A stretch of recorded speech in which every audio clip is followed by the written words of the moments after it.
Mayor, give me 1 second. I'm starting some equipment. Thank you. You need me to do that? Let me take them now or after?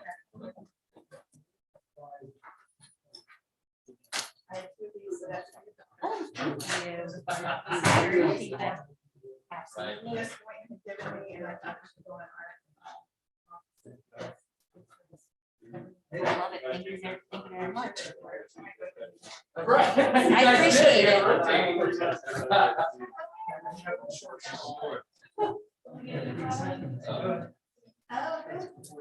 Yeah, no, It's intimate, more intimate, that's really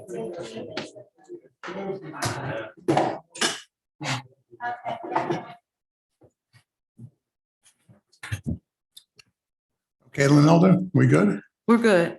Okay, can we start the meeting, please? Start with a roll call. Commissioner Shoemaker, Present. Commissioner David isn't here yet. Commissioner Gossett Seidman, present. Vice Mayor Moore, Present. Mayor Hillman, Present. Town Attorney Tercivia is here somewhere. Town Manager Labadie. Present. Thank you. Okay, can we rise for the pledge of allegiance, please?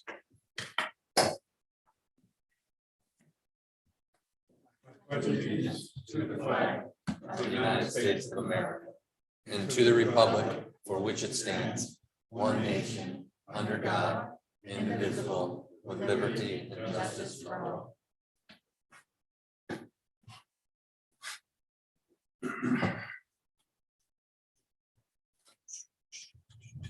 Try.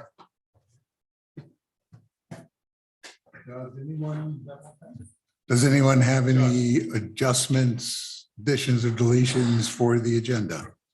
Mayor, I'd like to add on a Tallahassee report because when it's higher in the agenda, it's a little bit more seen by our residents, and Sure. Marshall could perhaps weigh in. We work very hard. We almost lost our voices. We talk so much. Okay, Thank you. would you like to put that under new business? Yes, sir, please. Okay, It will be brief. It's not lengthy, but it's important. And in No. fact, our bills are being heard as we speak. sure. Want to Thank make you. that F under new business? Yes, sir. Thank you.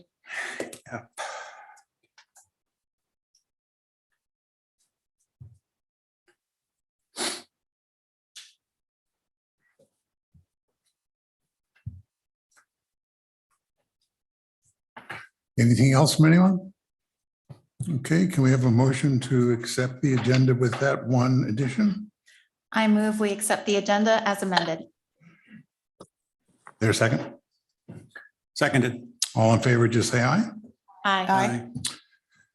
Just for the record, Commissioner David is on Zoom. Well, welcome. Good afternoon. Sorry for the delay. No problem. Okay, we have resolution number 2022-002, and it can be found on page, what, 13 or 3? Must be 13. Resolution of the Town Commission of the Town of Highland Beach, Florida, ratifying the selection, appointments, and term of office of members of the Code Enforcement Board and providing for an effective date. I think, David, I think you are first. Let me just take a look. Yes. May I? I take off my mask while I'm back? Yeah. Thank you. I think everybody knows David, so I don't know that you need to make a major introduction. You might just want to tell us why you want to join the Code Enforcement Okay. Board. Well, quickly, it's just to tell you a little levity. My profession does not give me expertise in joining the planning board unless you're interested in cesarean sections or delivering of babies. Anyway, basically, I have just completed my 2 3-year terms as on the planning board, having been chairman for 3.5 years of that time. And I just want to continue giving service to the town. I enjoy it. I think having looked at the section 2 of the code, which describes what the code enforcement board is. I found that I can certainly handle it. To be honest, when I started with the planning board 6 years ago, I really had no idea. If you asked me what a setback was or what, different, but since that time, obviously 6 years, I've learned an awful lot. So I would just like to continue on, and needless to say, I think that step 1, and we approve the permits and we approve. So the step 2 is looking at people who have not done permitting, et cetera, which seems to be what the major thing that I've watched on the meetings that have occurred. Okay. Let's just kick it around. Start with you, John. Well, first of all, David Axelrod, my goodness, you've become an icon in Highland Beach. We may end up someday putting a statue of you out there on how to do boards. I looked through your credentials, your years of service, your experience, your academic credentials, your career. You're an excellent candidate would be kind of an understatement. And I don't need to ask you any more questions. Thank you very much. Okay, move over to Peggy. Yes, sir. Thank you. Sure. Well, by his handwriting, we certainly know he's a physician, but it's very good for a physician. So you say 6 years ago, you didn't know a setback or a right of way or a telephone pole or whatever, but so how did you learn these techniques and these definitions? Just through your work? Basically going through things, learning how to do it, looking at blueprints, et cetera. Initially, actually, my first year, I had a very good vice chairman was when who was an architect who helped a lot. And I listened and I learned. And then I was able to ask the questions about setbacks, heights of buildings, heights of boat lifts, et cetera. Got it.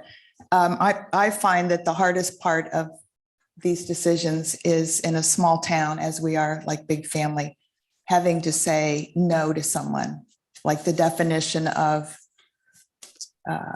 what their concerns are sometimes just not really the definition of the law.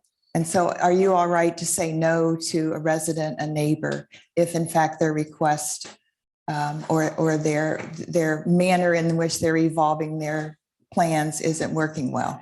The answer to that is yes, or in certain cases, I would recuse myself if I felt that could not be a situation. There is a situation in our building currently right now, whereas I'm a vice president of the building, I would have to recuse myself if that eventually came up to the code enforcement board. Absolutely. And I know you've been on board before we got to the great place we are with the town now, and you know where we came from and when we are, so you would appreciate where we are now. Absolutely. All right, Dave, thank you very much. I appreciate your coming and speaking to us. Natasha. Hi, Dave. I don't think we've No, we haven't met. You're before. one of the few people I haven't met. Nice to meet you. And I really appreciate your many years of service as a resident here. I very much appreciate all the good that you've done. I think being on the planning board gives you great background to serve on the code enforcement board. And so, I don't have any further questions. Thank you. Thank you.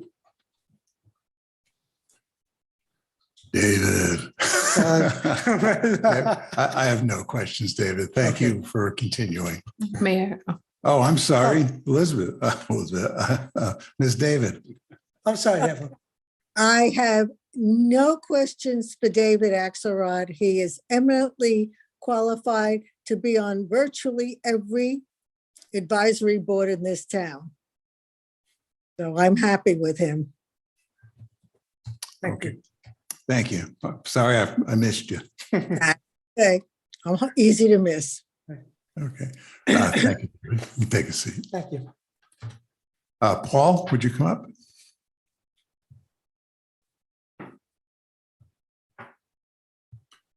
Hi, Paul. Hi, how you doing? Good. Would you Mr. like Mayor, to- Mr. Mayor, Would you like to say a few words before we kick it around from here? sure. Paul Resnick, I live over in Braemar Island in Boca Highlands. I was on the code enforcement board for many years, served as the vice chair and the chair, term limited out, looked around at other service boards and didn't find one I liked, so I sat out my time, and I think I'm eligible to be back on it. I enjoy being on it, and I hope you'll allow me. Okay. Back to you, John. So I'm not as familiar with you and your past. So kind of go over, at least for me, one situation that was particularly difficult for you and how you dealt with it. In my life or on the code enforcement board? You didn't Code give me a good enforcement. enough question. Yeah, that is a good point. Thank you for the clarification. Okay. In Highland Beach. I'm trying to remember. I think one of the bigger issues we had was way back when you were not allowed to rent out dock space at a private marina, behind your house. And we had a couple of cases on that, and it was kind of, it got kind of interesting because people were just saying that, it's my damn house. Why can't I rent out my dock? And at that time, I'm trying to remember, former commissioner, after he was on the board here, he retired and left town. He was the president. I was the vice president of the board. We just took a hard look at it and made it happen. So what did you make happen? Again, I'm not familiar. Continue. Well, the person, we were not in a position to change the town ordinances. So we had to enforce them, and we did by giving him the usual motion that I would make, 90 days to correct the violation, or otherwise it's $250 a day thereafter.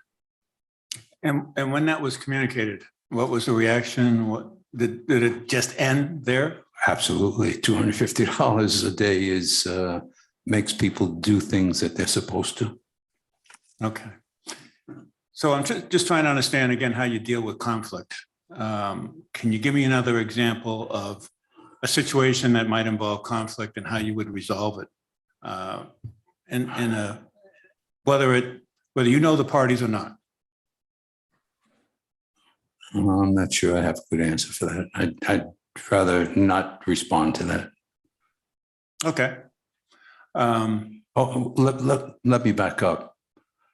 As I said, I have a military background. Rules are rules. People break them. You give them a chance to correct it. And if they don't, they pay for it.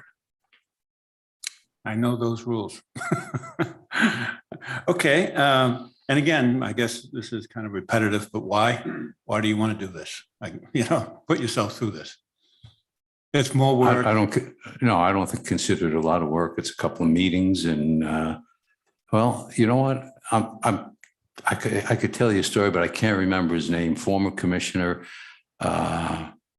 He was on the code enforcement board with me years and years ago. We finally lived in a condo on that side, and I just can't remember. We made very good friends, and he taught me a few things that I'd like to continue following through with.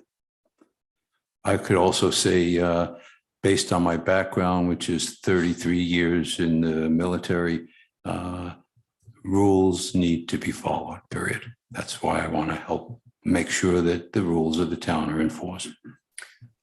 Okay, one last point is that since you mentioned the military, we're not in the military, obviously, today, and our citizens aren't in the military.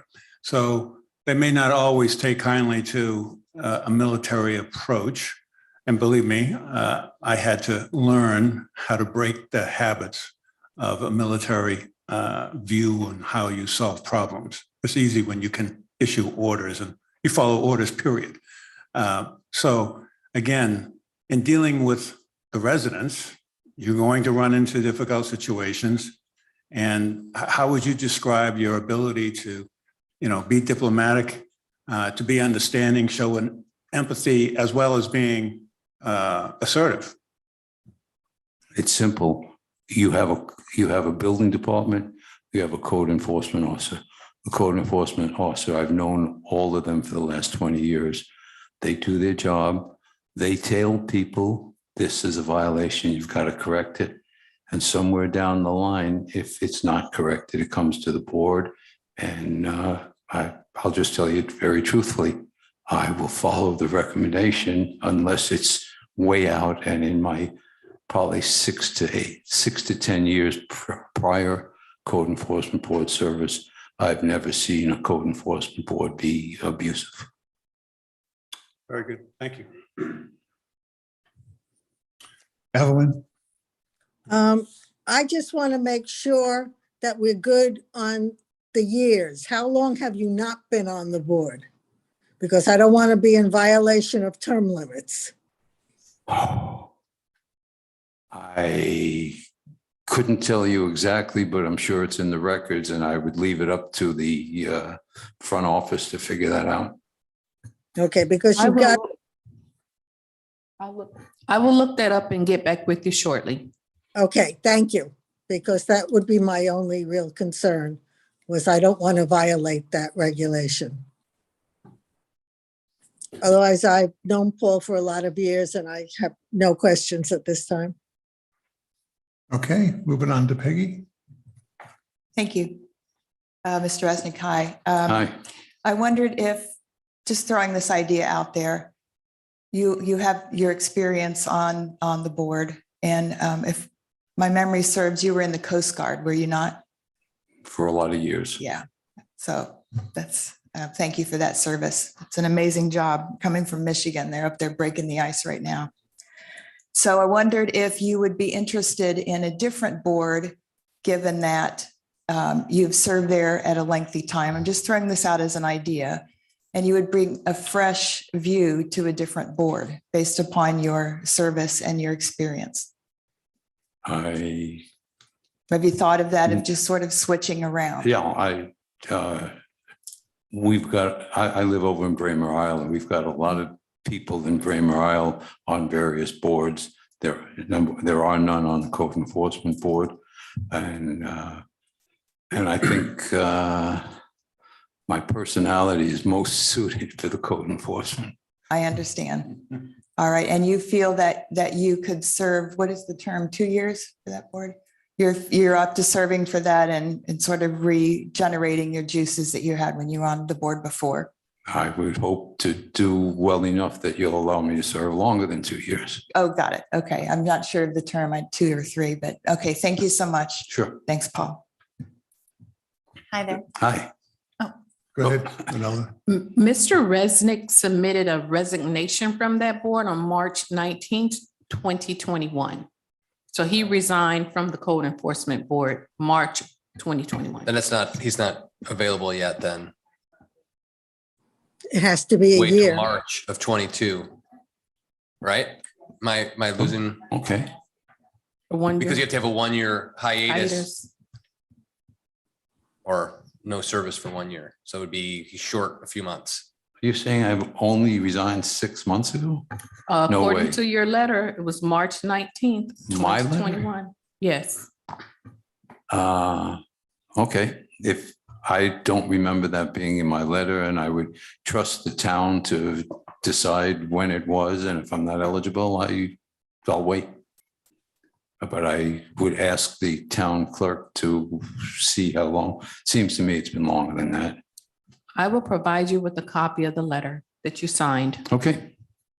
Okay, thank you. Paul. Sorry, I wasted your time. No problem at all. We appreciate your interest. Thank you very much, Paul. Okay, then we go back to David. Come on down, David. Excuse me, Mayor? Yes. Yes, I'd ask the clerk for a copy of our current board members. Do we have those? Did I just miss it on my desk or something? Of all boards?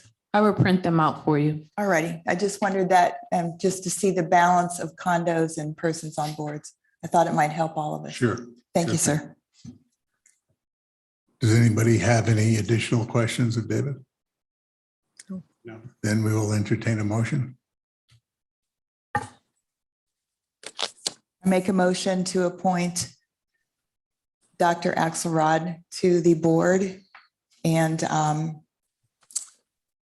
for the term of, again, I don't have the terms in front of me, for the term to which he's applied.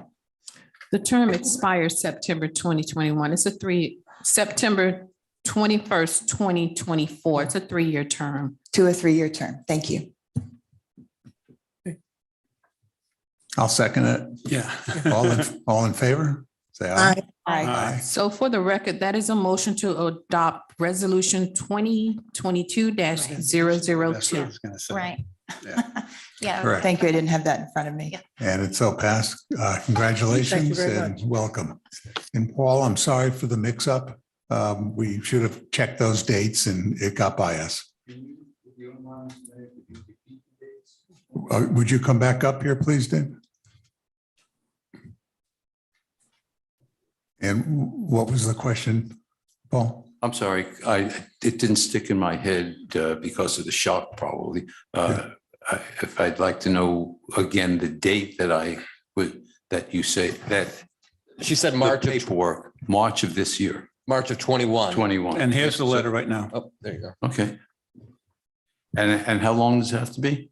1 year. A full year? Okay, So March. thank you. And please accept our apologies. We should have noted that and okay, we all missed it. Yeah, thank you. So thank you for coming in. We appreciate it. Except Commissioner David. All right. What? Oh, that I didn't miss it? You didn't miss it. You saved us. Okay, I think that concludes 2022-002. Let's move on to resolution number 2022-003, a resolution of the Town Commission of the Town of Highland Beach, Florida, ratifying the selection, appointments, and term of office of members of the Financial Advisory Board and providing for an effective date. And Ed, if you would come up to the podium, please. He has been 12 months off. I just double checked. His term naturally sunset on September of 2020. So as of September of 21, he is eligible to serve. Eligible. Okay. Okay, we have your paperwork here. Do you like to say a few words? Yes, if you don't mind, I'll. Yeah, remove that. We'll be able to hear you better. That's good news. Good afternoon, Mayor Hillman, Vice Mayor Moore, and commissioners. My name is Ed Kornfeld. I have been residing full-time in Highland Beach for almost 11 years. And 7 of those years, or 6, so you have to be exact, 2 terms, I was on the Financial Advisory Board and was, by rule, had to take a year off, as was just noted. And I was requested that I would consider coming back on. And I considered, and I'm here saying I'm willing to go back on and continue the work I was doing for 6 years. I really enjoyed it. It was stimulating at times, a lot of times. And it's right in my wheelhouse of expertise, which is high-level environment, decision-making, or allowing the Financial Advisory Board to do their work and make recommendations to the town, to the commission. My wife and I moved here, I said 11 years ago. We enjoy it. We're going to be here hopefully another 40 years. If all goes well. My resume, I found the one I used in 2014. Yeah, 2014. And I really have nothing to add to what my 40 years in financial executive level, I haven't added to it. And nothing's been taken away from it either, so that's good news too. Highland Beach is a business. We run a business. And I keep that in mind for myself, running my home business, which is raising a family. We do it in Highland Beach. We have a budget. We have income of operating income about $13 million. And we have to spend it wisely. We have to look at our taxes. We have to look at everything. I'm not going to go through everything I've gone through over the 6 years, but I found it very, very, very much enjoyable. The more specific, just for a second, I'll step back. My 35 to 40 years was with public companies, chief financial officer, chief executive officer, very much into the operational end. And these public companies were defined as mid-cap companies. And it was a combination of growing them via public offerings, secondary offerings. And I did hang out a semi-shingle in the later years of my career, turnaround. It's a dirty word, but it's necessary. I was involved with public companies who were on their last leg and ready to file for bankruptcy. And I like to say proudly that not one of them went to bankruptcy. Everyone was saved, turned around, and started to grow again. In fact, I did have lunch with my former plant vice president recently, and then doing extremely well in my last stop. So it's a successful career, and I think my 6 years with the Financial Advisory Board was also defined as a success, a personal success for me, and getting involved in things that I know would affect me as an owner. And that's the key also. Whatever I did for the Financial Advisory Board was to help myself, a little bit of selfishness, because I do have an investment in my home, and I want to make sure the town is run correct from every aspect, including the financials. The ability to show me when I came on that the town was strong. It got through a very difficult time, like every condo did in about 2008, 9, 10, and made its way back up and has a strong balance sheet. And that's very, very important.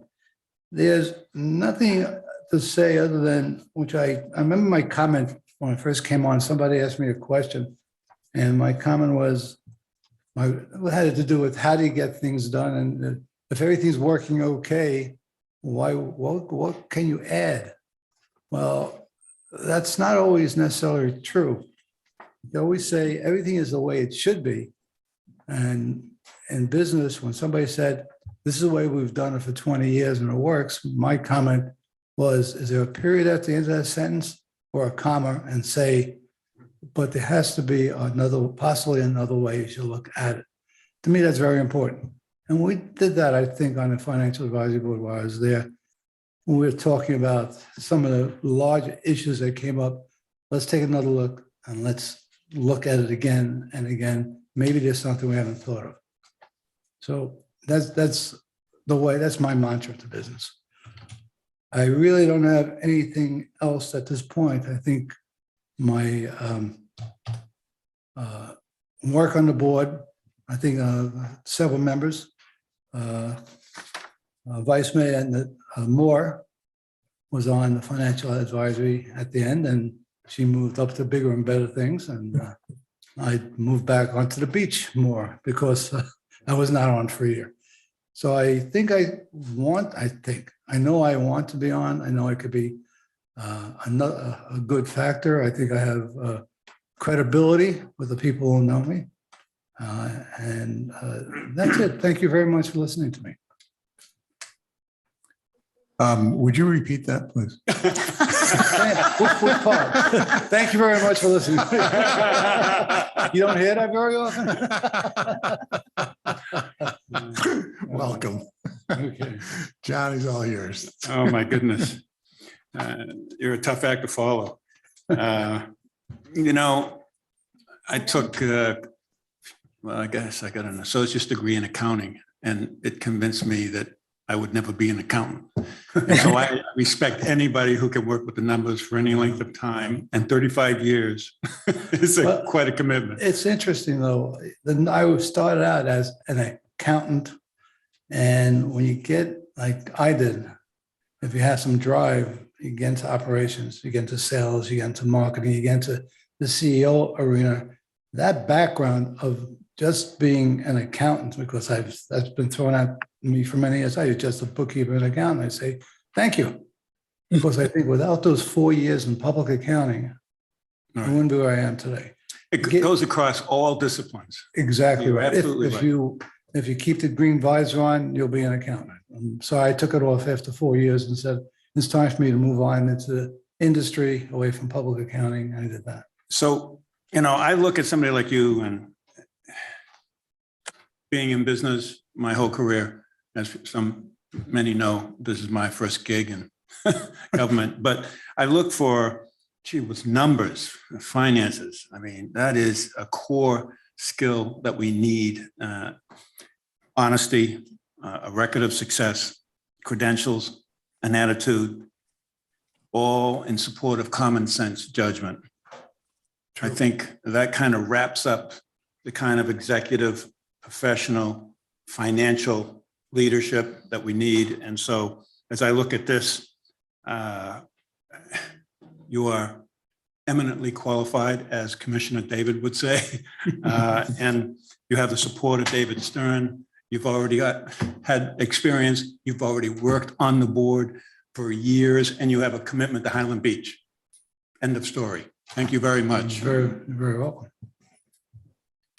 Evelyn? Yes, I completely agree with John. I find it very commendable that people who are on the FAB asked you to come back. Your resume speaks for itself. And the FAB is one of the few boards that you really have to have a specialized background to be able to do. Not everybody can deal with financial issues. We are going to have quite a few of them coming up in the near future, and it would be my pleasure to have you back on this board. Thank you. You're welcome. Thank you. Peggy? Thank you.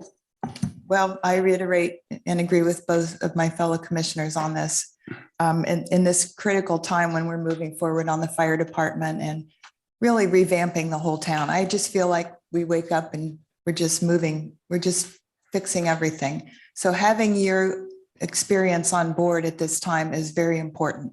It will give us follow through. You understand the issues. You've read the materials. I've watched the meetings, and you all do a very fine job. And of course, Mr. Stern's recommendation is very highly regarded in my opinion. So thank you for bouncing back to us. And that's the best thing I can say is thank you. Thank you. You're very welcome. Welcome.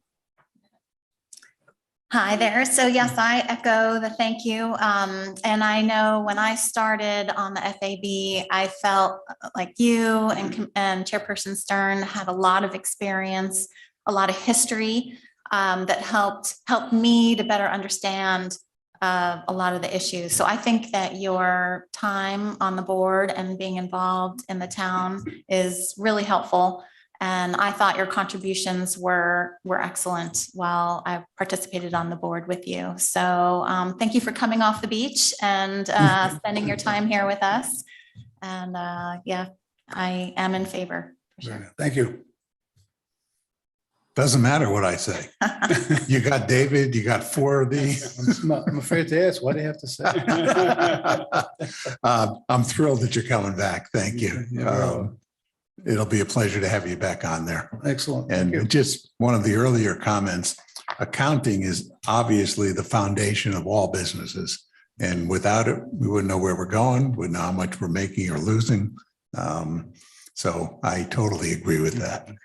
So Ed, thanks a lot. We look forward to further contributions from you. So do I. Thank you. Okay. We need a motion.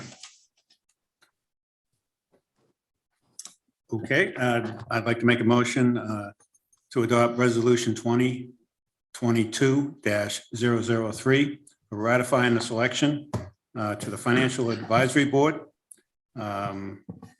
as we have described. Okay. I second that. All in favor? Mayor? Oh, is it- whoops. It's been brought to my attention that this is a short-term appointment until April 30 of 22.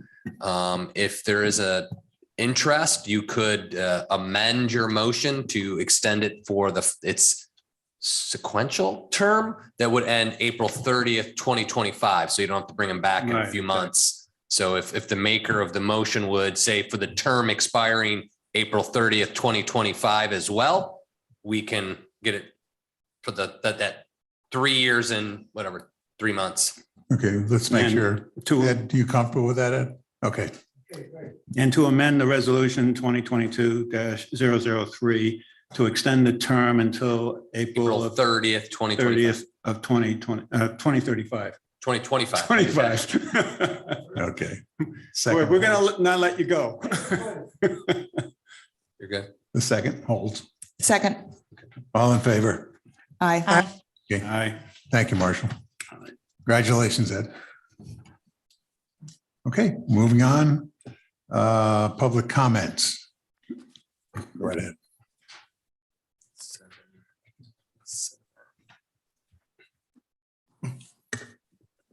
Hi, Barry Donaldson, 3700 South Ocean Boulevard, Mayor, Vice Mayor, Commissioners. I'm really pressed for time. I have another appointment. I hope to make it back for the fire rescue building presentation. Don't know if I can, but I will do my best. Most of my comments today do pertain to that topic that you're going to be taking up. And I know you have a hard copy of some comments I sent along earlier. I'm not going to try to get through all those, but just to summarize real quickly. First of all, I've turned this thing over in my mind. It's going to be very difficult to do this without phasing. I look forward to seeing if PCAL has a good solution for that avoids it. I really don't know if it's possible. But if that becomes the case, we're going to have to look at some way to house personnel in a hardened facility for that period of time. So I'm suggesting you take a strong look at the assets on campus here and see between codes, zoning, temporary use, how that might happen if it comes to that. So that would be one thing we should keep in mind. Secondly, given the complexity, the likely complexity of that kind of phasing, I know you have a CM at risk coming on the job later. With that kind of complexity, the means and methods, how all that is going to be carried out, you may want to consider bringing in that CM earlier under a pre-construction agreement dealing solely with those topics before you get into the negotiation on the cost at risk, as you intend to do. Third, in determining the floor elevation of where we end up, I would encourage you to look at your vulnerability assessment that you've received recently. You sort of have to make a decision if where FEMA puts your floor elevation now is adequate, or if you need to think about what risk you're putting that facility in over the lifespan of the building and how you might best address that. Tricky question, I know, but something you may want to keep in mind. And I'm sure the architects are looking at that as well. I think we should look at this whole front end, whether it's totally within the context of this project or a separate project, doing something as the site is impacted with the fountain, the landscaping, all that out front. It would be nice to have sort of a master plan and a vision of how that whole facade looks out on the front of the property, and if possible, folded into this or made an adjunct to it. The composition of crews by gender in the facility is going to be important. I'm pretty sure PCAL's already thought about that, but the way the bunks are set up, bathroom facilities, depending upon the gender makeup of any shift, needs to be accommodated within the facilities. It's an early plan. I did take a quick look at the exercise room. Depending upon what's being proposed to put in there, it looks a little small. Minor detail, something I'm sure you can address later. Let's see. And finally, I would encourage you, both you and the architects, to consider a more forward-looking appearance for the building. Again, the plans are in the very early stages. Some of the imagery I saw with the massing studies seemed a little dated, a little maybe too Meisner-ish for where I'd like to see this go. So again, I hope we'll see a more dynamic look as the plans unfold and they come back to us for continued review. That's it on the rescue building. I noticed on the last agenda regarding planning and zoning, In the package, it was mentioned that the last review of the zoning map was in 1990. Wondered if maybe it isn't time to dust it off a little bit, see if there are any questions about it, concerns against the future land use planning, that kind of thing. So it's been a while. So that's it. Again, I'm sorry, I've got to cut it short. I'll try to get back here, but appreciate your time. Thank you. Thank you. Any other comments from anyone? Nope, move on. Board vacancies. Planning Board has one for a 3-year term, upcoming meetings. Financial Advisory Board meeting on the 27th at 2 p.m. Got that? February 1st, Town Commission meeting at 1:30, February 8th, Code Enforcement at 1. February 13th, Planning Board meeting at 9:30. There's a board action report attached here, just for information only. Ordinances, ordinance number 2022-001, future land use map for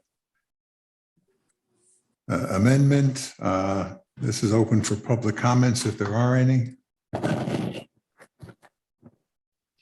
Okay, an ordinance of the Town Commission of the Town of Highland Beach, Florida, adopting a small-scale amendment to the Town Comprehensive Plan to amend the future land use designation, a 0.8315 acre parcel of land located in the Boca Cove development along South Ocean Boulevard, approximately 300 feet south of Russell Drive. As more particularly described herein, from no future land use classification to multiple family low density to correct the Scrivener's error, providing for severability, providing for conflicts, and providing an effective date. Ingrid, we'll turn it over to you. Okay. Good afternoon. For the record, Ingrid Allen, Town Planner. So just very briefly, back in January of 2021, I received some correspondence from the Palm Beach County Property Appraiser indicating to me that 3 parcels in the Boca Cove development did not have a zoning designation. Now, the zoning component of this is the next item on the agenda. You already had a first read on it 2 weeks ago. You're due today for a second read, and I'll get into more detail when that next item comes up. But after some additional research, I noticed that of those 3 parcels that did not have a zoning designation, one of the 3 did not have a corresponding future land use designation. So every parcel needs to have a zoning district and a corresponding future land use designation. Actually, in the packet, now I have here a screen slide of it. If I could get it forward. I don't think it's moving forward, Linelda. Linelda, can you possibly move? Because this is not working. No. Won't let me move it forward.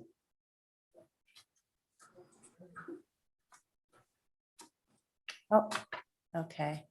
All right. So this is the current future land use map. Oh, well, go back. Okay, forward. So fast. Can you try once again, Linelda? Because it won't let me do it.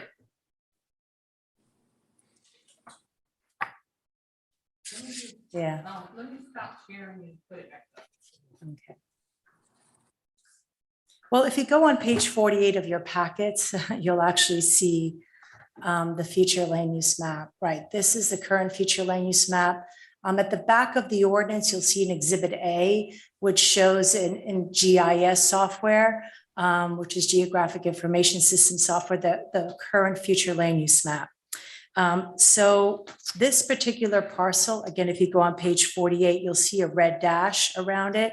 It is 0.8315 acres, and it's owned by the Boca Cove Homeowners Association. It's currently a private right-of-way, and there's also some common area there.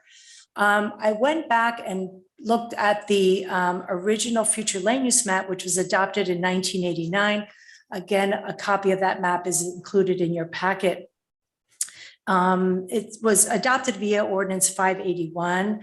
And you could see by looking at this map that the future land use designation for all the Boca Cove development is noted as the multifamily low density. Now, for whatever reason, as you can see, the mapping formats are very different from the map that was adopted in 1989 to the current map we have. Sometimes because of mapping formats change, sometimes certain parcels are left out with regards to zoning and to land use, which is why we're calling this a Scrivener's error. And therefore, the amendment that's before you today, again, it's a small scale amendment to the comprehensive plan, will correct the Scrivener's error. Now, I also indicate in your agenda memorandum that per state statute, because this is a small scale amendment, that is, it's 50 acres or less, it meets other criteria of the small scale amendment, it does trigger just one public hearing, which is the adoption hearing, which is what is before you today. If you remember back in 2021, you all did another comprehensive plan amendment, but it was for the water supply, right? That amendment triggered a different type of process, which was an expedited process, which was a two-phase process, transmittal, adoption. That's not what we're talking about here today. Small scale amendment has, different types of requirements. And again, it's a one adoption hearing. I've also indicated in your agenda memorandum that prior to the public hearings, I did reach out to the HOA to let them know what was coming down the pike. I know that sometimes people see a notice for a public hearing and they kind of wonder what's going on. So I wanted to avoid that scenario. So I've attached in the packet the letter that I initially addressed back this summer to the property manager. He did route that to the Boca Cove board. We did not receive any comments on that initial letter. And just lastly, the planning board did review this at their December 9th meeting, and they did make a recommendation to approve it. And that motion carried 6-0. I'm glad to address any questions.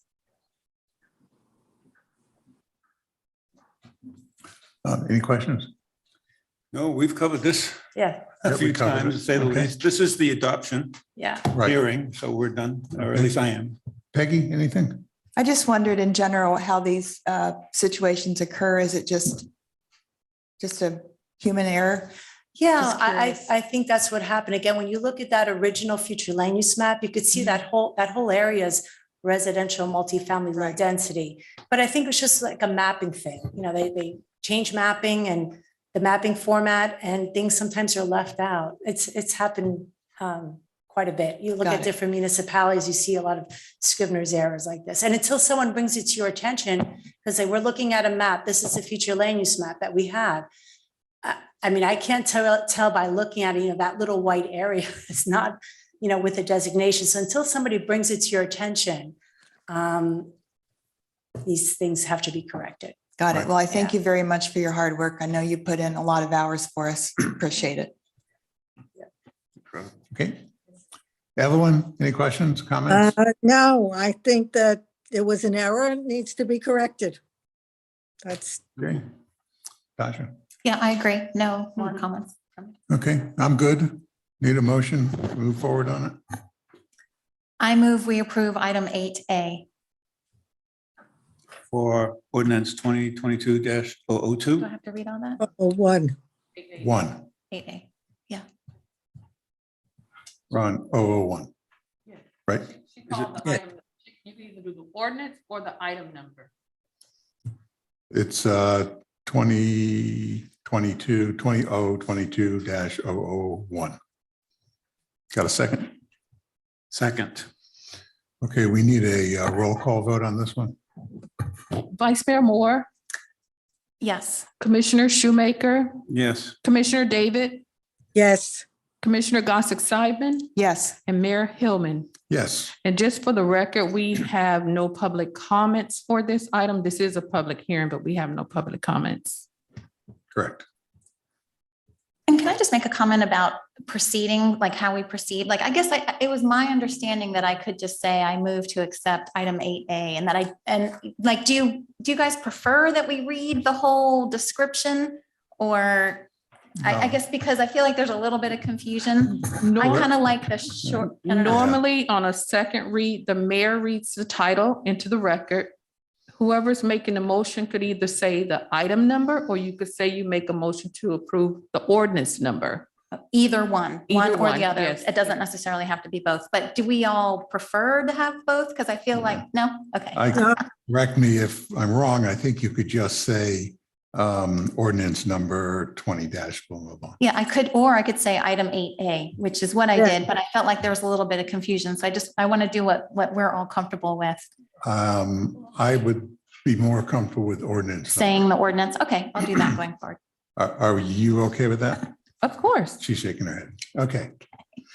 Moving on to 8B, ordinance number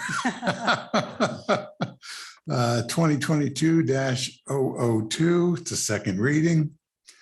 Ordinance of the Town Commission of the Town of Highland Beach, Florida, rezoning 3 parcels of real property totaling approximately 1.03 acres located in the Boca Cove development along the South Ocean Boulevard, approximately 300 feet south of Russell Drive, as more particularly described herein, from no zoning designation to residential multifamily low density, Parenza RML and the Parenz zoning district to correct the Scrivener's error, providing for severability, providing for conflicts, and providing for an effective date. First reading was on January 04, 2022. Right. Ms. Yes, Allen. Yes. So again, this is the second read. There's been no changes to the ordinance since the first read. I don't want to repeat myself, but again, this was based on correspondence from the Palm Beach County Property Appraiser. These are the 3 parcels that were initially noted to staff that didn't have a zoning district. So again, I provided the zoning map that was originally adopted in 1990. You could see that on that zoning map, the property or the development, Boca Cove, had a residential multifamily low density zoning district. And for whatever reason, whether it was the map format or what have you, it didn't carry over to the current zoning map as we have it. So this will obviously correct this Scrivener's error. Thank you. To avoid redundancy, does any of my fellow associates have any questions or comments? Nope. If not, let's have a motion. I move we approve item 8B, ordinance number 2022-002. Have a second? Second. Okay, we need a roll call. Vice Mayor Moore, Yes. Commissioner Shoemaker, Yes. Commissioner David, Yes, Commissioner Gossett Seidman, Yes, and Mayor Hillman. Yes. Thank you. Okay, moving on. The consent agenda, we have none. Unfinished business. This is a continuation of the update, the Highland Beach Fire Rescue Department. Turn it over to Marshall. Okay, thank you. Sam, this is where you come in, buddy. So we're basically, you have before you some updated drawings based on the feedback from the 22nd. Sam's going to walk you through this presentation to kind of give you what kind of the options are before us based on that feedback. And then hopefully we get a little bit more guidance to start taking some more exacting steps towards design. Because similar to what Mr. Donaldson was saying earlier, Sam and I are on the same page, along with our internal. We're going to get the CM at risk on board soon. But before we bring them on board, what are we designing? What are we working towards? And then when we start talking the finance components of it, how much do we need to go get? So, and that's all predicated on this piece of it. So without further ado, Sam, it's all yours. Thank you very much again for the record, Sam, for DGL Architects. I want to apologize, I wasn't here on the 21st of December. Sorry. Should have known that. I apologize, I wasn't here on the 21st of December, and I won't forget the date. It was my youngest daughter's first Jack Benny birthday, so we were out west celebrating. I did listen in on the call and I made a couple comments, and I want to tell you your comments were very valuable. We've gone over them with staff, and then as well as the town manager made Mr. Donaldson's comments available to us, and I think we agree with all of his comments. Maybe the last one on the style of the architecture, we're not quite there yet, but you'll be a big part of that in that decision making.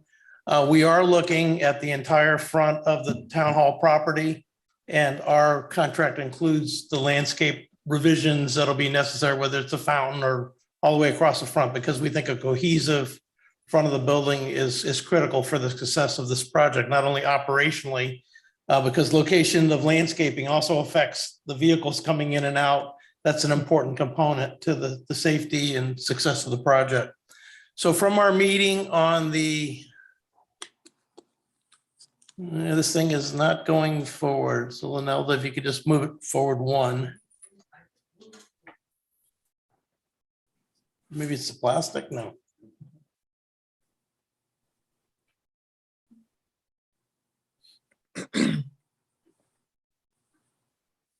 Maybe it's the battery.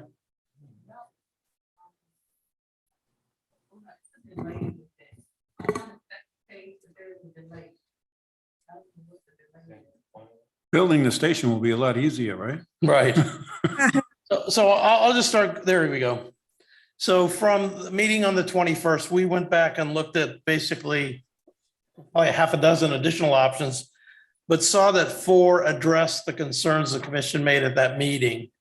We've kind of listed 4. We believe there's really one option, option 1, that meets all the requirements, but we thought it was important that we present all 4. So option 1 is a phased rebuild, like Mr. Donaldson said. And the reason we moved to that direction was the comments that you made about, building in front of this building, access, truck movements. The perfect place is as close to that existing position on the north end as possible.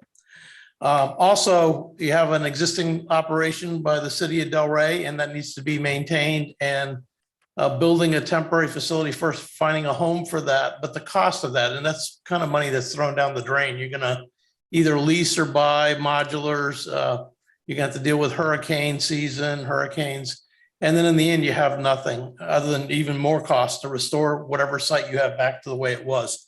So the phase 1 option, consolidates the fire station at the existing location.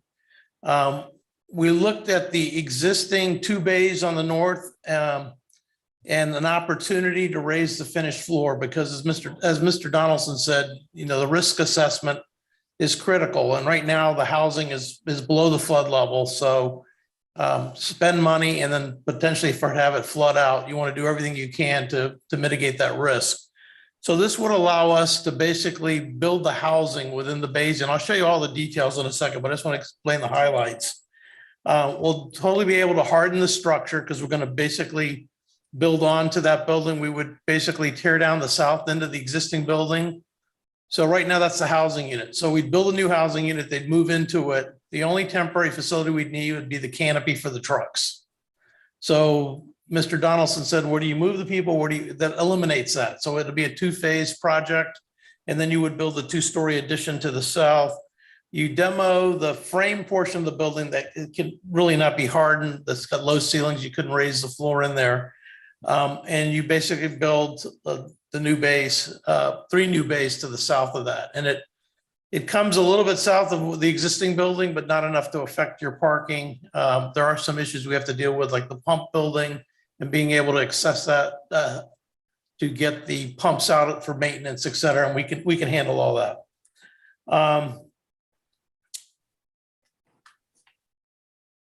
The key to that is really, we're gonna have to do some facade treatment on the existing north end of that building, because when we get through, we want everything to kind of tie in together, whether it's just the fire building or tie in with a town hall.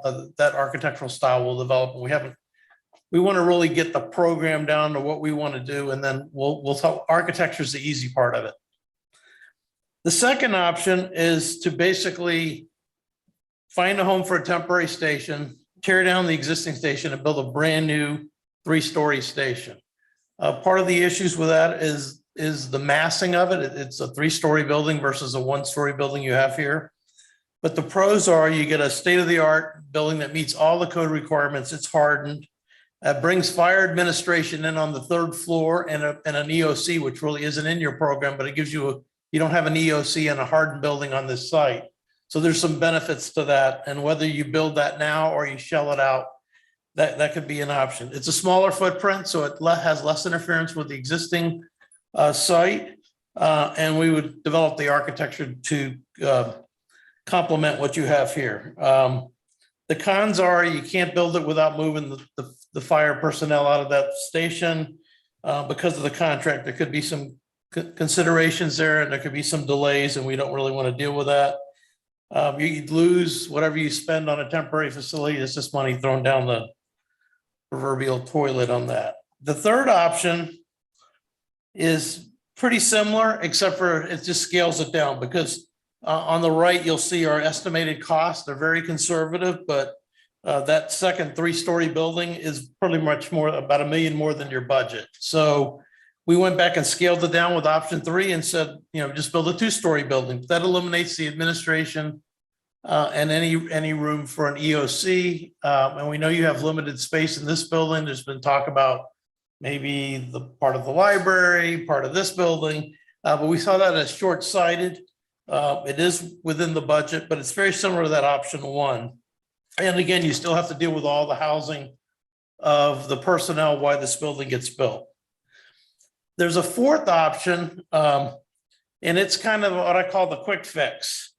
So you basically build to the south of the existing station, and then you go back and do minor renovations of the interior of the station that's there. You don't have to relocate during construction, but it doesn't bring doesn't harden the building, the entire building. It hardens a portion of the building. It doesn't bring the building up to ADA. It really limits a lot of the spaces because you're in a smaller footprint and you're building 1 story. So you're not going to get all of the attributes that you would get in a new station, although you'll save probably a couple $1 million, but it won't really serve you for the next 40 years. And we really wouldn't recommend that. So if you go to the next slide, because I don't. Can we stay on that slide for a second, Sure. if you don't mind, Mayor? 2 questions I have. In each case, how many bays are we talking about that we'll end up with? 4 or 3? 3. So it's always 3 bays in every case. Well, no, in the last one, the split bay, you end up with 4 bays because the north bays are not as deep. And the thought there is you basically put medical on one side and fire on the other. You have to duplicate some of those spaces, so you lose a little bit more space, but that's all of them are 3 bays except for the one. The last one would be 4 bays. All right. And when you say hardened building, specifically, I understand Category 5 hurricane. Cat 5. So it's the the physical structure, windows, doors, Everything. all of it. But category 5. The category 5 are winds of 200 and No, I think on this wind zone, they're about 175. 175. Okay. Thank you. Okay, and the 175, we'd have to look at, if you look at the map, it curves in and out, but I'm pretty sure it's 175 here. It may be 180.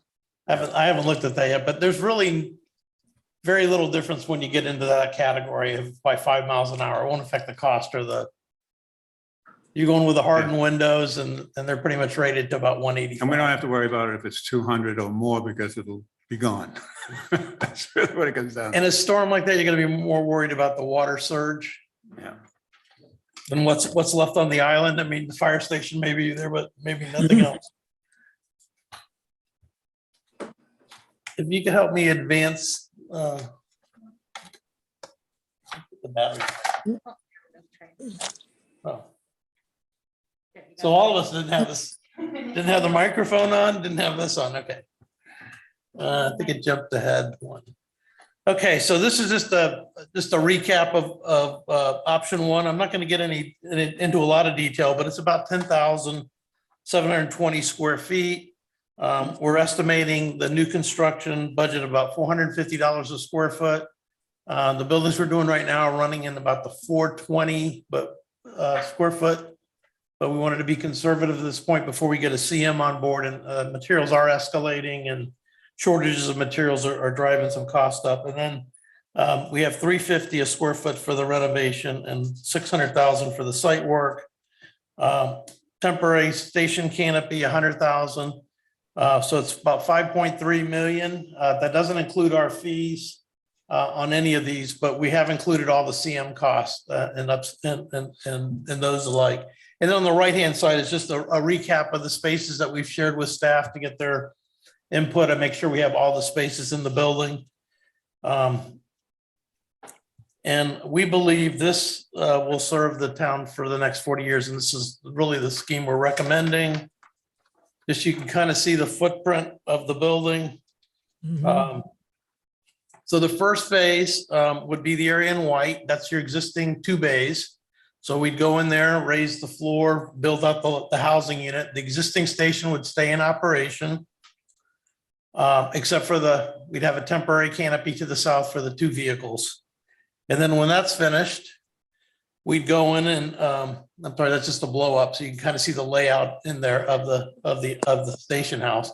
And pretty much everything works within the program requirements for this size of station, except for the day room, which is, I don't want to push the wrong button here, but we're not going to see that.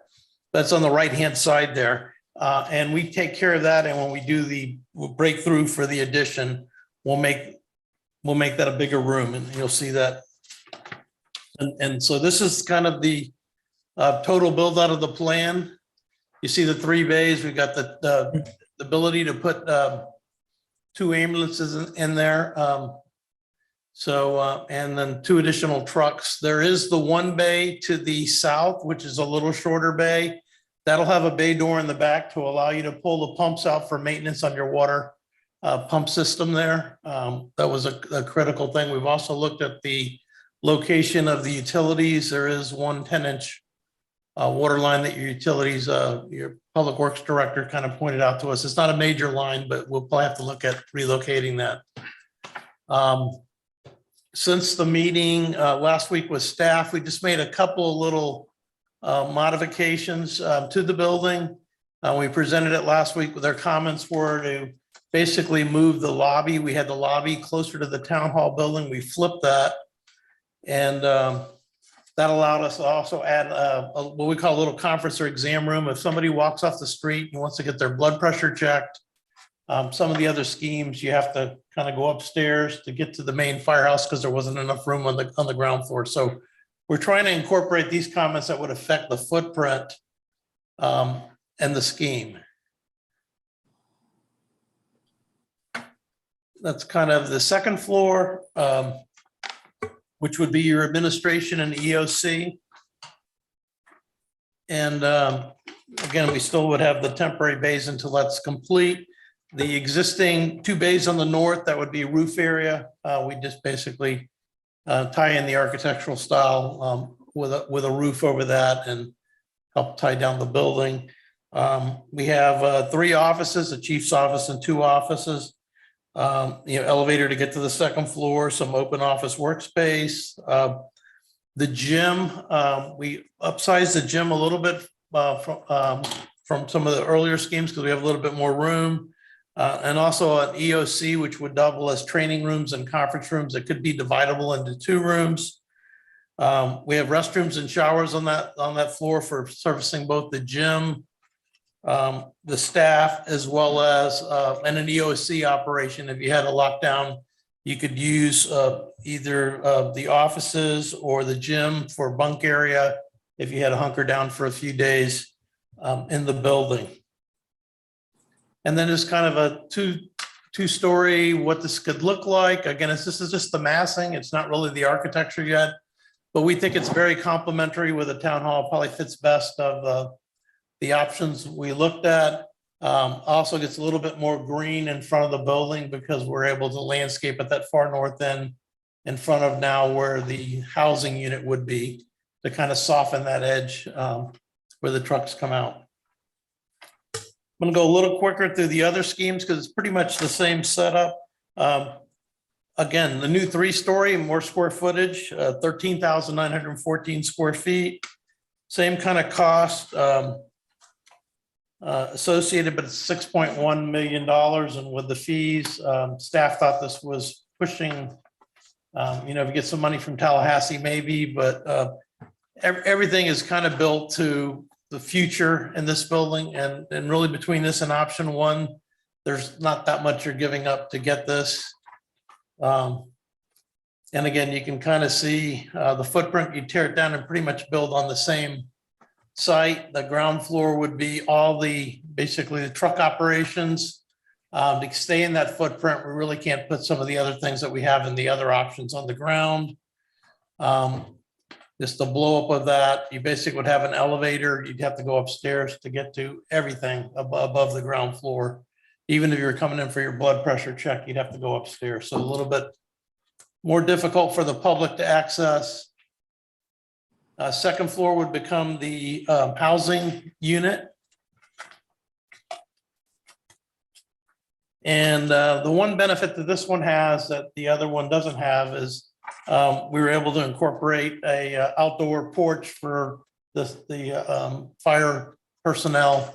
The other building, because of its compactness, there really isn't room for that. We could be in the ground behind the station, but this one would be like a screened-in porch, a little bit bigger gym, but everything else is pretty much the same. Day room maybe a little bit larger. But all the housing operations would be on the second floor, and then the third floor would be your offices. We're able to not build a full third floor because we really didn't need the space, so that'll help us with the massing and the scale of the building, but it's still a pretty big building. And you can see the mass of that compared to existing town hall. On the left-hand side, we're just showing where a potential site for the temporary facility could be, but again, it masked the whole front of the town hall. We're showing it's 20 by 60 housing unit. It's very similar to what Delray has right now for their station 113, and then a canopy for the trucks. So, but it pretty much takes away almost all your parking from the front of the building during this process. And then the scale of the building, even though we scale down from a 3-story to a 2-story, it's still pretty massive scale and compared to the rest of the town hall complex.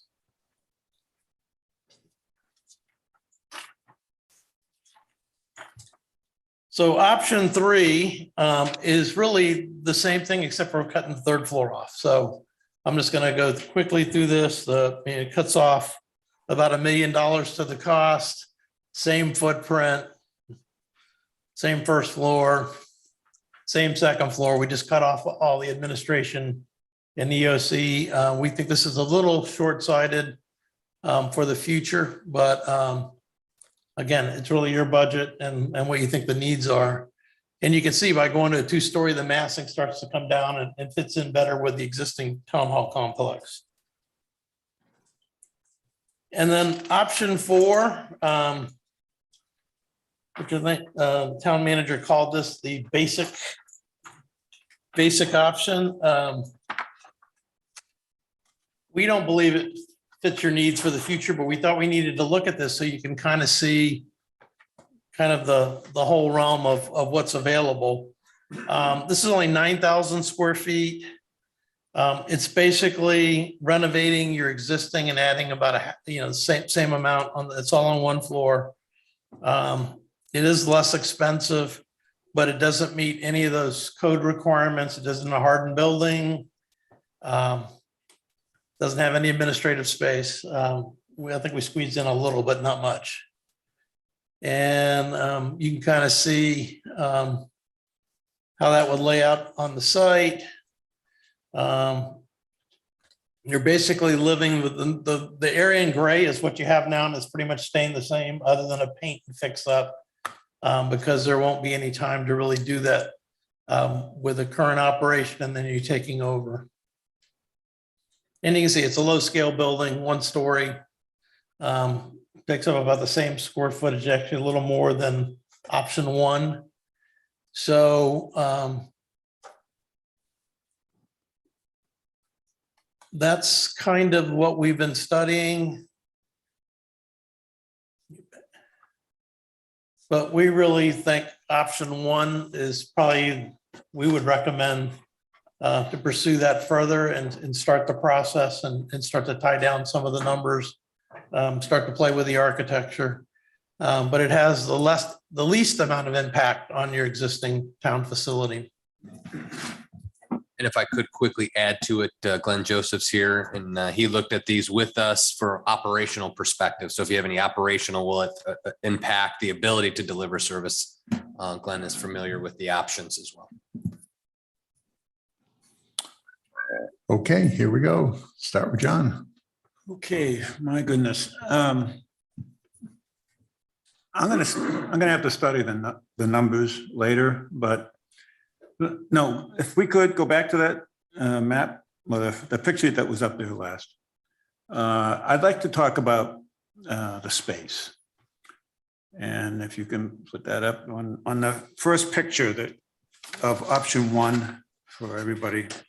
If we can look at that for a moment.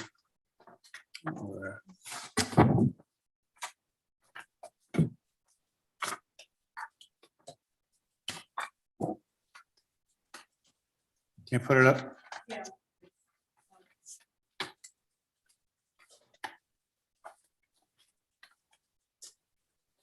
So on the existing firehouse, north side, there's a small driveway that I know the firefighters park their cars there. You're assuming that you're going to take all of that and you're going to push the wall right to the edge of the property, which would be the fence line of Highland Beach Club condominium, correct? And you're talking about an option 1, the one we're recommending? Well, actually, almost any of them, I think that's what you're talking about. So, and all of them, we would leave that space there. You would? We would not build, there's some utilities over there we're trying to get further clarification on.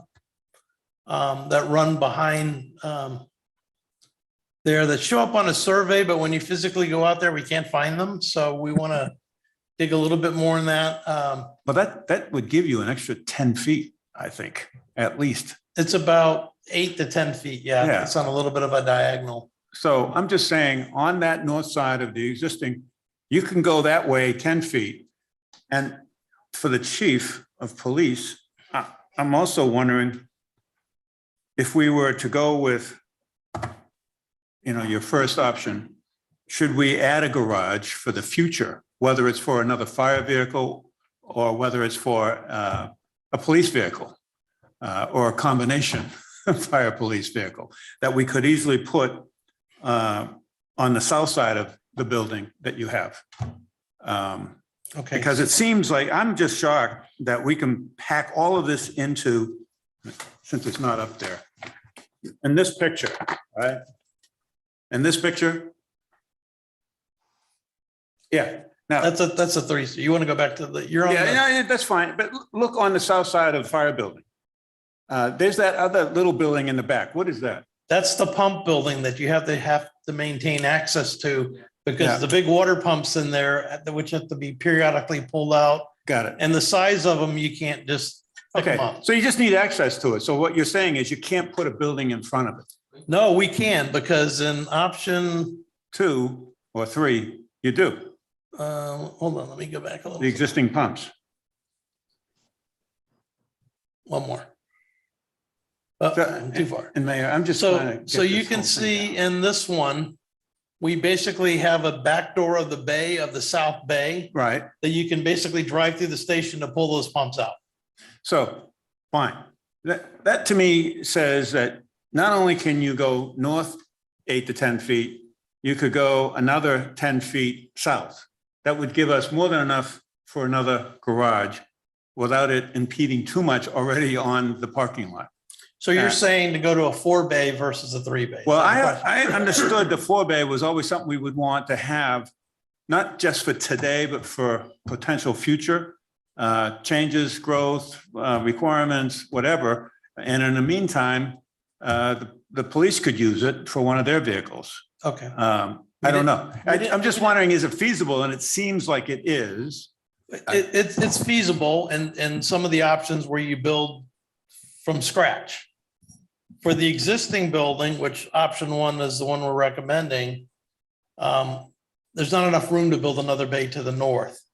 Right. Also, in talking to the Public Works Director, we're going to come out here and meet with them with our civil engineer about having access back to the tank. If you ever need to work on anything back there, that's your only way in unless you go through the condo to the north.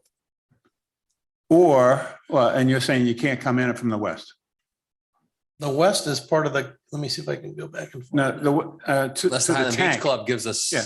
some land. Yeah, you've got land there and we could put a door in there. And I'm sure Highland Beach Club would allow access.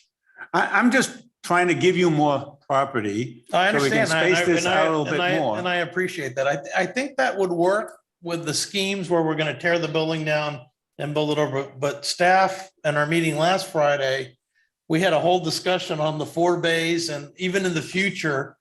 And I believe your medical director was the only one who made a comment that in the future, you may want to offer more, you can help me with the terms, but Concierge. type concierge medical service, but that's Yeah. really going to be a van or Yeah, let me jump in on that if I may. an SUV. It's not a vehicle that needs to be inside of. What he was suggesting that the future might have in store for us was a very interesting thought. And that would be PAs, physician assistants. Mhm. And that's really an interesting idea, where a resident might call and instead of an ambulance going out, a physician assistant would call on them. And he said that, very possibly Medicare would take care of the cost or partially, or if not, we would charge for it. Maybe it's $100 for the call. But he saw that as not a definite in the future, but a very good possibility and something we might want to think about down the road. And I was honestly thinking that our requirements are going to change as we have depending on the residents here. Now, it seems that if half of our residents are over 65, being able to give responsive care with 2 EMS here, that's outstanding. That could change as our population grows, however much it can grow, but then we could expand it with the different types of services that you could provide, because I know that, having spoken to Commissioner David, she uses concierge medical service. So Yeah, that's basically the VIP Right. system where you can call your physician 24/7. You have their cell numbers, et cetera. But the future requirement of more ambulances or fire trucks, our population grew 20% in the last 10 years, but that 20% was a few Mhm. hundred people. And that basically more people living here year round. There's no place to build here. So the likelihood of us needing a larger fire station is, I can't say it could never happen, but it's not very likely that in the next 20 years, we're going to need a bigger fire station. assuming Gold City doesn't happen, which could be fairly extensive development, right? And more scraping done to put up townhouses. Well, in any event, Yeah. that's guessing. I agree. I'm just trying to find more space so that if we could consider, without much more cost, if you're doing it in the beginning, you don't want to do it later after the fact. The other concern, not concern, the only other point I would make, just generally speaking, in the design and the look and so forth, functionally, it seems that you've got there with what is needed functionally to provide the kind of service and support and housing and so forth for a team, especially with the second floor that really addresses a lot of this. And the appearance of this, to me, looks, I think, very positive. Supporting that appearance, I'm really shocked that we have as much of the front landscape to the town hall that you're showing. I thought we'd have a whole lot less. But the design of the town hall sign and the signs at the front, I mean, at the north and south ends of our town have to also, I think, match with this, right? As Correct. well as I'm hoping to have a veterans memorial. If we can save some space here for that would be appropriate as well. Keep that in mind. because- Okay, no, definitely. I want to go back to your comment about being able to go to the north. So when in option 1, we're keeping, part of the existing building and keeping the fire personnel housed the entire time without a temporary facility. If we go forward to, for example, this is option 2, we did exactly that. We took the building. I wish I knew how to make this work, but I don't think I can. The arrow, but it's fine. You can see that the building is pushed, even though the little red dotted lines go to the property line, the building is like 3 feet off the property line in this scheme. So we shifted as far north, and the reason for that was we wanted to not hit the pump room. But this would be an opportunity if you really wanted to look at 4 bays, you could. But again, it adds cost to the project, and of course, our concern is always hitting the cost, but in your budget. But that isn't an opportunity, but it's going to demand that we tear down the entire thing and start over. And I think staff's concerns were there's potentially some pitfalls or delays in doing that with the existing contract and getting it done on time. And when you're going to hire your new fire department, you want to have a facility that's going to attract people, and it's done. It's not under construction. They're not going to have to move into a temporary housing while that's being built. So we think that's important. And from my past experience of being on your side of the table, having a facility that when you're in any job, when you're trying to attract somebody to come work for you, you want to have a top-notch facility for them to see, not a piece of paper or this building over here is going to be beautiful when it gets done. They're not going to understand that, or they may not be willing to come. I do know that being on the coast, a lot of people are going to want to come, whether they're in a tent or whatever, but there's always trade-offs. One last question real quick, and I'm sorry to dominate this so far. Accommodating men's and ladies' facilities.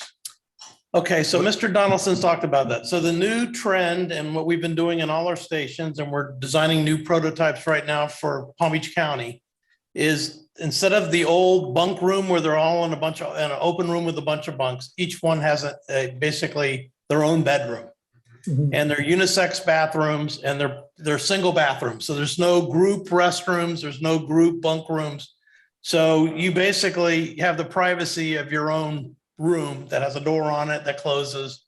So that's what most of the fire departments are doing to get around the gender differences. And we think takes a little more space, but that's really the trend and the way to go. And they have, you put a ceiling fan in them. They've got reading lights. They got a desk.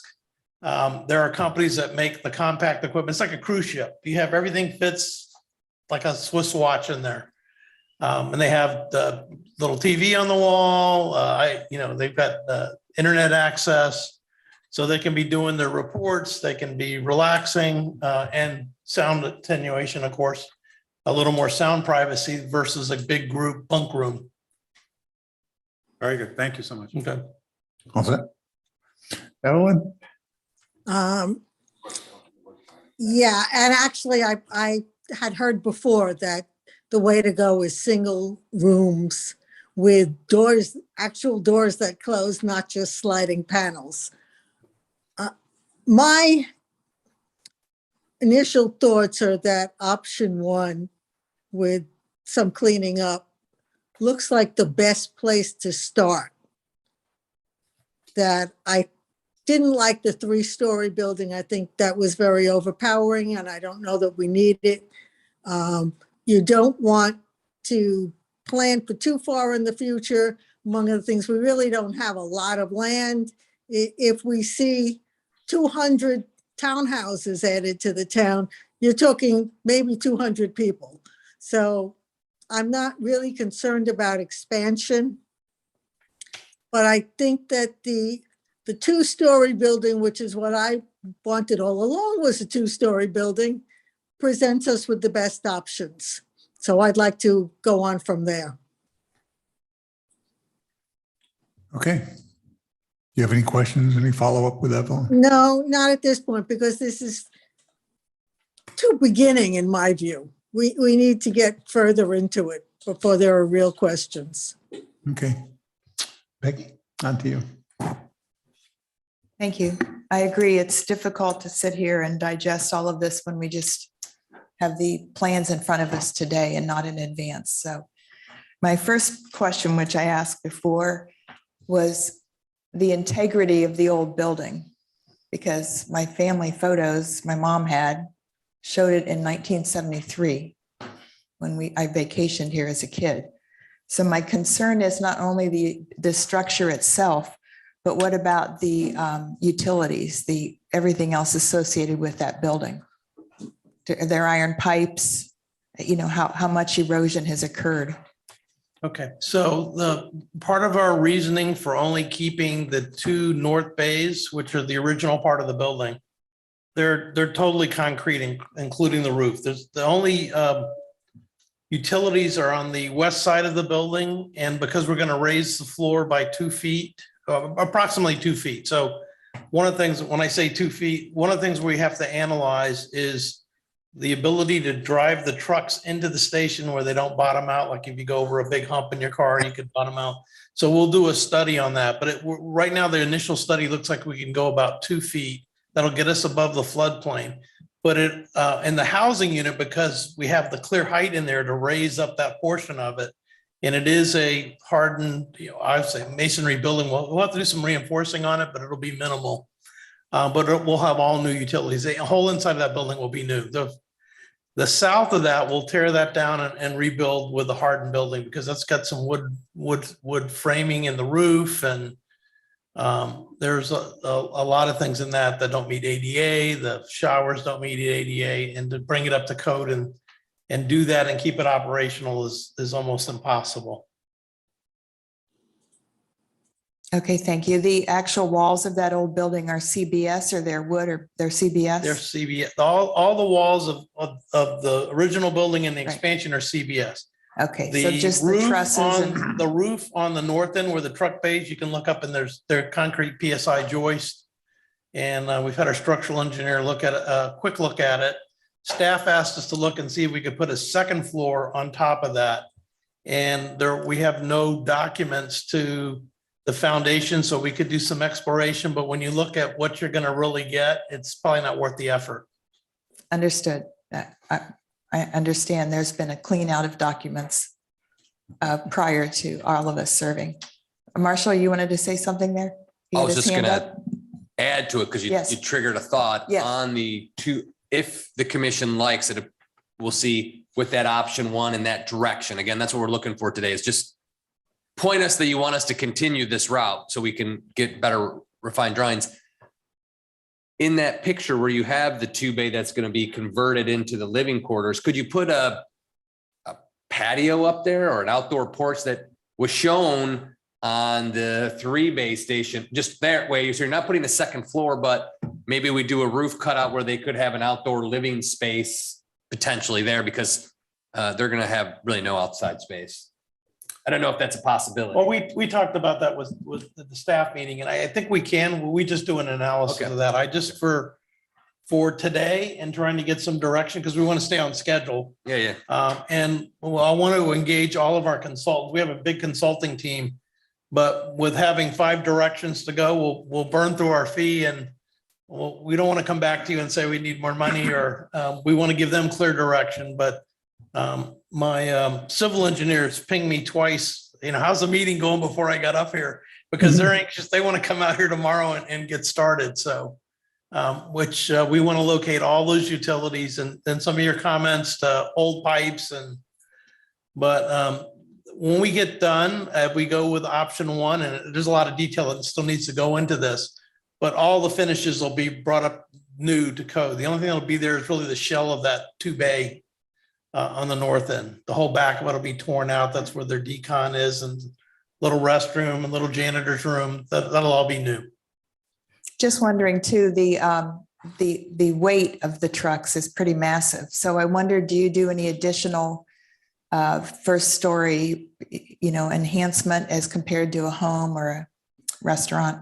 Yes. So the short answer is yes. The building will probably be on pilings, the addition, but one of the explorations will be what's the existing building, and then can we take some of that? But yeah, the slabs are all thickened and grade beams to tile that together, because you're right, 2 big pumper trucks can add a lot of weight. And keeping that, I'm guessing the access will be a gradual slope. It's not going to be a short bump up if we're going up 2 feet. It'll slope, will it be like slope from the road to pretty the much from the road to the entrance. entrance. And we may have to do what's called like a chamfered piece where it'll have like a little bit of a break, so it's not a, an angle like this when you get to the top. Got it. I drive a truck, so I get it. Yeah. Okay. And one more thing, please. Just a minor thing. How are we bound by the codes? Are we considered being a municipal building? Do we fall under any kind of a height or setback restriction, or how would you, and Jeff shaking his head. That's a Jeff question, I guess. I just wondered what codes apply when we're building. Just curious. It goes two ways on this philosophically with the commission. Technically, zoning doesn't apply to municipal properties. However, commissions have learned over the years in the history of the world that what's good for the goose is good for the gander, and you should do your best to meet those codes to the greatest extent practical, because then other people will be like, hey, you built your fire station a foot and a half here. We're not increasing that, setback. We're not getting any closer with option one. The other options, we are getting closer, and we would have to consider, do we want to pursue that? So technically no, but practically yes. So we can weigh that philosophy moving forward. So we Right. don't Yes, have yes. residents saying, well, I couldn't go up 4 stories on my house. Correct. Yeah. Okay, and then thinking back to when this building was renovated. Okay, thank you so much, sir. Thank you for all your hard work. Thank you. Could All I jump yours, in? Natasha. So I'd like to actually hear from Glenn Joseph on his opinion of all these different options. And I guess and specifically, Glenn, if you could comment on what you think the right total square footage is needed for the finished product. Glenn Joseph, GC Joseph Associates in Delray Beach. Let's talk about the challenges of construction. Number one is because you have an existing, you want to continue service during the construction and keep people in house. It is a challenging situation to be in to begin with. So the square footage, it's how you divide it and how you set the building up. It's really not, we need 10,000 square feet. Okay. It's how you separate the building and design. These guys have been doing a great job from the floor plans I've seen. We'll have to tweak them obviously, but for the most part, we could work around the design. We have to decide on how much money you want to spend, how you want to construct the building, how much room do you have, and then we'll work with those parameters to get the best product for the money. I'd like to also comment on the future, looking at the future 10, 20 years from now. And Dr. Cohen is right. I mean, we're not going to more of, you mentioned concierge service, and that's kind of not the direction. I just want to clarify that a little bit. What we're finding that most people that come out of the hospital, they get readmitted because they didn't follow up with the physician in time, they didn't fill the prescription in time, didn't get follow-up.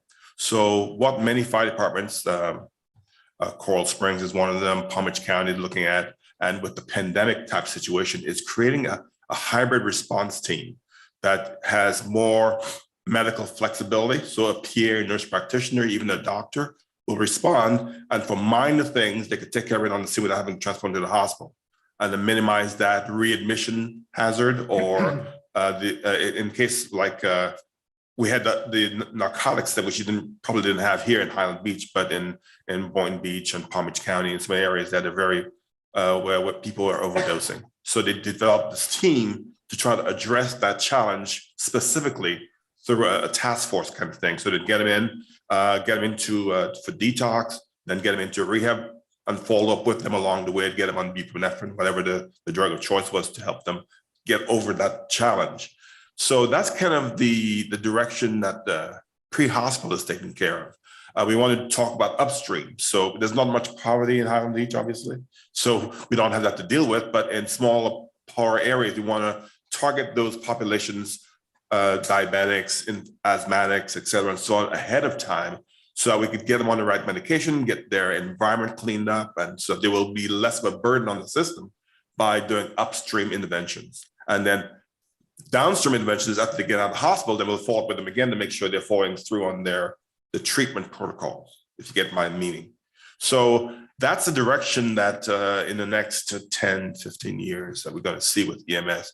And as you guys are landlocked, so there's not very much of a possibility of doubling your population. So my advice as your consultant would be to prepare your mindset for those innovations moving forward. So we could better address them in a well thought out area as opposed to just a haphazard ad hoc addition and removal as we see fit. So I don't know if that answered all of your questions, but I'm certainly No, it available. did. So are you saying like we should have a fourth bay to accommodate an additional vehicle for the future? I'm saying that based on your design and the restrictions that are already outlined, you give us as many bays as you can, based on the money, time, and construction and the restrictions. And then we'll work with what you'll be able to address any future challenges, as well as making the living conditions within the station as livable as possible. Yeah, so is it 3 bays or 4 bays? If I was in say downtown Boca Raton, I'd say, yeah, we need at least 4 bays, maybe more, because the population density would increase. I would probably have put a second EMS first response unit in the next 5 years because they're going up instead of out. And so, yeah, I would definitely need a second due EMS unit. In Highland Beach, the challenge is a little bit differently. It's more of an aging population with maybe more medical needs. And so, like I said, like the doctor said, and I agree, is that we may need more of a demographic specific support for that population as opposed to more numbers of calls going out. You know, if you have a fall injuries are huge in small communities. So maybe you want to make a team that addresses that with a specific population. So, you know, high blood pressure, strokes are a big issue. So we want to target people that are more likely to get those things and give them the upstream care that they need to minimize the impact on their lifestyle, as well as the EMS service being provided. So it sounds like a medical aid versus an emergency medical service. Right. That if we had a Well, different kind also- of vehicle. You know, also I'm really tuning into the things you're saying because they're like, wow, why didn't we think of that? Okay. And the people coming home from the hospital, that's the PA that can help that. The diabetics, et cetera, make sure they're probably the wrong example of diabetics. I don't know that much about the medical world, but the people that are taking the appropriate medicines, that are refilling their prescriptions, that's PAs can be doing that. But where you need the ambulance service, remember, we have only 700 calls. And probably I'll pull out the numbers, but 85–90% of those are ambulance requirements. But we have 2 ambulances. Okay. So, you know, we have to analyze what our population needs are and how can we best service them, that all the needs are not requiring ambulance services. Many of those services can be delivered by somebody in a car. Yep. So I love what you're saying, and we do need to dig into all that because there are better ways to service our population. And I guess that And they're would- being ignored right now. And does that car need to be in a bay? No. Can it be Be parked, outside, like no, our parked in a parking police? space. And that would be my question, is that do we provide that out of the bay or do we provide that out of a car parked out front? And so that's a decision you have to make. You tell me what you can provide, and I'll tell you how we'll tell you how we could use it to best effect. But again, we will work with whatever we're given. So I guess within you're reason. saying, I guess I was looking for if you had a preference over any of these options. But it sounds like you're pretty much saying we can work within any of these options, whatever we decide. We can Yes. make any of these work. Yes, I mean, we had the long discussion here with the mayor and the rest of the design team, and we decided that option 1 is probably the best, given the conditions and restraint that we have. Again, we have a lot of restraints. We have to keep the service going. We have to keep the people in the responders in the area that they've already accustomed to. We can't tear the building down, put them in temporary housing for a year and a half, because that's just not an opportunity for us. So we've got to work with the constraints that we have, and given those constraints, I think the options we're looking at are probably the best, most feasible for the situation we're in. Okay, and so option number 1, just to clarify, we still need a temporary station, right? Okay, so it says cons, need temporary station to house Delray. Just for the Just for the vehicles. vehicles, sorry, Not the personnel. not the personnel. So it's just Not the it's a personnel. canopy to protect the vehicles. And again, So I guess so could you Just- clarify the cost? Because as I read through all of these, yeah, I was a little confused because I thought option one, I guess, could you enlighten us on the cost of what's needed temporarily for each of the options? So like, are you saying that what's needed for the temporary in option one, is that the least costly temporary cost option?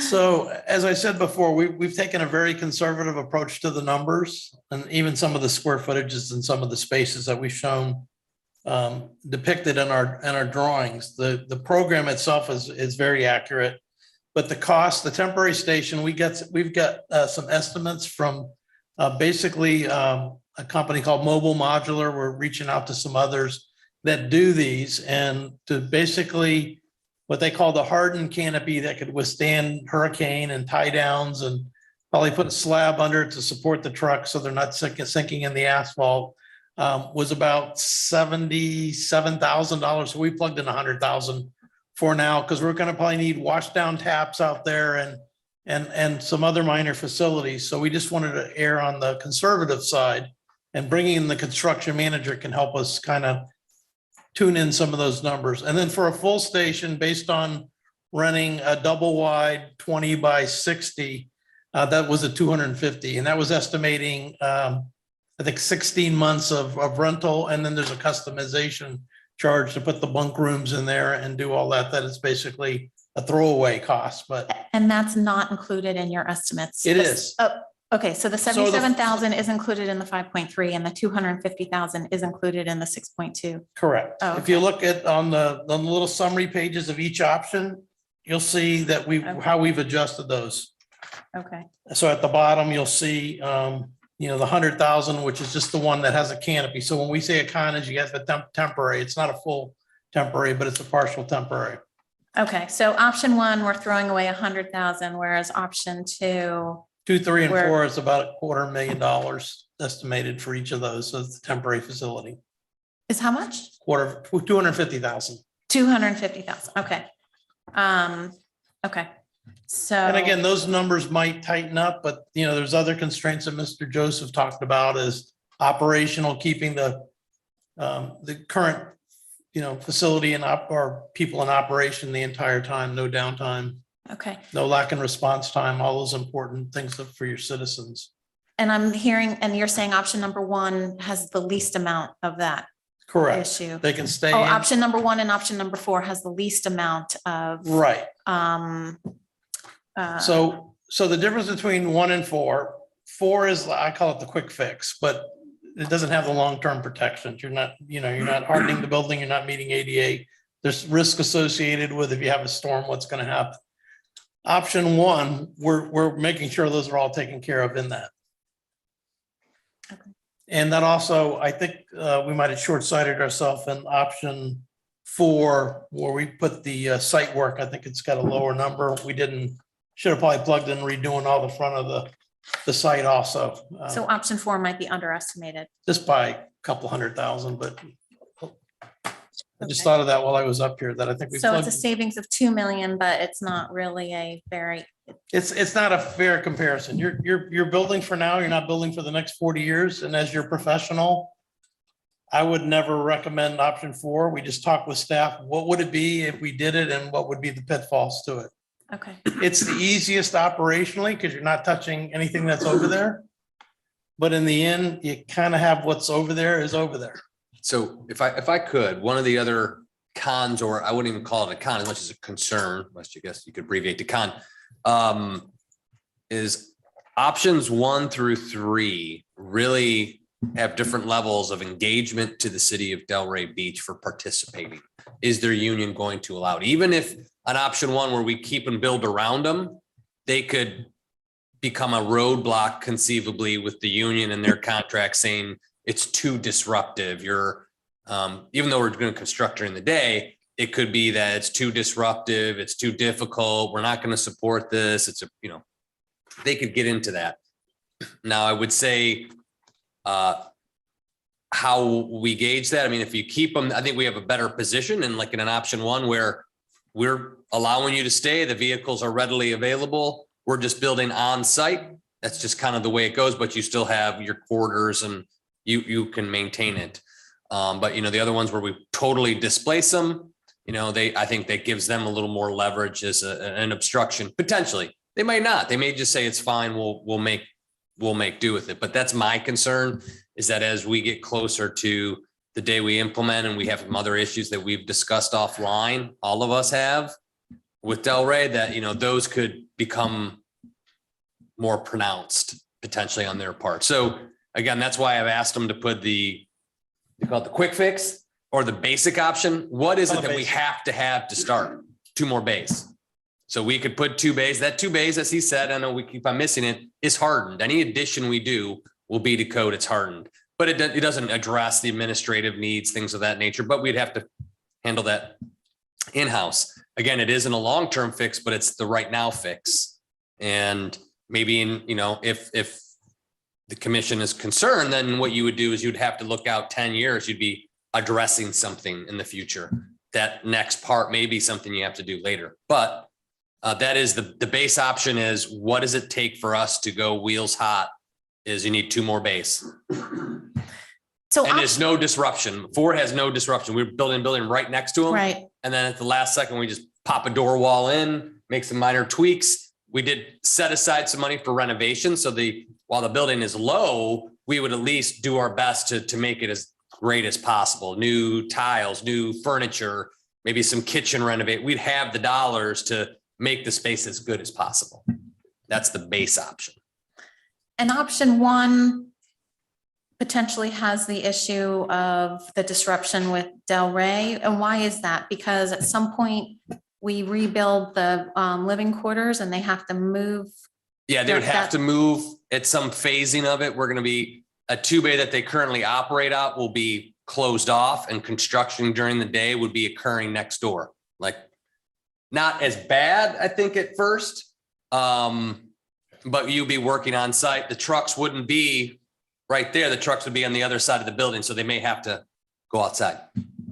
Now that to most of us, so what does that matter? They go outside. I mean, but you know, it can get complicated with their process and procedure. Yeah, that could be a problem, right? If they're that They would say that, I'm number sure. 1 ISO rating, I mean, could they say this jeopardizes their ISO 1 rating or yeah, maybe Glenn could. I guess, Glenn, what is your prediction I can as speak to far that. as our, working with Delray with option number So 1? any kind of accreditation process or ISO ratings, they give you accommodations for construction. Oh. So if you're constructing a new station, they'll give you an accommodation. It's not going to be an indefinite accommodation, but certainly they'll say, well, during the construction period, then these numbers will be adjusted or will not count towards the final numbers. Glenn, can you give us a prediction on how this will go with Delray, like the different options? Like, no. Good answer. I wouldn't want to venture a guess on that. We hope, of course, whatever direction we take, they would cooperate. They might go kicking and screaming, but they'll cooperate. I mean, because you're not like totally taking them out of the ability to provide the service that they're required and contracted to provide.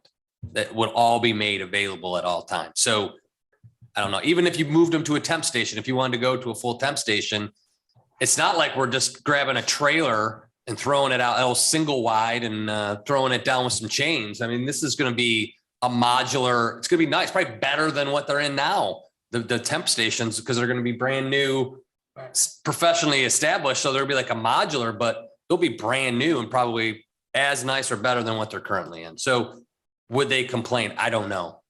To the manager's point, I mean, I was in Boca when we renovated about 8 stations. So anytime you do a renovation or a rebuild, there are issues where you have to either move the units out of that station to do the rebuild or create some kind of temporary living environment for them. So that is not anywhere beyond the standard of what's being done all over the country at any given point. So for them to say, or the union to say, well, this is disruptive, they have to have some concrete reasons why that is so disruptive than any other time it's done it in Boca Raton, Palm Beach County, Delray themselves, West Palm Beach. I mean, we all do construction the same way. We either move the people out or do the construction around where they are living right now. So it would be an interesting conversation, but it's not something that is unique to Highland Beach. I guess I'll point out too, in the option number 4, we end up with 4 bays. Yep. Yeah. And we end up, so the new structure is up to all the codes, right? All the ADA and all that kind of stuff. But that old structure, is there like any retrofitting we can do or something? Like, as Marshall was saying, we can renovate things like. So you can, and the issue is the timing of that. So at some point, because of the issues we just talked about with the current provider, you're not going to be able to go in there and do that. So you're going to do it after they're gone. So then you're going to be in a temporary facility for your new crew that comes in while that's being done. Now, that may only take 3 months. But again, it's piecemeal, it takes time. And you're not gonna be able to fix everything. You're not gonna be able to harden that facility. You're not gonna be able to raise the floor up especially in the middle part of that, because the structure's not high enough. The other thing is the north 2 bays have a lower door clearance, so your trucks barely fit in there now. I'm sure they were customized to do that. So we were looking at that, and option 4 is put the ambulances in. Right. But for example, in option 4, we showed 2 decontamination support facilities, one for the north 2 bays, one for the south 2 bays, because you could go to a scene, you could go to a traffic accident, they could get chemicals on them and they have to wash down, where you're taking space from something else to accommodate that, to have both of those. And what they have now, that's a part of the station that I've looked at. It doesn't meet standards now in terms of clearances and separation, wash down kind of thing. So that could be rebuilt, but again, then you're cutting into the floor if you're not raising, and it just becomes a longer and expensive process. And I think in the end, you don't get that total 40-year facility. In 10 years, you may be looking at doing more renovations. And it's really that bang for the buck to get it done and done right. I don't see option number 4 as being that bad. Personally, I don't know. I guess I'd like to hear everybody else's. I think a 4th bay is what I was asking earlier on, because I was noticing, geez, the first 3 have only 3 bays, and I'm wondering, it would seem to me we'd have more flexibility and to incorporate it in the building rather than try and add it on after the fact, or to have a canopy kind of thing. Because while, you can park a vehicle outside, but the weather's going to be brutal, especially during the summer. Right. It cooks it.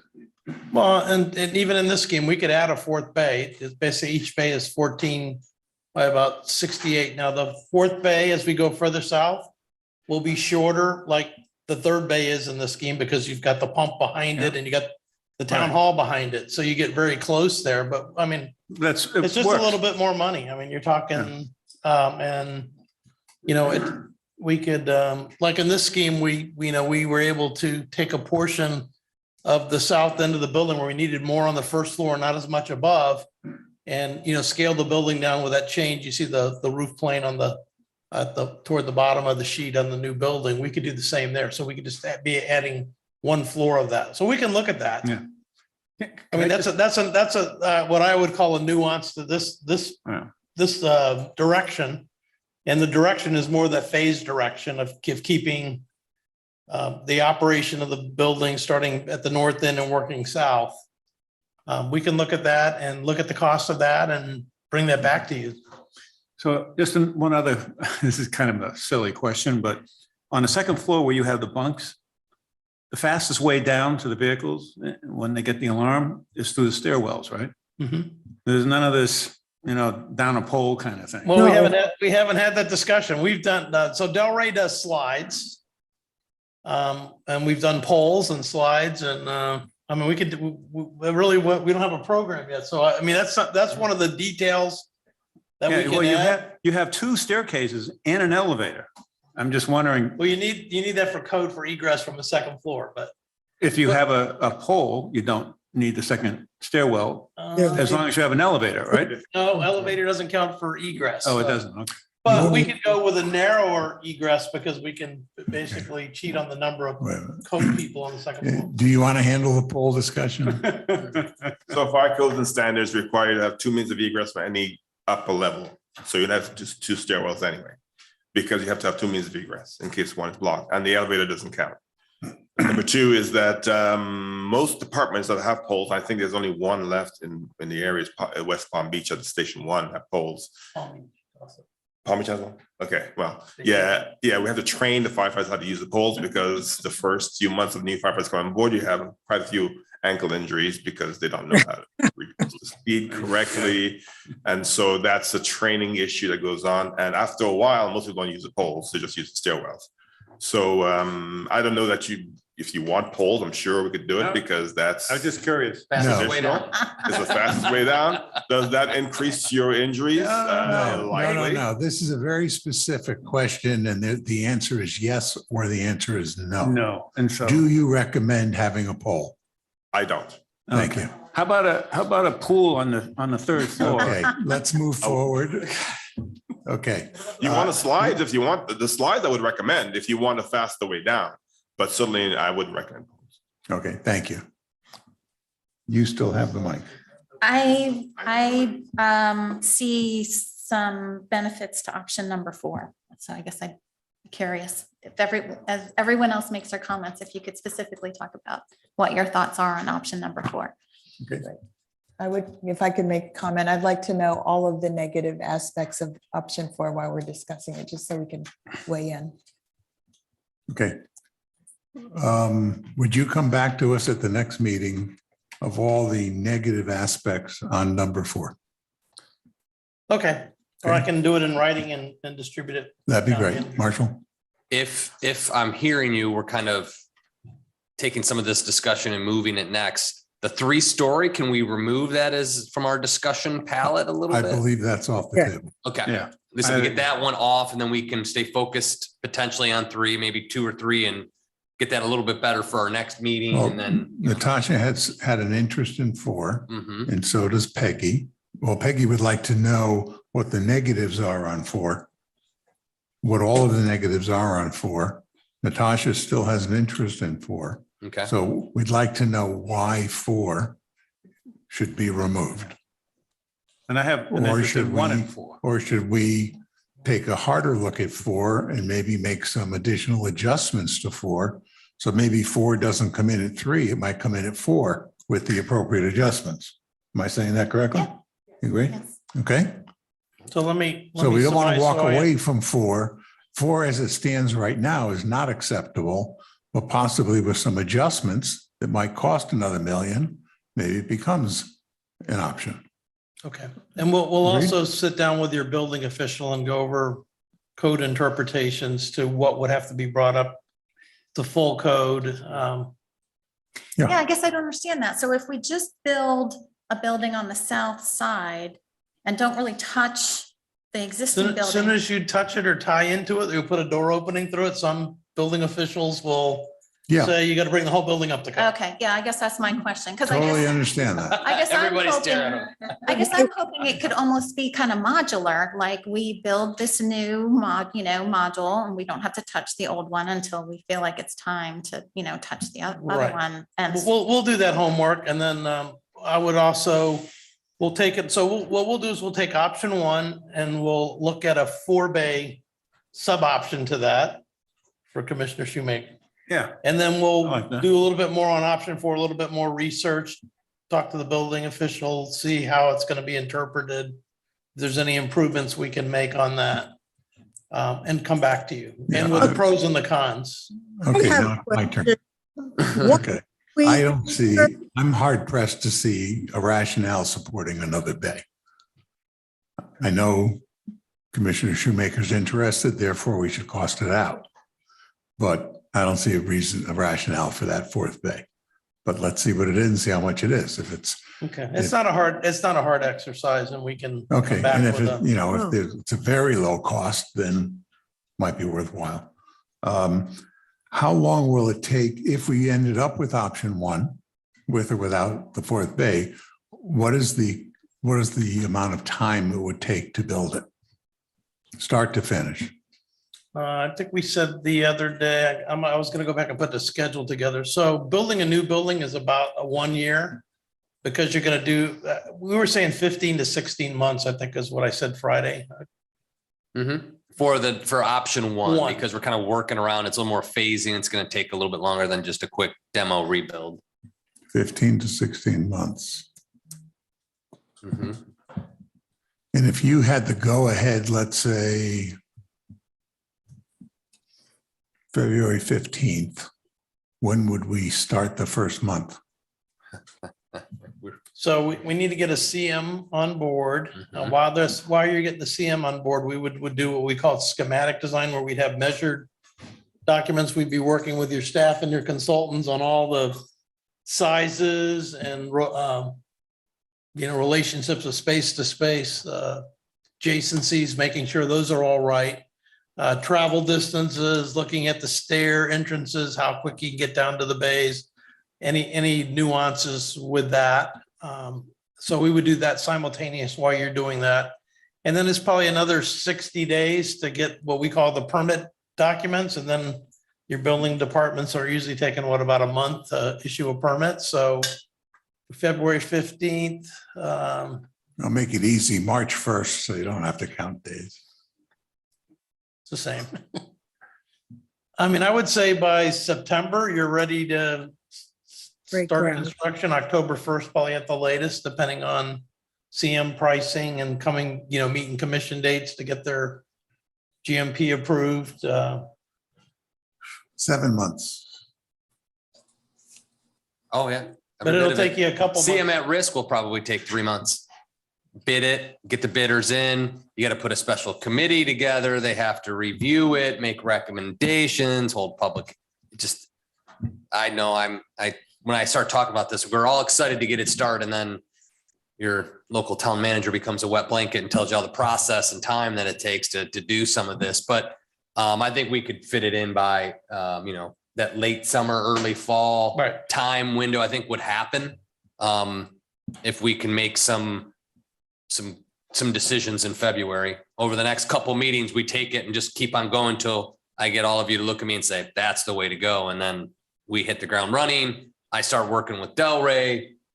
Sam puts together the bid documents for the CM at risk and doing the architecturals, working with Glenn and Tom, getting all those pieces. It'll all come together.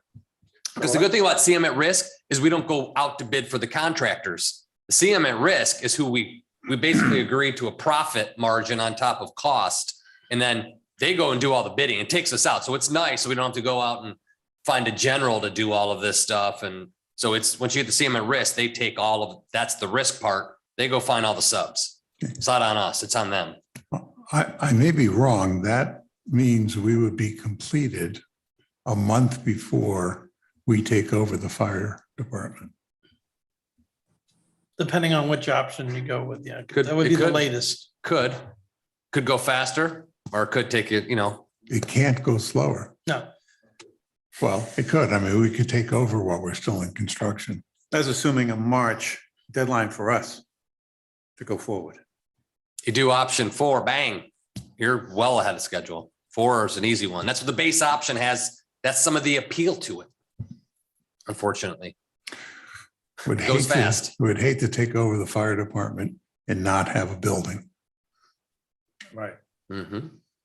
yeah, but even with either option 1 or 4, I mean, if you did option 1, the housing portion would be built. You may have the truck still outside, but they'd have, I have a question. If 4 is an option, it goes back to our previous discussion on the 22nd, where basically we had a 4, but it was a 2-story instead of 1. Is that ever to be considered again? Because we were concerned with some of the massing in front of this building was here you get the 2-story and it looks like it's offset. But if you went with 4 and you put a second story on, we're 4 is not a second story. 4 is not, but Right. for an extra $1 million, you probably put a second floor on that to address some of those issues with, you put the bunk rooms and stuff all over the new addition. the other part of the building gets renovated to, it kind of looks at that. You're designing it already. Let it. Yeah. All I did was say what Yeah, my associates are interested in. sure. They didn't say they were interested in a second I was just story. asking. if- I mean, They I were think just it is. saying, we want to explore that option more. And then I added So it's a that if it sub-option. costs a little more, that's okay. It's not 5.3 million. That's all. So if we were to come back, and pardon me for kind of being a little bit direct, but like, here's your option and a menu of additional items that you can put on it and what that would look and feel like. That way you can, I don't want to say menu your design, but you can say, hey, I like 4, but with a second story, that would be great. And take this off. I mean, like big components to it that might help you to fine tune it. I have no problem with the They second floor didn't- at all.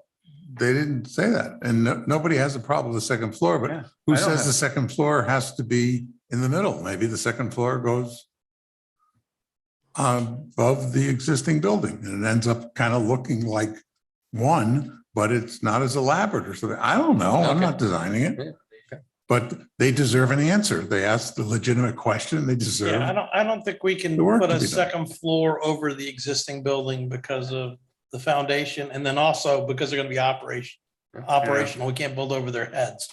But we can look at putting a second floor over the new portion. Yeah, No, nobody asked for that. They I'll just ask asked for you to take a look.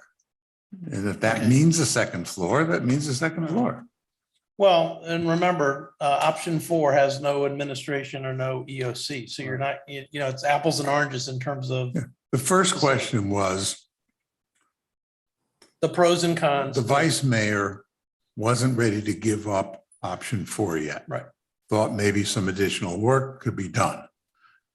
Then Peggy said, I'd like to know what all the problems are with that option, And we'll come back. period. I'm the one that threw another million in. Probably I shouldn't have. We'll take it out of your salary. Okay. but Mayor, I think you have a good point. Like, should we consider a second story on option 4 instead of a single story? As you He's explore saying that you that, can't do that. no, he's Maybe. saying you can't on the existing, but we're talking on the new. So that's, South side. isn't that an option 1 with, No, option 1 is doing a major renovation on the existing fire station. Right. What I like about option 4 is we're not disturbing Delray Beach. They can finish out their contract with the structure that they've known it as always. And we basically are just building a new modular around it? on the south side of it. So instead of a 1-story, we do the 2-story. And it includes the additional office space and things that he's saying was the downside of Mhm. option 4. Yeah, that's a very huge drawback because we have no place else to put office space. Right, so putting a 2-story on option 4 Then you get could office space. possibly Yeah. strike out that con. The drawback is if we don't put it over the existing space, now you have a second floor sitting in the middle of the complex Uh-huh. and looks terribly awkward. Unless they can come up with some clever way to tie it in. Right. We'll do a little massing And they'll work study on it. because I think Yeah, we have yeah. one already and it didn't look right. Okay, Right. we got it. So you have an assignment. Let's see what, it may No, come back and be, okay, it didn't work. Or it may come back and say, It's part hey, of, it's part of brilliant our, idea. We it's saved part a of the lot money. process. Let's see. And as we march along, if something jumps up, I know we gave this to you, this was this morning. If something jumps up or a question, just let us know and we'll address it as we work towards that. Okay.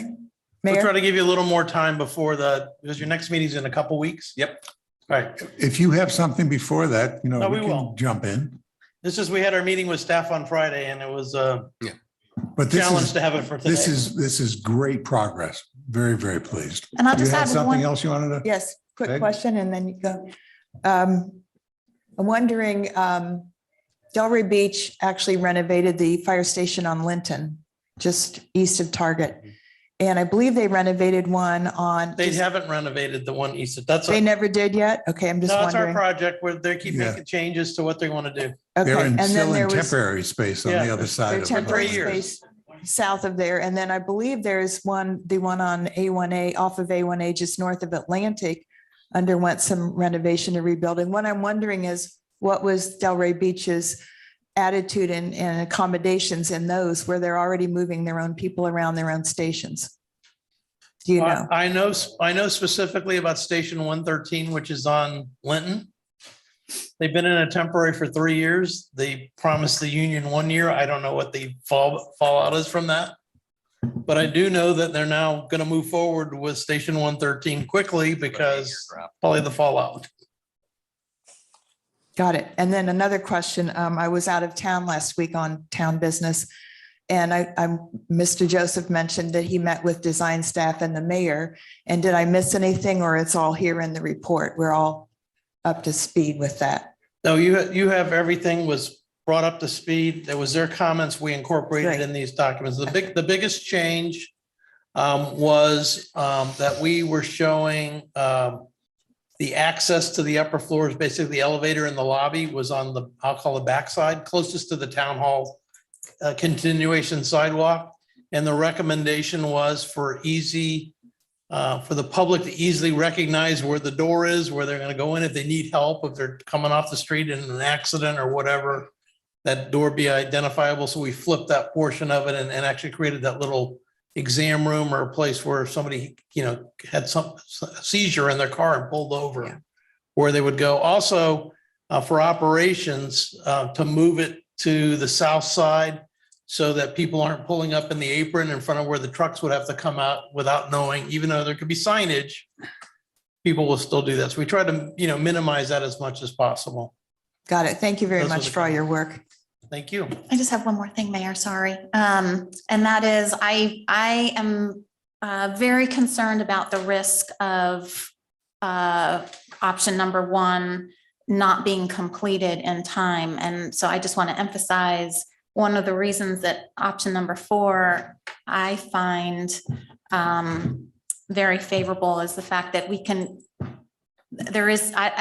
there's no risk in not completing it, right? Because we have a fire station ready to go. So to me, that is a huge benefit that I would like to emphasize to everyone. So for the next meeting, we'll work with staff and create a schedule of both, so you can kind of see the difference. I don't think there's much difference in the delivery for either one. It might be a month or two, but I think the key component, and hopefully, I know the manager's very busy, but getting advertised the CM so we can start that process. Because we don't want to get to the end of the documents and the CM comes, well, if you did this and this, you could have saved a bunch of money. And we've got to go back and do that, because that could be the delay to get the thing started, project started. So Which wouldn't be a factor for option 4.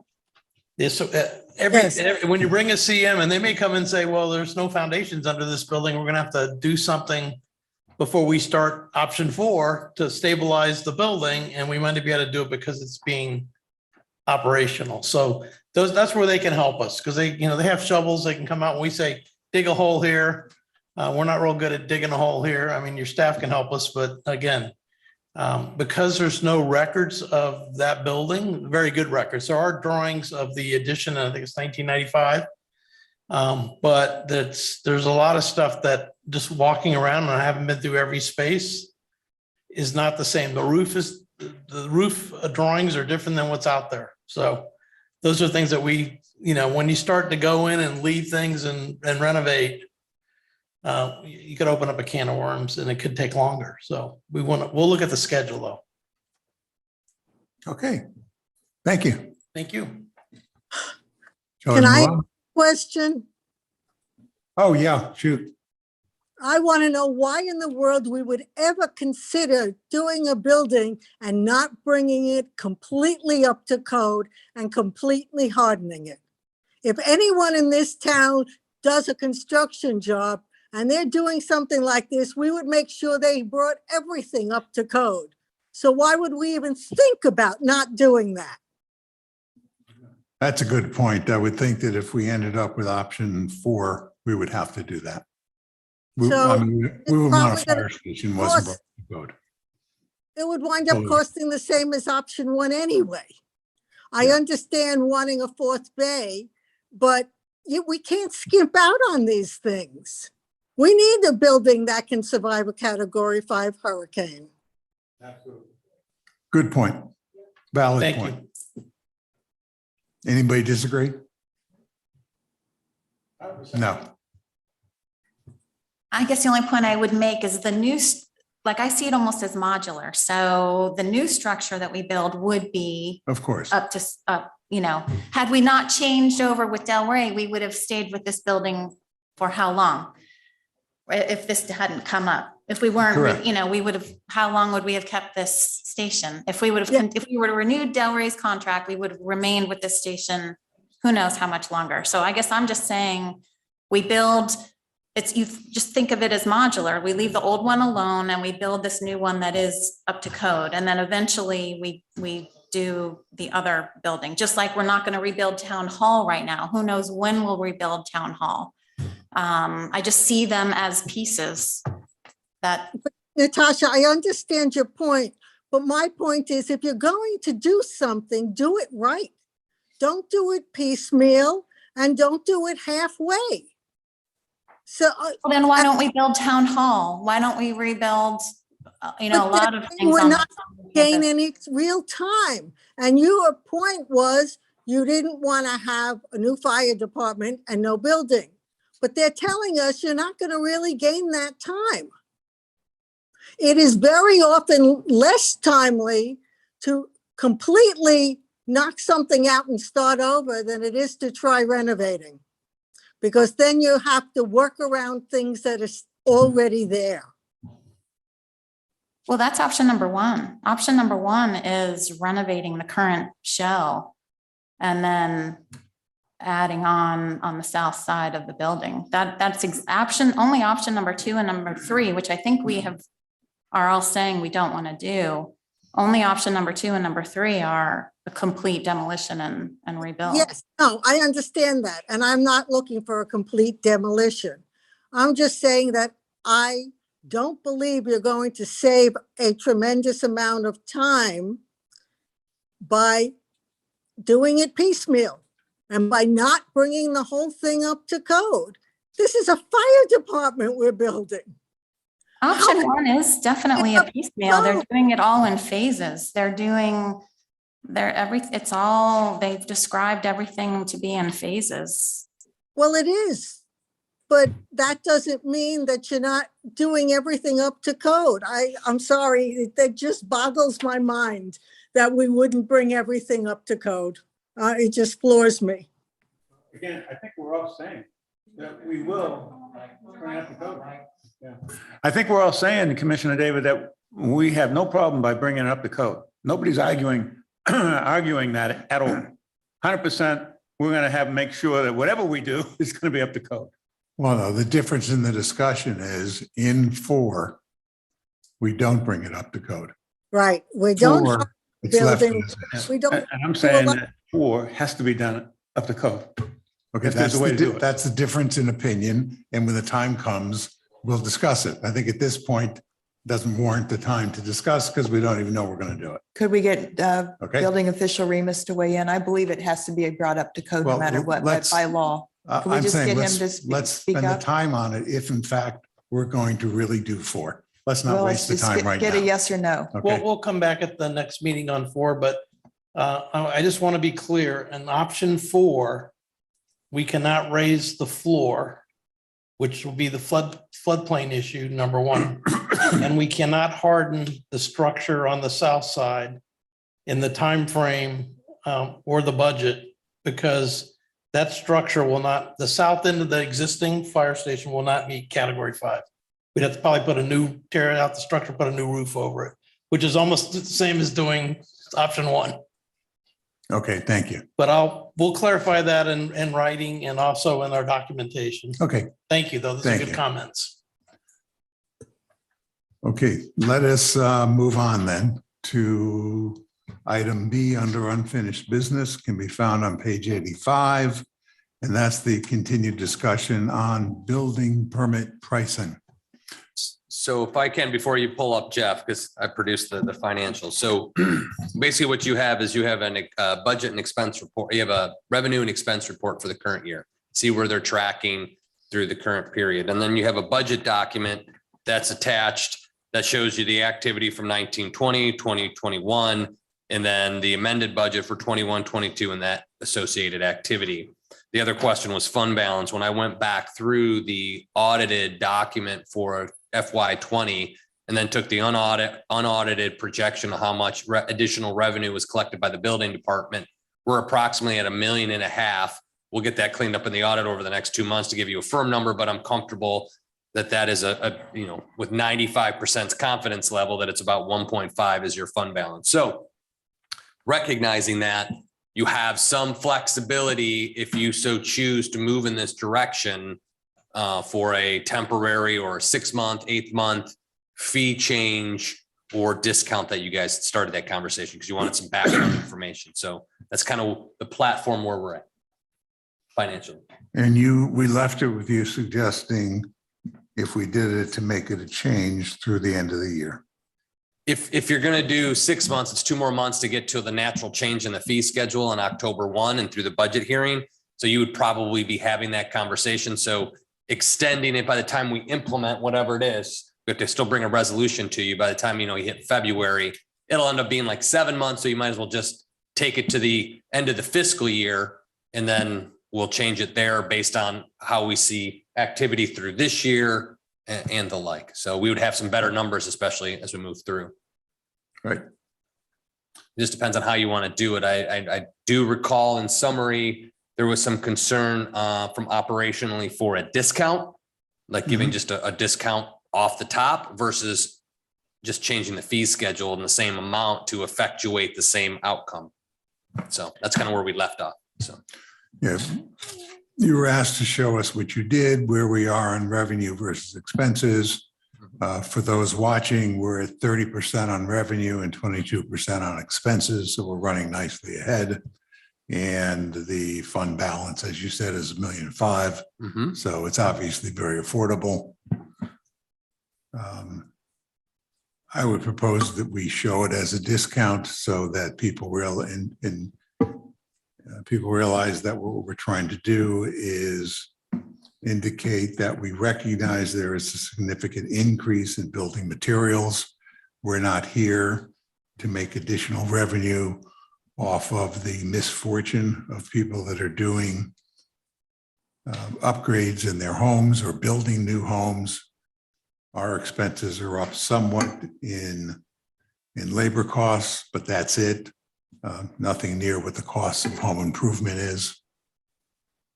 But show it as temporary because not that these are transitory inflationary increases. We don't believe that anymore. That term's thrown out the window. But the cost of materials, like what has occurred in lumber, went sky high, came back down. Now it's going back up again. We don't know if these are going to stay high or continue to fluctuate. So we have the chance to reevaluate at a later date. Running around for comments, John. Well, I'm not interested in having an exercise to change all the permit fees. I don't think that's the call for. I do think that a discount keeps it simple, easy to implement, sends the message and makes it temporary. And between now and the end of the fiscal year, determine if it is necessary to bring price changes to the entire permit price structure. So, if we do this, let's keep it simple. It's temporary. Let's evaluate between now and the end of the fiscal year whether it does bode well for a more permanent increase in permits. Prices that can be determined by type. So anyways, it would buy us time. Okay, Evelyn? I agree with John. I think it should be done temporary basis. I also don't think that we should go in and change all the prices. That makes it unnecessarily complicated. I think we're just recognizing that costs have gone up for building anything, and we don't need the money. Our costs have not gone up the same way. And we shouldn't get rich off the backs of our unit owners, our residents. So I'm for doing it till the end of the fiscal year. Okay, Peggy? Yes, couple questions for Marshall and Mr. Remus when they have a minute. Shoot. Oh, yeah. Go. Sorry. Go ahead. Yes. That's okay. Sorry. I just wanted to, in 2019, actually, when I was up in Tallahassee, the state passed the new statute that required the building department to be self-sufficient in a separate budget. Prior to that, isn't it true that if we had a surplus, we could roll it over into the general fund? Not that we ever had a surplus, but just figuratively speaking, You could have. we could have. And that or probably anyone. was the premise for the legislative change.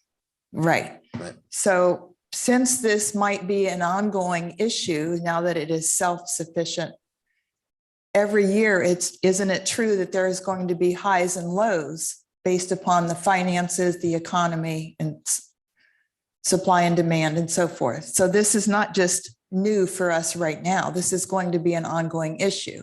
And if so, how are municipalities throughout the state dealing with this? I mean, we're not the only ones. So how are, Do we know? I mean, yeah, they're all self-sufficient. Do I know the status of their Yes. financial position? I don't. I would have to. Because directly this is just an anomaly that it's one of the first years since this statute was passed that we're showing this excess. So we can't Correct. go in and adjust and do discounts up and down all in ensuing years. I'm looking for what would be the master plan for So- this situation, not Yeah. just today. Yeah, absent today's conversation, I would be this year's budget cycle coming to you suggesting we take a closer look at the building fees based on the fund balance that you do have. I would say you would have to take a look at these. The Okay, then, reason being right. is you can't use it to continually, similar to the concepts with our fund balance, you can't, the building law is a little bit more specific. You can't continue to build a fund balance up. Now, it's the sense of reasonableness that we would have to take a look at. There's no exact number or percentages locked into legislation. But the concept is if the fund balance continues to grow, some would say and indicate that our fees are too high and generating too much. So we need to lower them to come into better balance where it's more hand to mouth type of operations where what you charge covers your costs. But the legislator did recognize that you have to have a fund balance because the building industries are very cyclical. So, at some point in our conversation, since we're talking fund balance, we'll get to that with the building department. What is an appropriate number at some point? Because you need to cover, my goal would always be to cover your personnel costs. People that you have on payroll, you don't want to have a bad quarter and say everybody's fired, have a good quarter, everybody comes on. You can't do it that way. So you have to look at hedging that and then over a period of time. So we're getting to that point where that conversation, I think, during budget cycle will be more appropriate time to have a more in-depth conversation to see how and if we want to adjust our building permit fees. Because as you recall, we went and picked a number and made the adjustment and we're on the lower side. So this is kind of telling me that one, it's kind of driven by volume right now. So at some point, does that volume slow down? I don't know. And those are hard things to identify. Because if it dries up by 50% and we have a building department that has a cost structure at X, we got to make sure we can hedge that for a few years. So So to clarify for Peggy's question, it's premature for a long-term plan, but in the meantime, we have a short-term solution that gives us time to develop a long-term plan. I would think if we were going back to today's conversation, I think you're in a safe position to do this, to do this discount or fee adjustment, whatever it is you all decide. I think you can comfortably doing without being concerned that we're going to risk the financial health of the building department. Our special revenue fund, if you will, can handle doing something like this for basically half a year. So basically, we're talking 6 months, maybe it's 7. I think we're comfortable where we can do that based on the volume we're seeing and recognizing these are real implications for people doing construction project. Prices are going up. We're seeing it on our project. So it's very ripe to see like, boy, it's really taken off on costs, limitations of supply chains. Those things are truly coming to bear. And if it inflates the cost of the construction project, it's going to cost us, even though some of our costs are going up a little bit too, because we use a consultant and their contract is going to be coming up. So we'll probably see similar adjustments. And because we're in government, not to go on a diatribe here, but we're a little lagged on that kind of impact. So the private sector feels that sharp pinch right away. We usually see it 6 to 12 months later. So we kind of have to balance all that. But I'm telling you, you're comfortable right now, whatever you decide to do, because you've been throwing around 10%, feel comfortable if you do this. The building department is not in any jeopardy, and we could handle it. Now, what else would we do with the excess funds if we did not do this plan? Because we have to.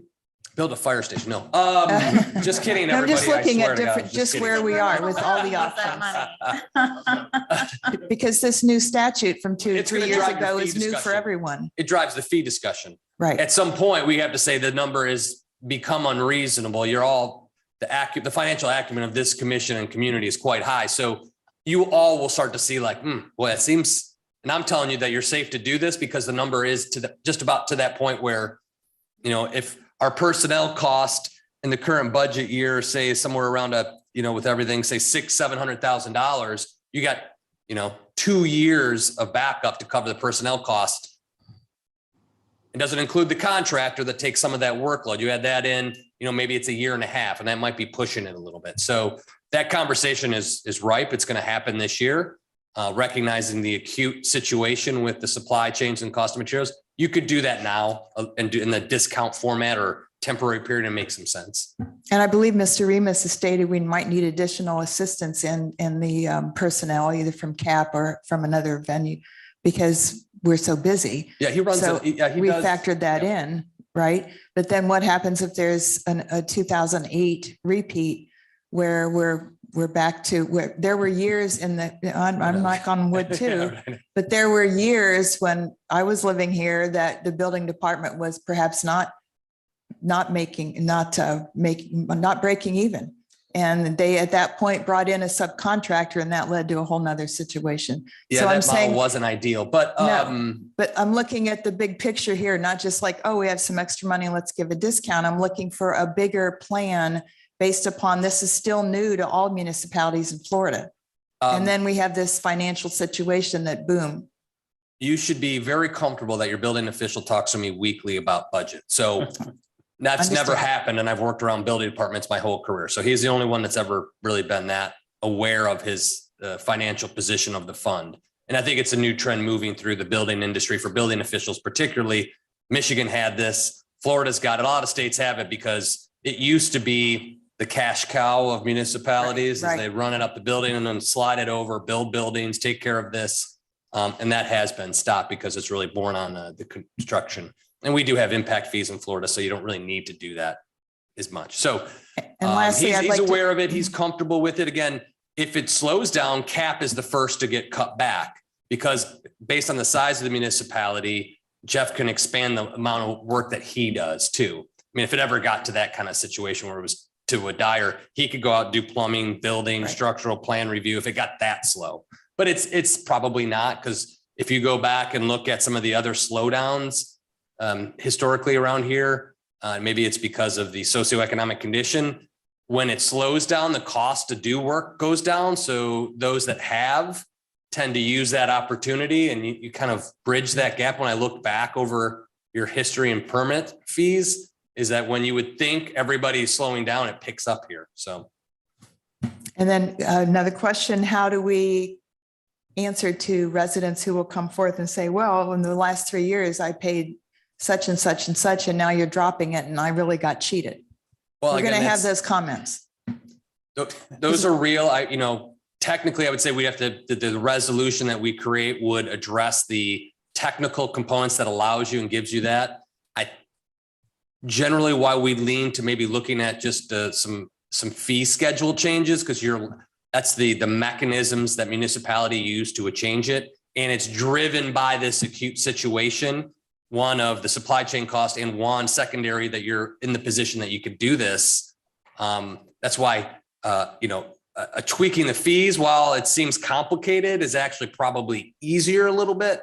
And it's more justifiable and more lawfully defendable moving forward, rather than, even though it does the same effect with the discount, I think people would have a difficult understanding and comprehending it. Sometimes it's changing how we do it to get to the same thing.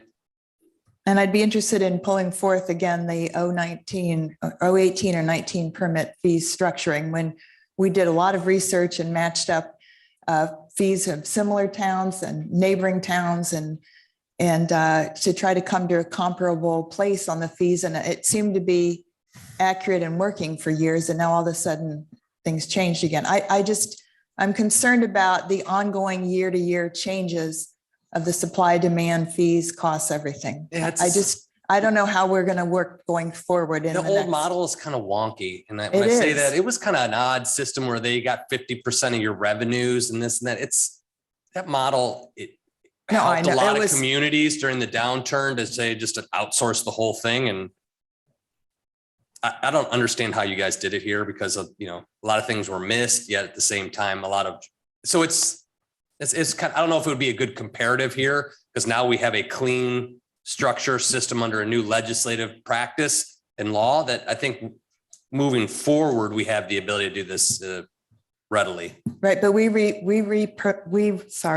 adjusted the permit fees back in 1819 after Safe Built was gone. We adjusted them then. We raised them up based upon neighboring towns. Because they were Forgetting the subcontractor. They're dated, yeah. We hadn't raised them in 20 years. So I hate to go from not raising them in 20 years to, I don't mind looking at this process, but I'm looking at the big picture. That do we every year say, oh, here's some money back?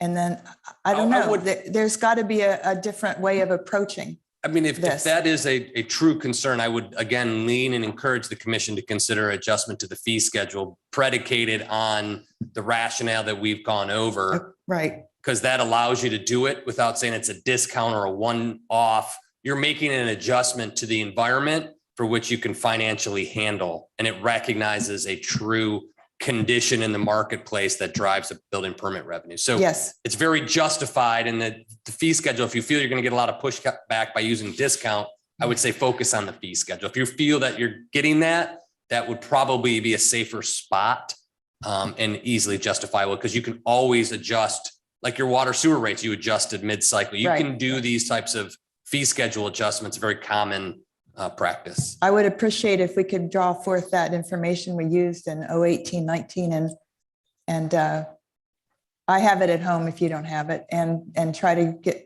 provide that to the commission. I mean, I wish I had my colleagues on board back then, but I didn't. So if we overly raised, if we raised them too much and now we're adjusting, I would just like everyone to have a look at that and make sure we're doing the right thing, whether it's this discount or the overall fees. Sure. Because we took a lot of heat back then for raising them and really trying very hard to match our neighboring communities in a fair shake. Sure. Because we were way under the standard for years.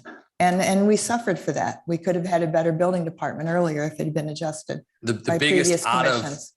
non-congruent or incongruent numbers were more on the planning and zoning side. We were severely outdated. Oh, We had yeah. to fix that because we really didn't charge for a lot of stuff. So that's why Mary spent a lot of time cleaning that up. Correct. And at the time, the previous Jeff and building official, he looked at, what is everybody doing? Let's land in the low side. And we just did a whole common practice type review. Right. I don't think we collected impact fees ever, if I remember, which I would like this commission to understand. I mean, there was a lot of cleanup when we brought forth our new building department. So I'm all for having that materials provided to the commission so we can continue to work this out. Thank you.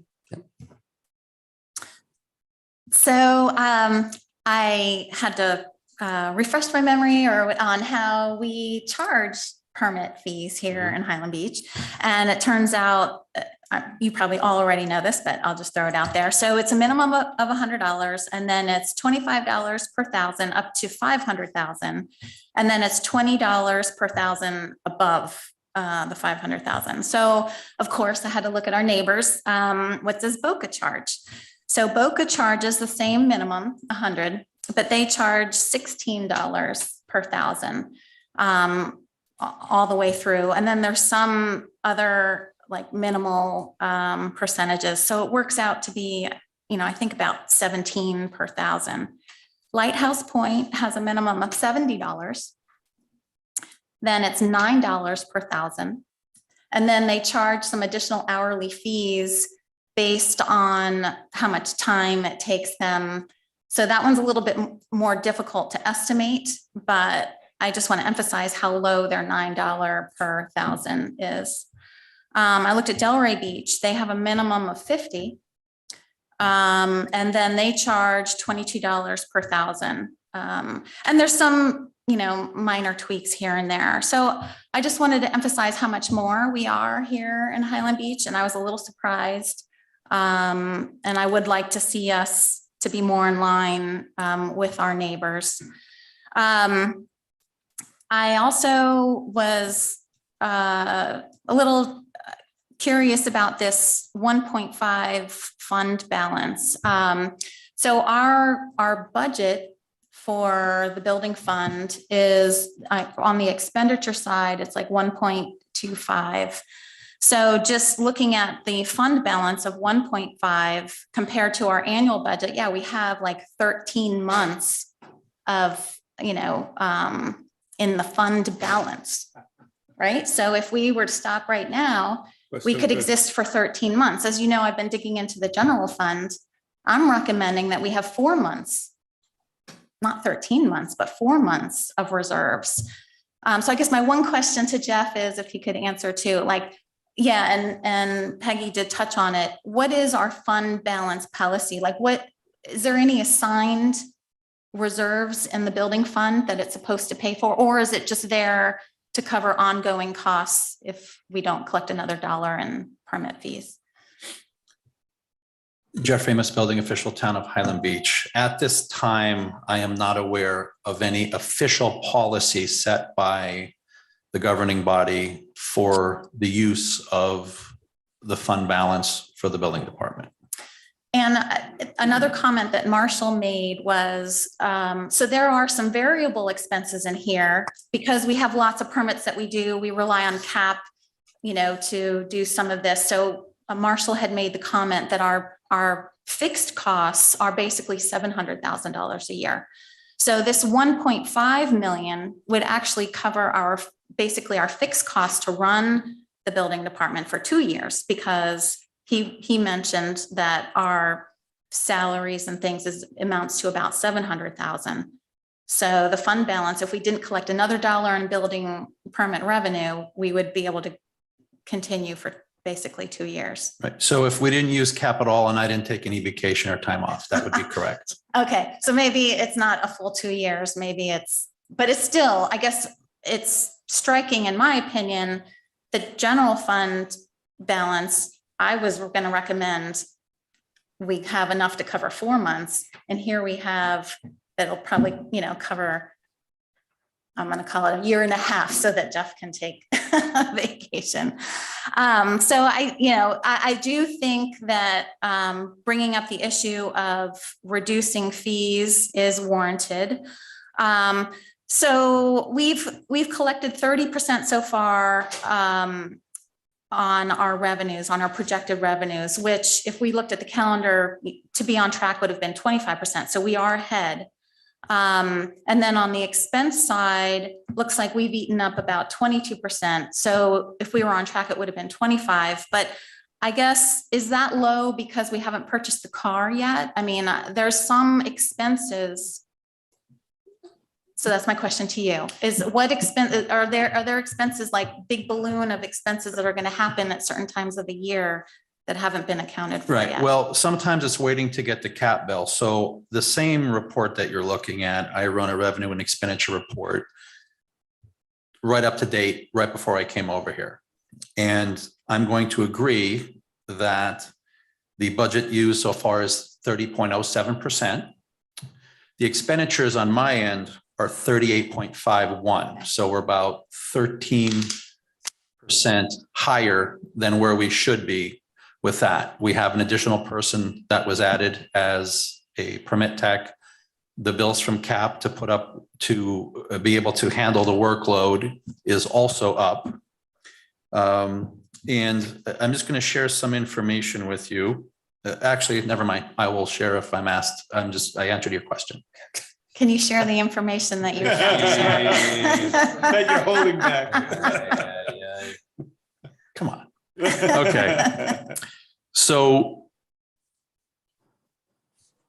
for the average permit fee that we've been collecting so far is $610 per permit. That's the average. Okay. And we collected 610 in order to make the approved adopted budget. We have to bring in $580. So there's about a 5% difference right now. But we also have an increase in our expenses because of the workload. Okay. The 5% and knowing what we have in the reserve, I have no issues at all rolling back permit fees until October 1st. And in the interim, doing more of a long-term study and maybe some projections to try to put together something that is going to work. But right now, the way I'm looking at things, I'm going to be running about even, by the end of the year. I have some issues with our CAP contract running out in, it's going to be sometime in May. So we have to, and we piggyback off of the county contract. So for us to continue, I don't know if it's going to stay, that the prices will stay the same or if there'll be a slight increase, but that's where we're at. And right now, we are in good shape with our reserve as far as the fund balance right now for our enterprise fund for the building department. What's the minimum amount of fund balance you would be comfortable with? Yeah. Oh, And- do it. No, so I'm not going to give you a number, but because we are a barrier island and we are subject potentially to storm surge and hurricanes, and everyone, FEMA pays, and we have insurance. Yeah, not so quick, because there's a lot of other expenses that come with that. And as someone who has been through, as a building official in a town that had had multiple towns that had a 500-year flood event, the amount of people, just when I had my own business, I right off the bat, within the first week, I already lost $10,000 in payroll because I had to bring in people from all over the place. So we need money for things like that. There may be a point when that building needs to be renovated. So we want to have money for that so that we're not going to be putting it, so we'd be able to function. I don't see the point in having an extremely large amount unless we were planning on building our own building somewhere, which is not an option here. I would love to be able to somehow find a way to commingle some of our expenses with the town, if that's a good word to use, but probably not. I guess it's not allowed. No. No, I said, I wish we could, but I know that we can. So I don't have a number in my head because there's too many variables, but it seems like right now we were in good shape leading up to this point. But now that we're running so smoothly and we're keeping up with the workload and we have all the pieces in place, especially with the hybrid, because I don't have to hire a separate electrical, plumbing, mechanical, and structural inspector because we have CAP. And so our first variable in controlling expenses is controlling our CAP government contract by increasing my workload.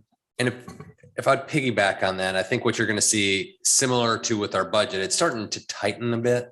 What I mean by that is how much you may think may be added to the fund balance on a year-to-year basis has been shrinking from when we started doing this activity. So like the unaudited amount was, maybe a couple $100,000. The year prior, it was 500,000. So we had a couple really big years where the cost structure was under control and whatnot, and we didn't have as many people on board and some trends. I think you're gonna find, based on how Jeff's running it, to keep that to meet the customer service expectation, adding time, people, staff, we're adding the building recertification program. We just gotta be careful what we want to bringing it down. So we haven't had we've had very informal conversations on what's an appropriate fund balance. But we would want to have an opportunity to talk a little bit more about that, maybe give you some suggestions or recommendations from our end. I agree. And one of the other benefits so far is that, you know, prior to this, the building department was existing basically free rent and not really paying back for the administrative costs. And our administrative costs that the building department is now giving back to the community has gone up substantially, substantially.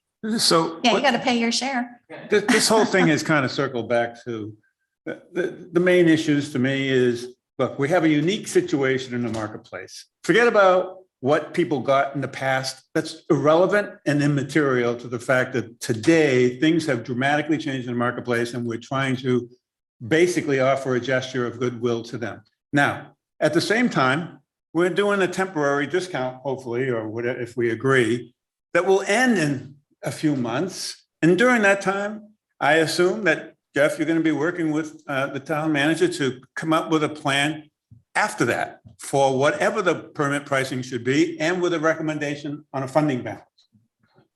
Is that what all of this discussion, that's where we're at? No? Yeah, I think that's pretty much it in a nutshell. I guess I have one more question. So is there anything, so in your last report, the mean time to complete application to issue is 11 days. Is that a financial issue? Could it be shortened if more money were invested into the time of review of application? Because somebody who has submitted, for a permit, I personally would rather have a shortened time to a completed permit than have like a $25 reduction in my permit fee. So I guess, can you comment on that?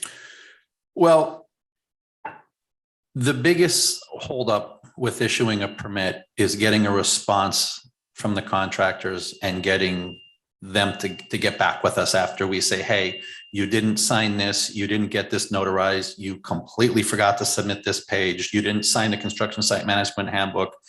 And there's been times where we've waited 123 days, we've waited 60 days, 90 days for them to get back to us. So it says mean time days from complete application to issue. The items that you're describing, would that 123 days be counted in this? Like, it sounds like to me you're describing something that's not completed. Unfortunately, that was the case up until about a week and a half ago when I got on the phone with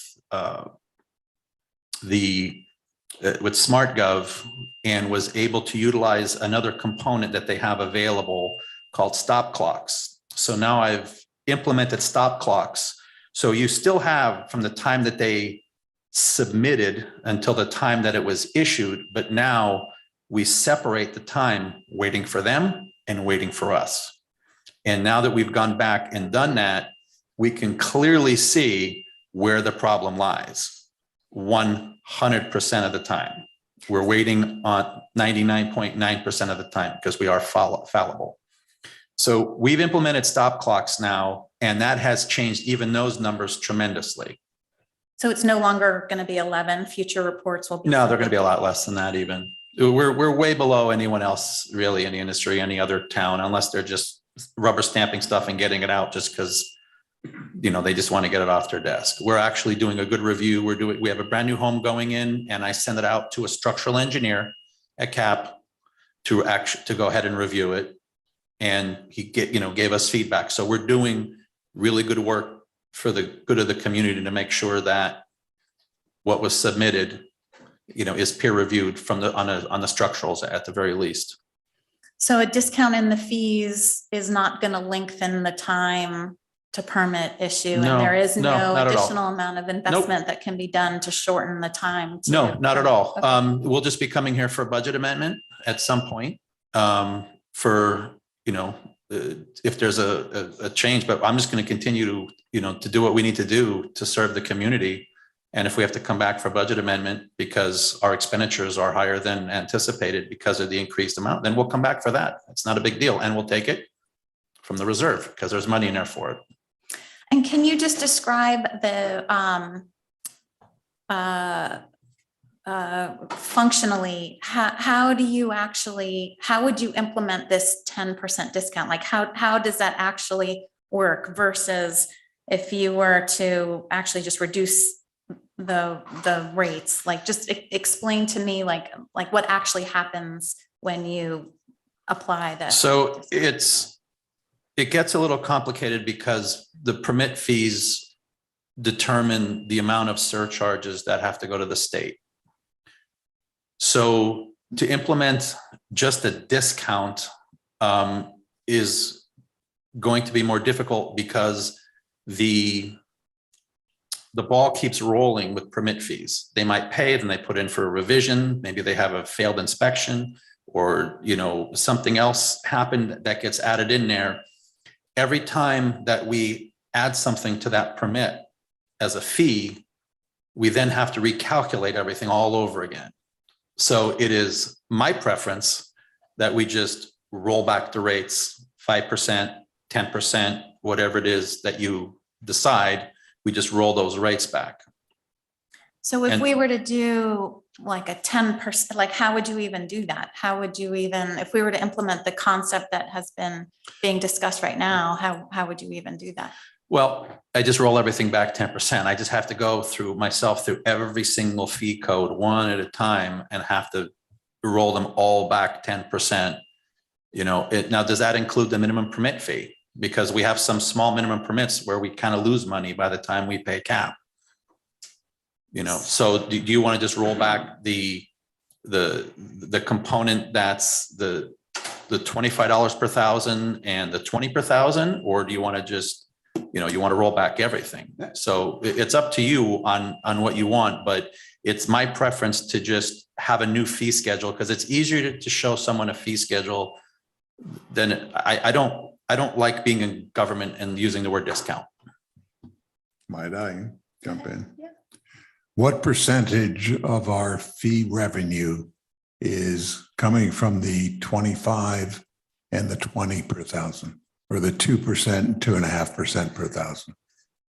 I can give Roughly. you roughly. I'd have to calculate it right now in front of you. Give me a guess. About 80%. Okay, so if we restricted it to that, Right. so you made the 2% 1.8 and the 25 2.25. Yeah. Pretty easy to do. Yeah. Yeah. And could a message be put on the invoice? Could probably put a description in that fee code or talked with SmartGov to see, because I've got them, I have been able to have that added to certain components. Maybe I can have them added to the invoice. Okay, so if we did something like that, we'd still be higher than people, the 4 towns you checked. But and the message would be, we'd come up with the right terms very, very short. Yeah, I like that. Like how Commissioner Shoemaker put it, we do this in the interim until we get a more further in-depth analysis of what the rates. Yeah, we get a better grasp on the whole situation. Right. My Is concern this is, temporary? We may have just gotten hit with a temporary inflationary smack that lasts only 6 months and then it becomes only 2 or 3%. Or, the building material world is leading that, and food obviously is leading this inflationary hit. And building materials obviously are oil-based, many of them. It may come back down, it may not. Mayor, can I just make an observation? It just seems like we're getting into the how and the details of what they should do. It would seem to me that our direction should be that we'd like to see a reduction for a short period of time while developing a long-term plan for pricing. In the meantime, how would you do it? Yeah, well. Let he- them come back. He rather than us described trying. how we're just trying to simplify the world, and if we can take care of 85% of it, I'm really happy, and I think all of us are satisfied with just that. And we know we're still higher than our competitive, well, it's not really competitive, higher than area Neighbors, towns. And I think that takes care of the issue, and I'll leave it to you beyond that. Yeah, and I wonder, should we make the minimum 90 instead of 10? So like all those lower cost permits would also realize a savings. So I guess I'd throw out there, okay, so Commissioner Shoemaker just said, don't tell him how, but sorry, so I'm going against what he's saying, but I guess if we lowered the minimum, at least we would give some of the lower end permits a savings. If we didn't do that, they wouldn't, Well, they wouldn't participate in the savings. We could, I was kind of in a roundabout way responding to yours, if you're getting $10, like, why even bother with it? Right. But when you're starting to deal with the percentages, it's on thousands of dollars worth of work, it starts to become a little more meaningful. It's more of anything else is trying to let our residents know that we're aware of the situation. We don't want to make extra money on your backs. And I like it because I do think your analysis will show a drop in rates. So I don't think it's necessarily going to be a temporary thing. We do this one step quick because we know there's, Right. something. But then I think going forward, I do believe that Jeff is going to recommend. We a need drop to in do, rates. back to what you were saying, Peg, it's time to do a full analysis of all of our fees, take our time, look it over, and by the end of the year, be in a position to say, okay, these are the new rates. Mayor, if it helps, when the rates were reestablished in 1819, we were coming off of the subcontractor who automatically took 50% of all profits. And then out of the town's 50%, we paid the bills. And so it was a very dire situation. And so in separating, we made sure that we had enough funding to move forward and establish our own department. So if that helps. And then my other question remains, if we didn't do anything now, what would happen to the funds, the excess funds? I'm just curious. If we didn't think of this discount for the residents, and where would we be with it? I guess they go into the reserves. Yep, it's just there for you to decide what you want to do. Okay, and that was my question. Thank you. Relocate them to the third floor of the fire department. Oh, yeah, there you go. There we go. And that's thinking outside the box, occupy the third floor. Yeah, and we just don't want pay that for that. third floor, so let's give it back to the residents. Thank you, Jeff. All right. Always appreciate it.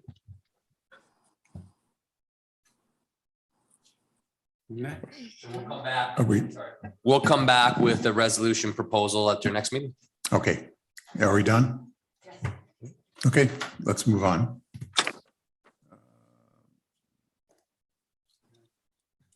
We're on to new business. This is approve and authorize the mayor to execute an agreement between the town of Highland Beach and Dr. Terry Cohen for the medical director services.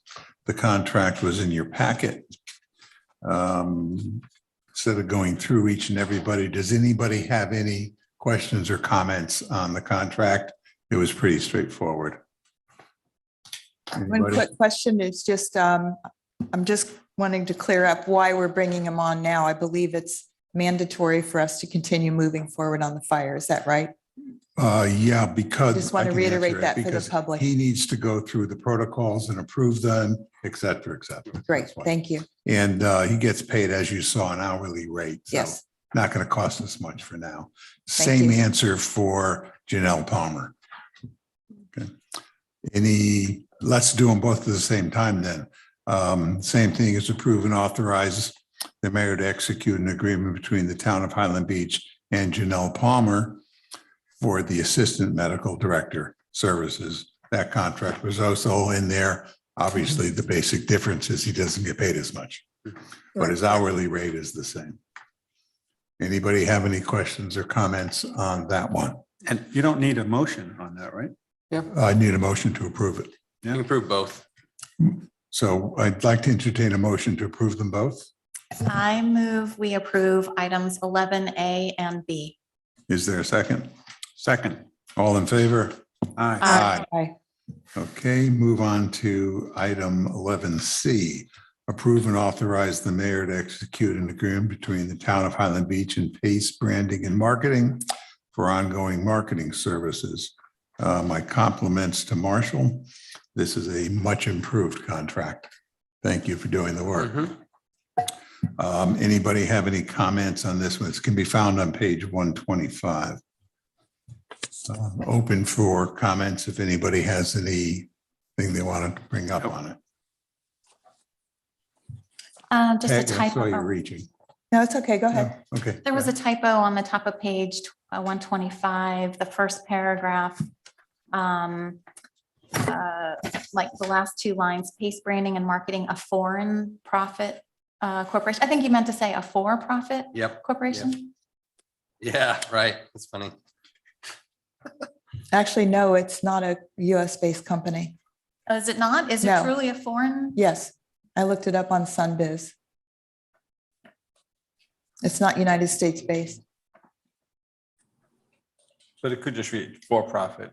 No. The foreign isn't really. It's, No, no, relevant. Is it's that a based typo? out of country. And I was trying to locate the country it was based in, but I found that a little odd.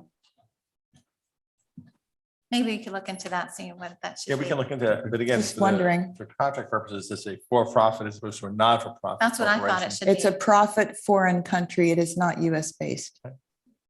I'm not sure that makes a difference in the contract. I think they're right. I think that the for-profit or non-profit is what makes a difference. As long as it's authorized to do business in the state of Florida. Oh, I see it. Yeah. Okay. Peg, did you have something? I saw you reaching for your button. Yeah, I just don't understand why we need this. So I'm wondering if we're short-staffed or why we need PACE. I mean, we've done the fire station referendum. The referendum for the 5 questions is underway, which I'm not really for, as you all know. So I don't understand. Are we short-staffed? Do we not have enough creative talent? No, we do not. I mean, the 5 of us can get together but yeah, so if you We could do fill not. us We in. don't have the software. We don't have the visual. They're basically for creative. I want to clarify that because I know that there was some rigmarole over a copy and stuff that's out there and the whatever. We drafted the content in those letters trying to find a similar voice. So it kind of goes with the idea. So we do most of the copy. They tweak it, creative, the color, the background, some of the web design elements. You know, that's we don't have that in-house. And if you're not happy with that, let me know. But I don't know that we have enough to hire somebody that just does that. So we need to fill that void of creative elements. Otherwise, it'll be us on Microsoft Word documents. That's what our skill sets are. I'm not saying that to diminish myself or any of my staff that do creative. We don't have the tools or I don't want the background and training. I'm not artistic. I'll admit it. I'm not artistic. And that we need help with that part of it, the creative. Tricia and I can put something together. You see the extent of what we do, the manager's minute, we do that. I don't know. That's about as far as we can go, as far as what software, for things, design, creative. They have access to more affordable mail houses and programs like that. So it's kind of a good advantage that really doesn't come out in this, that if we do a mailing, they handle the printing, the mailing, and they get a better price and do it all through their contractors than us going to ours. So that's been beneficial and they take care of that. Like do these things, they just do it. Otherwise we literally are, putting together, it's kind of a. Plus, we need some time from them on this veterans, not only the website, the tab to our website, which has all been delayed because of all these other issues that we've had to deal with, that they've had to deal with. Understand. I wonder, since we have a staff opening, is it possible? I don't know how the market is. I understand that the COVID has really changed the personnel throughout the country, but world really, but I'm wondering if we had a staff opening, could we look for someone who could do this type of work right here in the offices and do the work of the staff opening? We could create copy and content. I think we're obligated to create that. How it's delivered, the look, the feel, the messaging. I don't know that we're going to find somebody that one has a certain skill set. So not to pick Well, on. It'll also cost a lot more and it's not a full-time job. No, but if Yeah, we're it- hiring someone in the clerk's office, I'm just wondering if we can do like a dual half marketing, half clerk's office support. We'll be looking I'm at just some of those looking into items that those skill sets, content creation, and that skill set needs to happen more with future hires. We need folks that can focus on creating content. I agree with you there. And possibly To an create content, how it looks, feels, the creative piece. That's going to be hard skill set to vet out, or web development, doing the coding and stuff. That's a unique skill set too. I'm not sure we're going to find those two. If we happen to, Teresa, I would say, has done a great job figuring out technology items for us. And de facto, I call her our IT director because she does a lot of this stuff through learning it on the job. But if I was to pull her cold in the open market, I don't know that she would qualify to do that, but it's figuring it out. So I mean, it's a Marketing. unique skill set, but it is, I agree wholeheartedly, content. We have to do better staff wise to create content in writing and things of that nature. Those things we will be looking at. How to put it into a software program to make it punchy and look good, and find the marketing component. I would say that's public administration. We're not that great at it. And Understand. marketing a concept, we're just not good. We want to communicate. You know how I write, and I write well, but it's kind of this really obtuse and prepositional phrases, and it kind of engages everybody. It sometimes doesn't work when you're trying to, I'm learning, I promise you, but it's, learning how to write in a marketing setting to get the message out clearly at times is difficult. Yeah, but May is right. A marketing communications, Marcom manager, if they're decent, they're not going to be cheap. But I'm wondering, beyond the veterans website and a few things, what else do we have going on? I'm having trouble understanding Fire. what our brand is, but fire Yeah. is like our architect. And what is our brand we need to identify? I mean, we're one town in and out, we're self-sufficient. What are we having to market and advertise? I don't understand. Well, that's what you guys will have to tell. I mean, we can basically put out communications. Well, copy is correct. I'm good at editing content. But again, it's going to be in a Word document. If you're comfortable with that and everything we do, that's the limit of skill set. Most municipalities that deliver basic communications has somebody either on staff, you're correct. Some bigger towns have somebody on staff, or otherwise they're using marketing, advertising, communication firms to help them with these pieces. This contract doesn't pay them unless we give them an Yeah, I assignment. That's what I understand. wanted It's an to- hourly yeah. rate. I understand, So, yes. We I don't give an understand that. assignment, it doesn't cost us anything. Yeah, I thought it was interesting. So it's almost like we just I guess the way I saw it was maybe it helped with the consistency of it, because with every project, you're going to need help perhaps with, the referendum or whatever. But I guess sticking with, maybe you're guaranteeing a good rate with, I guess the way I saw it, perhaps you're There getting. isn't a lot. It's just when we need something. So eventually the manager's minute needs to be a better product, Right. right? I'm a little wordy. It needs to be a better Yeah. product. I need help. What is that? Give me the It structure. also, this forms a relationship. Right. It cements a relationship. So you need something right away, you pick up the phone, you call. Diana happens to be the president's name. He has a relationship with her now. That's the kind of thing that it does. And they have the And- colors. And they you have it right, covered. yeah, They have us, they have our materials. We have a guaranteed rate. right. That's all. it And we does. only pay them. You only when pay if you we give an need them. assignment. That's Right, all. Yeah. right. And again, we're There's just, no monthly retainer or Right. anything like that. Did we Right. bid this out? I don't even remember bidding. I mean, how did we get, pardon me, get Pace? Did we look through other agencies? Did through we have a contacts, choice? through networking, personal contacts, they do Boca. I'm just, They came well recommended from some other folks that we knew in the communication. A couple journalists said they're good. They've done a lot for Boca, helped out the not only the airport, they do a lot of their Boca's internal communications that you get on your phone. If you get Boca Communications, what the mayor sends out, that's been formed and structured by PACE. They don't do all of it, but they give them the structure, the form, and help them with social media content, some of the websites, so that's what they use them for, because they're tested, proved here. Again, if they're a foreign company, It's but basically here. creative and graphics Yeah. is where we need Understand. the help. Well, frankly, I didn't think that the fire referendum signs were acceptable because they were dark blue and you could not see them in the day or the night. Whereas the yes signs put out by a resident were white and you could see them. I mean, there's little things like that that perhaps as a commission, we can, I mean, if you're going to run for office, you do white, orange, or red. You don't do dark blue. So I'm just saying, maybe we could have a little bit more input. I mean, the mayor had a company, John is IT tech savvy. I'm sure Natasha and Evelyn have a background. And maybe we could have a little bit more input because I wouldn't have done those that way. And I'm just saying they're a real estate company. I didn't know they service Boca Raton. So that's a good information. I just fail to understand why we need to spend taxpayer money to tell the residents what we're doing. I don't understand that concept. Oh, I don't I see what we have coming up that needs done. I understand the concept because people complain they don't know what's going on. So you need to have professionals who know how to get the message across. We have not been doing a very good job.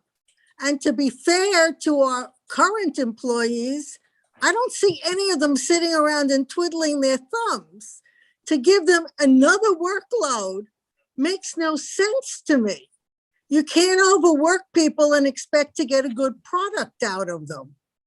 But we need to be more professional in how we do some of these things.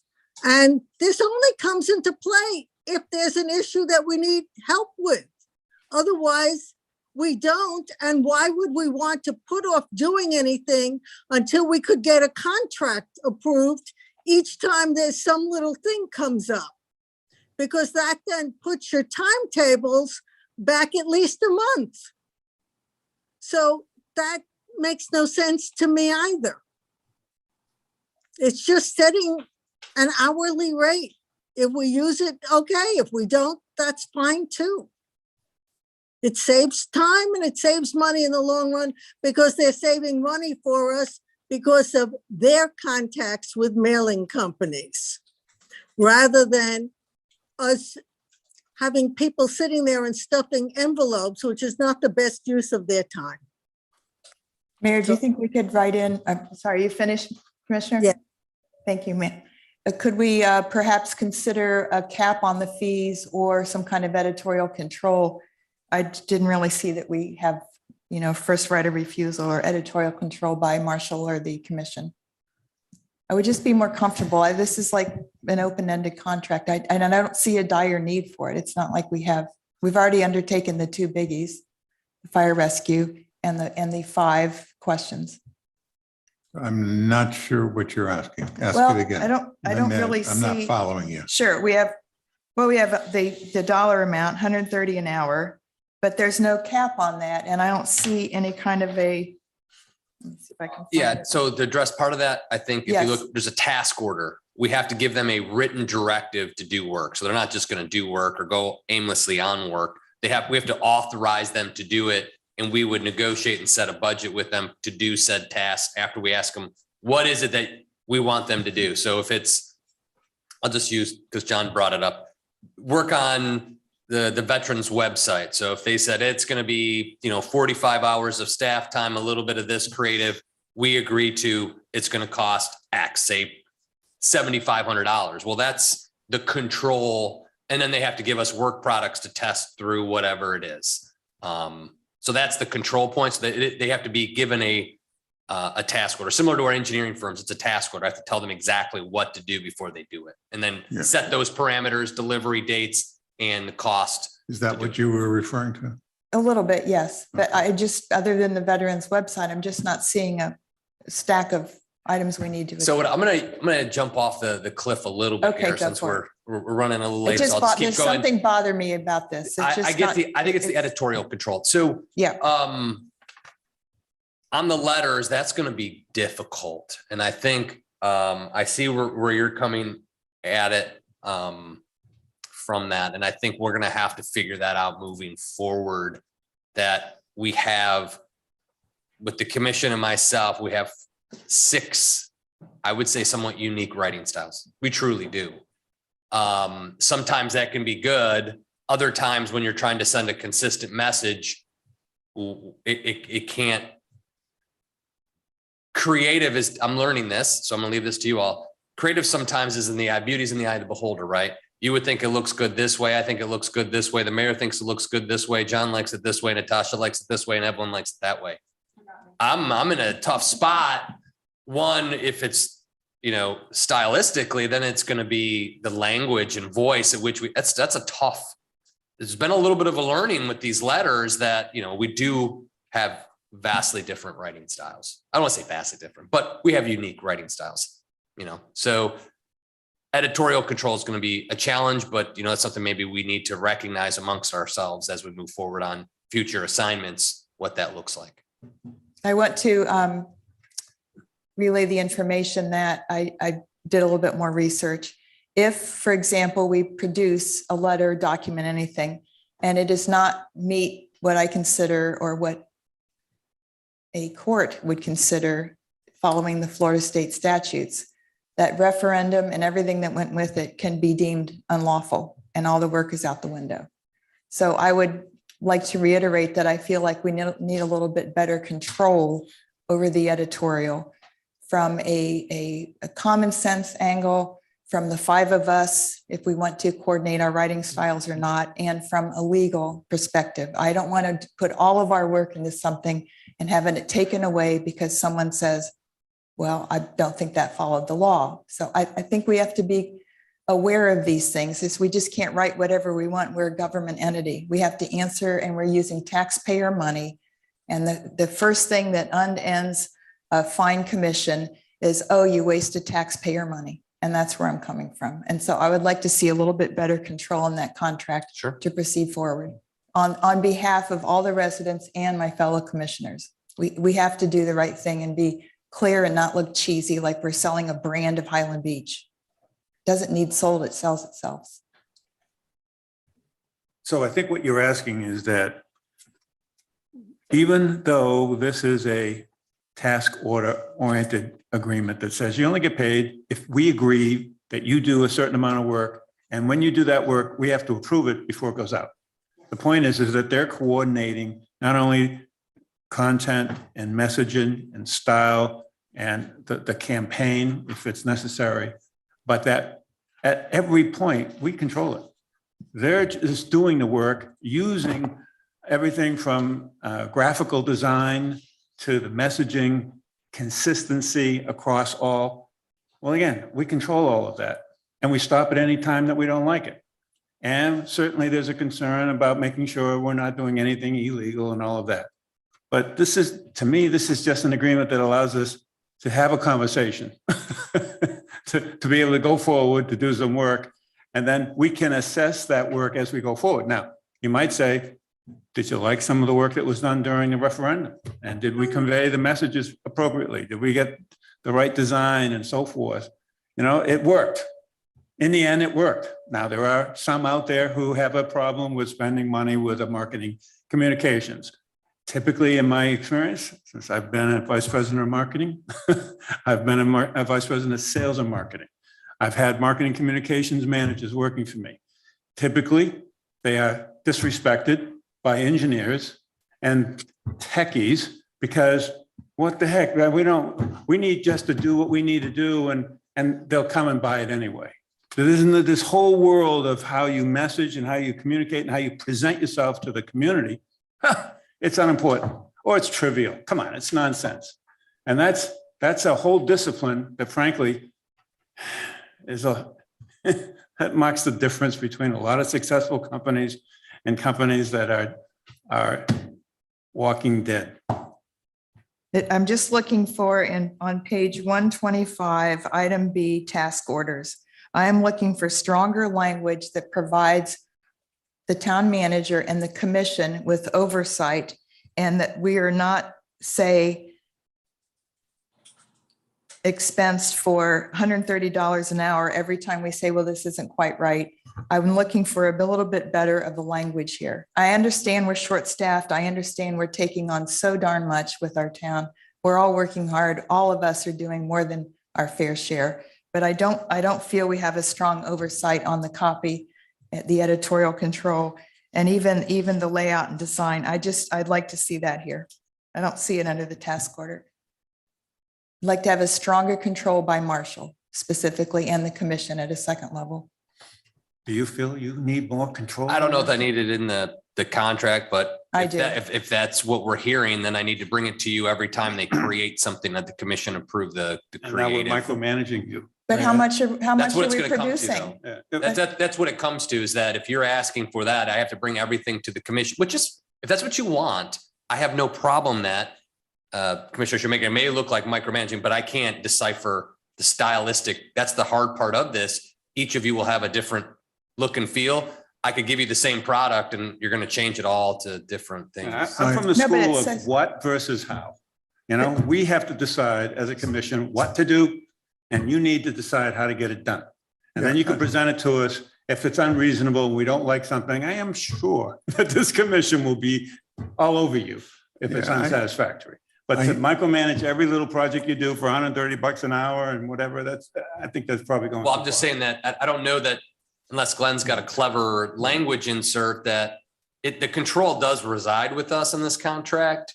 If you want more looks at it and views, it's going to be a process change on our part that I'll have to bring more of it forward if that's where you want to. You have to tell me what you want to do. Okay, I see two things. One, I do not want to micromanage you to Right. start. It's Second, and I'll ask our attorney, but I think the contract is very specific. Under the task order on page 125, paragraph B, it says, depending on the lump sum not to exceed amount. So that's very specific. We agree on a lump sum. It's based on the hours at 130 an hour. So the task is laid out, it's specific. There's a task order which is agreed to. Depending on the lump sum not to exceed amount of each task order. I don't know how it can be misinterpreted. The task order is awarded to the consultant. Consultant shall commence the identified services upon receipt of the notice to proceed.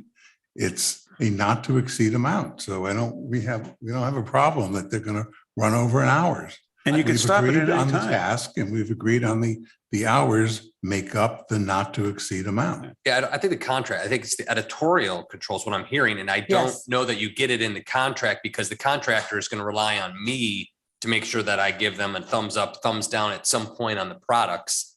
If we want that control, it has to be disseminated back to the commission for, do you like this for, and again, if there's multiple options, we always bring it back here and say, option A, option B, option, and then if it's going to be copy and it's not coming from, maybe we move away from specific, maybe more generalized to communication. Now, pieces. if you're going to change the task, then we are responsible for additional hours if we change the direction, and then there's another task. But as Mayor- long as it's within that task, it's not to exceed. Generally, these types of marketing companies make their money on change orders. And I don't see I'm not comfortable that there is really some control here. They're going to reach the not to exceed every time. And that's what happens.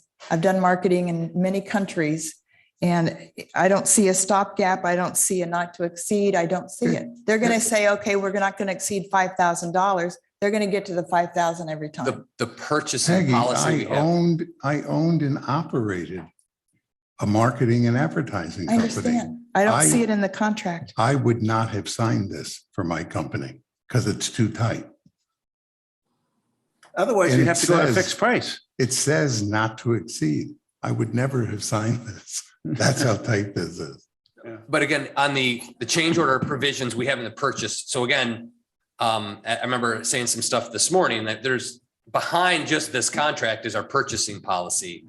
I can only, once we come to a lump sum, I can only agree to a 10% more. To go more than 10%. So say it's $1,000 and they say it's another $1,000, I can't do that.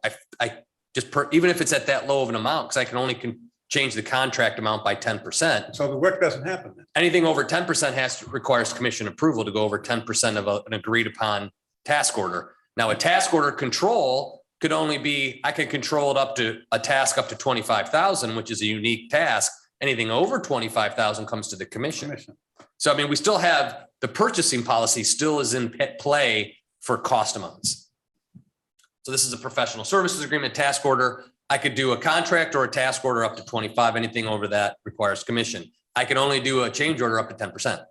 So if it's 25, I can only do $2,500 at any one point in time without getting commission approval on a.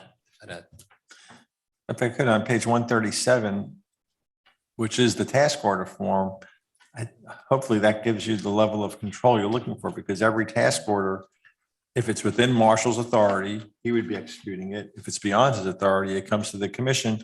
And it gives you, number one, project description, number two is scope, number three is schedule, number four, the not to exceed compensation, talks about progress meetings. So this is really the guts of each specific project. You're going to get a proposal from the contractor. You're going to get an acceptance or not by either the manager or the commission, depending on the price. And this is what they have to live within. This is the same type of form used for engineers on multi-million-dollar projects. So hopefully this gives you that level of control of what you're paying for, how much you're paying, and what their scope of responsibility is. I mean, otherwise you get so restricted that what they're going to say. This is "Hey, very no, this is tight." ridiculous. So then really the editorial control, if you didn't like what they did, that's going to be the editorial control. And I don't know how on a creative that works as far as editorial, because could each have a different opinion on the product. Like, I don't like this color. I want this color. I don't like this copy. I want this copy. I don't like, it could be, that could be difficult. I see as the biggest challenge in all of this is, a creative art, like art. You like this art piece. I might say no, you might say, oh my God, I love it. I've never seen anything so beautiful. It could get tricky like that. Yes, if the work is delivered and you reject it, and you want it redone, and they redo it and you reject it again. All right, they've run through the hours and yet it's unacceptable work. Well, you could end up firing the agency. Exactly. Correct. That's what happens. Marshall, I think what I'm looking for is if there's something that goes out with the commission's name on it, either collectively or per commissioner, I feel the commission should have an editorial input on that. But we're doing that, no? Not really, because it says the town manager or commission. If it has your name on it, you have to see it before it goes out. Right. Okay, well, I But don't if see, it's the it's not in commission as a writing. collective, It's that would be or. everything. Yeah, but if it's your name, I want to make sure, because I thought we've already agreed. If it has your name on it, you need to see it before it goes. If it has the commission's name on it, I'm part of the commission and we should all see it. That's my strong belief. If it's referencing the commission, you're saying it has to be sent to us. No, Yes, no, sir. no. She said if it's from the commission, and If I it's think from that's, us. and I that's think all. that's valid. I agree with you. It should be edited. I don't want to see the mayor's name or anyone's name or the commission and all five of our names out there if we didn't all see it. Yeah, but there's And no I don't see disagreement that on in the that, contract. right? Is there any disagreement on that? No, but it's not written. Let's be very But specific. Peggy, you don't get to editorialize what goes out under my name. The No, same way I I didn't don't see get that. to No, I don't think- editorialize what No, goes I out didn't. under your name. Yeah, I think that's why I said, let's be very specific. Yeah. If it's from the commission should see it before it goes out. Yes, sir. If it has an individual commissioner's name, that individual commissioner should see it and have editorial input. Right. Not for you, Evelyn. I'm just speaking for us If as it's, a group. if it's from Peggy, Peggy Yes. should see it. I don't have to see it. Correct. If it's my name, I get to see it. Peggy doesn't have to see it. Or if we speak on behalf of the whole commission, if you write on behalf of all of us, or I do, Then we all get to see it. that's where I strongly believe it needs to be in writing. I think we all agree on that. With that, Unless anybody disagrees, speak up now. if we're stuck in specifics, I speak on behalf of the commission or for you. The commission Of course you decided to do. do this. So everything I write, do you want to review it? No, Okay, I just want to make sure because I sometimes will say the commission has been working on X, Y, and Z. They decided to do this. I'm speaking on behalf, not really speaking on for you. I'm just saying what you did. So, okay, all right. Yeah, just don't screw up, okay? I'm kidding. Well, Of Many course town you, managers have heard that before. of course you can. Have we beat this one up enough? Okay, yeah, we beat it up enough. I'd like a motion. I move we approve item 11C. There a second? Second. All in favor? Aye. Aye. Anyone opposed? Me, Okay, we have 4 in favor, 1 opposed. I would like rewritten language is all. Thank you. I'm sorry, what was that? I would like the language tightened in that area, which could have been done in 2 What sentences. would you like to put in there? Since several lawyers have gone over this and they obviously don't know what you're thinking, what specifically do you want it to say? It should say, if an editorial piece is mailed or is processed, that the commission collectively sees and approves it in advance. But that's an But- internal issue. but That's, That's on me. Yeah. Yeah. One at a time. Evelyn? All right. But you're saying if it's Hang on. processed, well, you're not going to look at it every step of the process because that's not your job. That's the job of our staff. And if it goes out purporting to come from the whole commission, then yes, everybody should see it. But if it purports to come from one of us, then no, you don't get to see it before it goes out. So what you are just proposing is not reasonable. It's not specific enough. I think it is, so I stand by my statement. Well, I think the contract is tight and good the way it is. We still get control. Marshall gets control, which is where the control belongs. Hey, John.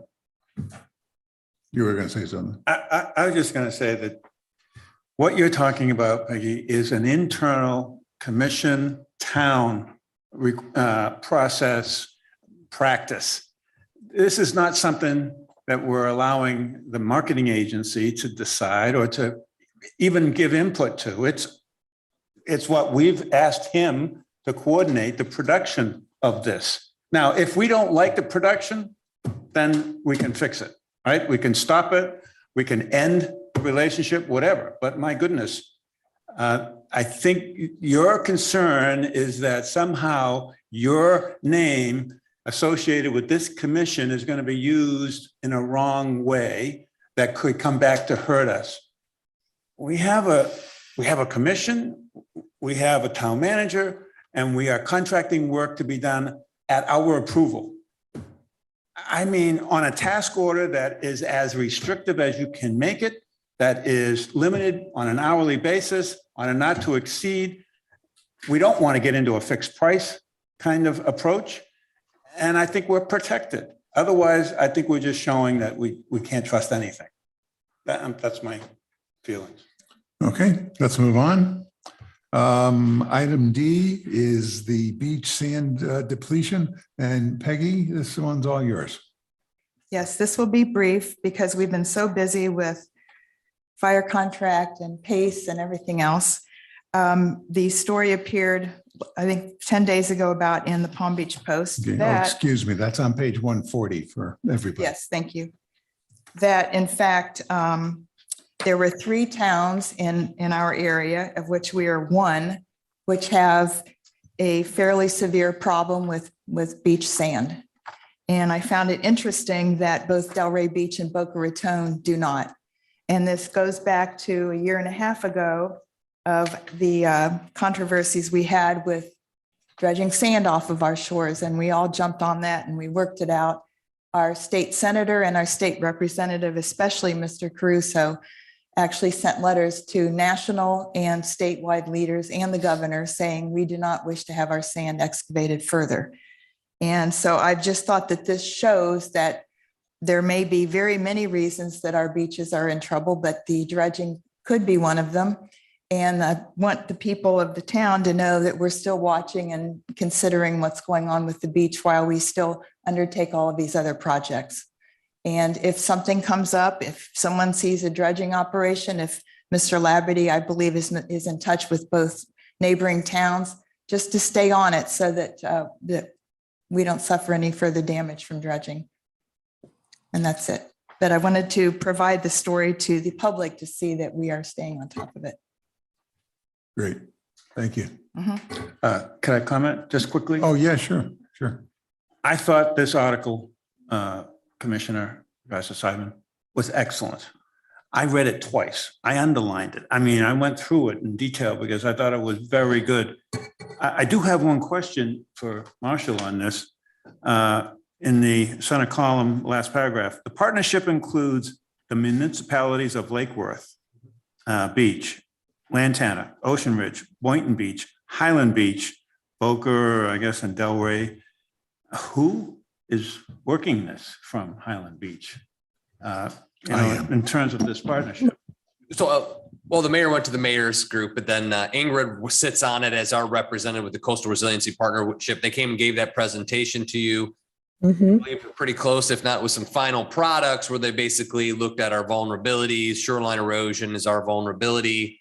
I think my guess would tell me, because I was kind of taken by the story. I was taken by the story that because it kind of goes against our 2013 beach erosion study that basically found where beach has been consistent since 75. The only risky area is in that south central piece, has some issues. Boca and Delray, because they put so much sand on the beach, it's way out there. So they don't have a problem because they spend so much money.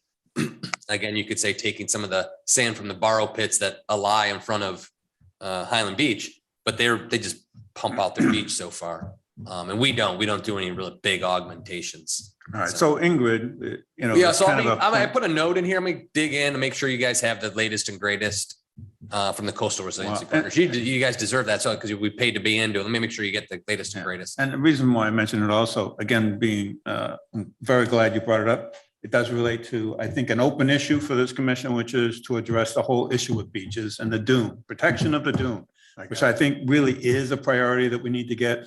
And the more kind of information like this we get, Peggy, I appreciate it. Thank you. No worries. And also, if I could add, they do offer Zoom meetings and meetings recorded for viewing. If you wish to go on to the website, you can view meetings and get updates, which I do occasionally. Thank you. I have a comment. Go right See- ahead. See that this would be a perfect opportunity to use our marketing company to get people to renourish their dunes. There you go. Very good, very good. I mean, education, and that's the only. Absolutely. Everything from buckets in the beaches and cleaning the beaches. All our beaches are private, so we can't renourish them, but the owners can and should be encouraged to. So I have a note on that. It's coming up. Okay, I do. I actually do. Okay, yeah, beaches and dunes, one of my notes. Okay, are we done? Yeah. Let's move on to our December 21st commission meeting minutes. Does anybody have any notes or comments, adjustments that need to be made on them? I do, but don't forget about my legislative update. It comes right after that. Okay, so we're doing the minutes first. Yes. There were- Yep, those are E and you're Yes, F. sir. One minor typo, top of 144. Third paragraph, I thought Mr. Joseph's name was just Joseph as the last name, so the S should come off second line from the bottom, third line from the bottom. Just Okay, page 144 is his name, not Joseph singular. It's singular. So just remove the S is fine. anybody have anything else? No, sir.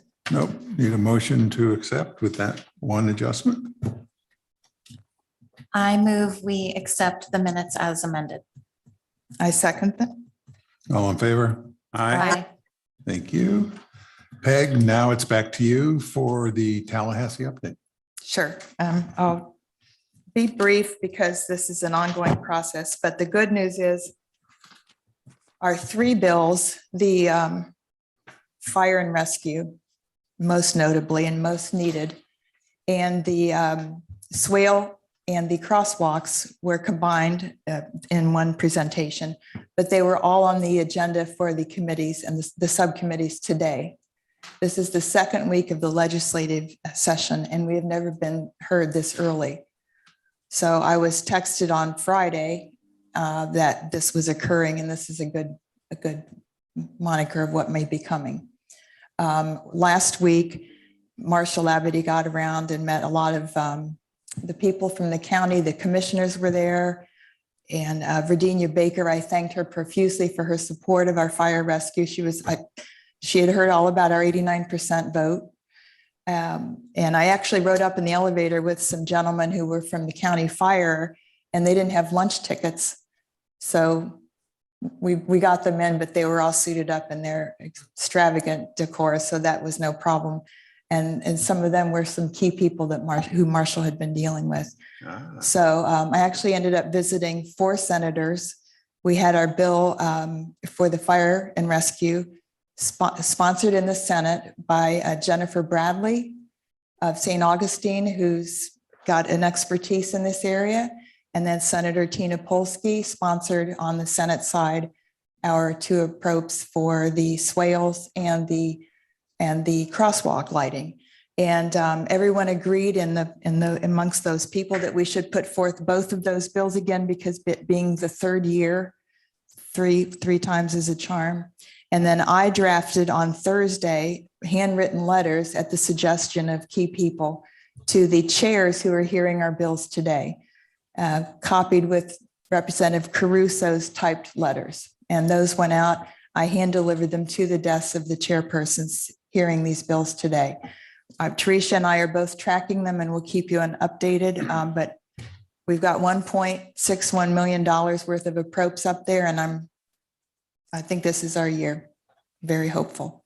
How do you think our consultant is doing up there? Very good. He's very well connected. And by that, I mean, he knows all the players, he gets around, he can, maneuver. For me to go in with a stack of documents is a great asset when they see a local person. Yeah. It's been a great asset. And I Excellent. think if we hadn't had COVID, we would have had some dough a long time ago. But we did, and we didn't, so we're moving on. Okay, good sign then, huh? Yes, sir. Great. One other interesting note. Representative Caruso actually sponsored a bill, and we'll see what happens with it, but it's based upon some incidents here in Highland Beach and neighboring towns. And that is Airbnb boat rentals. Yeah. And they are not controlled. They are not managed by the state or local governments. And he's looking at having some kind of control whereby if you want to rent out your boat and have a party for 50 people in the middle of COVID, you need to let your local government know. We'll see how that goes. It's an interesting note, but he just advised me he put that forth. Good. I think that's the main points. Marshall did a great job getting around, meeting people. And Richard Radcliffe, the head of the League of Cities for the county, also is just amazing. Let me see if there's anything else I missed. That's it. Great. Thank you. Thank you. Okay, down to comments. Back to you, John. Marshall, do we have any report that we're going to be able to see from the forensic auditor at some point? Nope.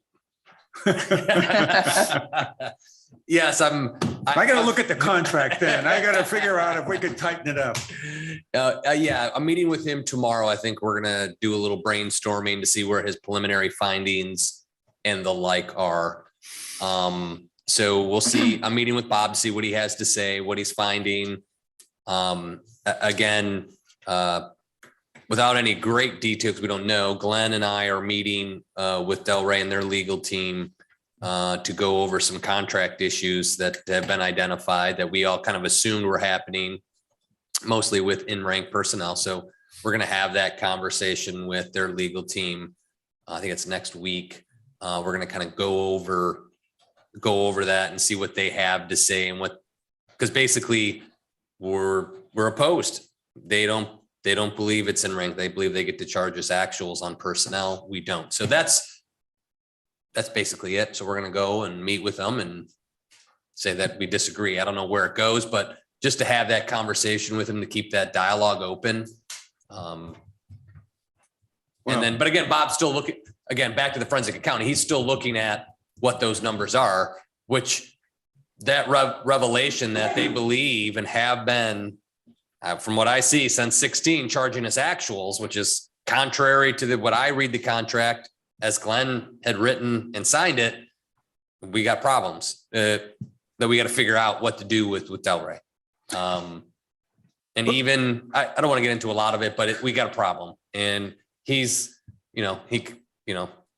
As soon as you get to a point where we can read a Sure. report that says, hey, here's what's happening, that would be great for us to see. Now, I know that's not easy. I just told you what's happening. The contract says in rank, they charge us actual. Right, That's a big difference in the number. So right. there it That's a is. huge- There's the brass tacks. And That's, what would be the difference in cost dollars? Do you know? I don't want to venture to guess, but it's a sizable enough number to pursue. Okay. That's why I want to get Bob to, like you're saying, the forensic accountant will give us some of those numbers. Okay. Numbers that I've penciled out so far. It's a number worth going Yes, after, 6 figures. at least. Okay, just to give you an idea, it would have to be in the 6-figure range. A number that you would say pursue it. So I'm Yeah. not going out on a risk. So, a number to pursue. Now, But you unrelated, guys already knew this. So I mean, it's the forensic accountant will kind of tie this down and get us those items. unrelated to this, but related.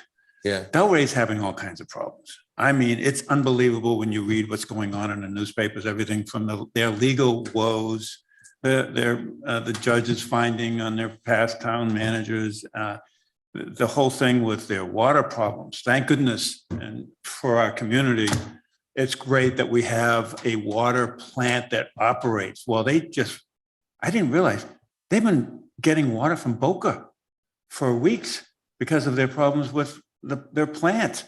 I mean, they have a fundamental problem. That's separate from the fact that they had contaminated water and all this other stuff. So it's like, there are so many things going wrong with Delray right now, trying to get this. This is going to be another big headache for them. It's huge. So anyways, good luck. I appreciate the effort to go out there and meet with them. And hey, at some point, we got to get definition. All right. Moving on. Traffic on A1A was talked about this morning at the mayor's coffee. I made it as a point earlier that I cannot believe I have been sitting in line from Linton all the way back to Villa Magna.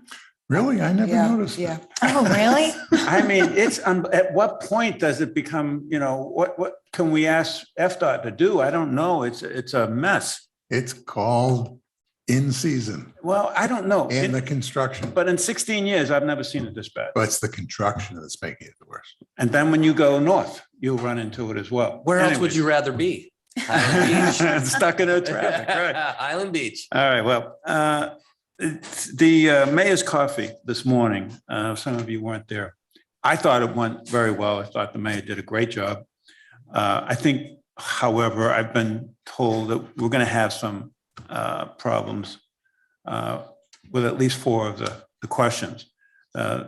So I think that we have to work on our messaging, because I think this 350 5% issue is something that people don't understand.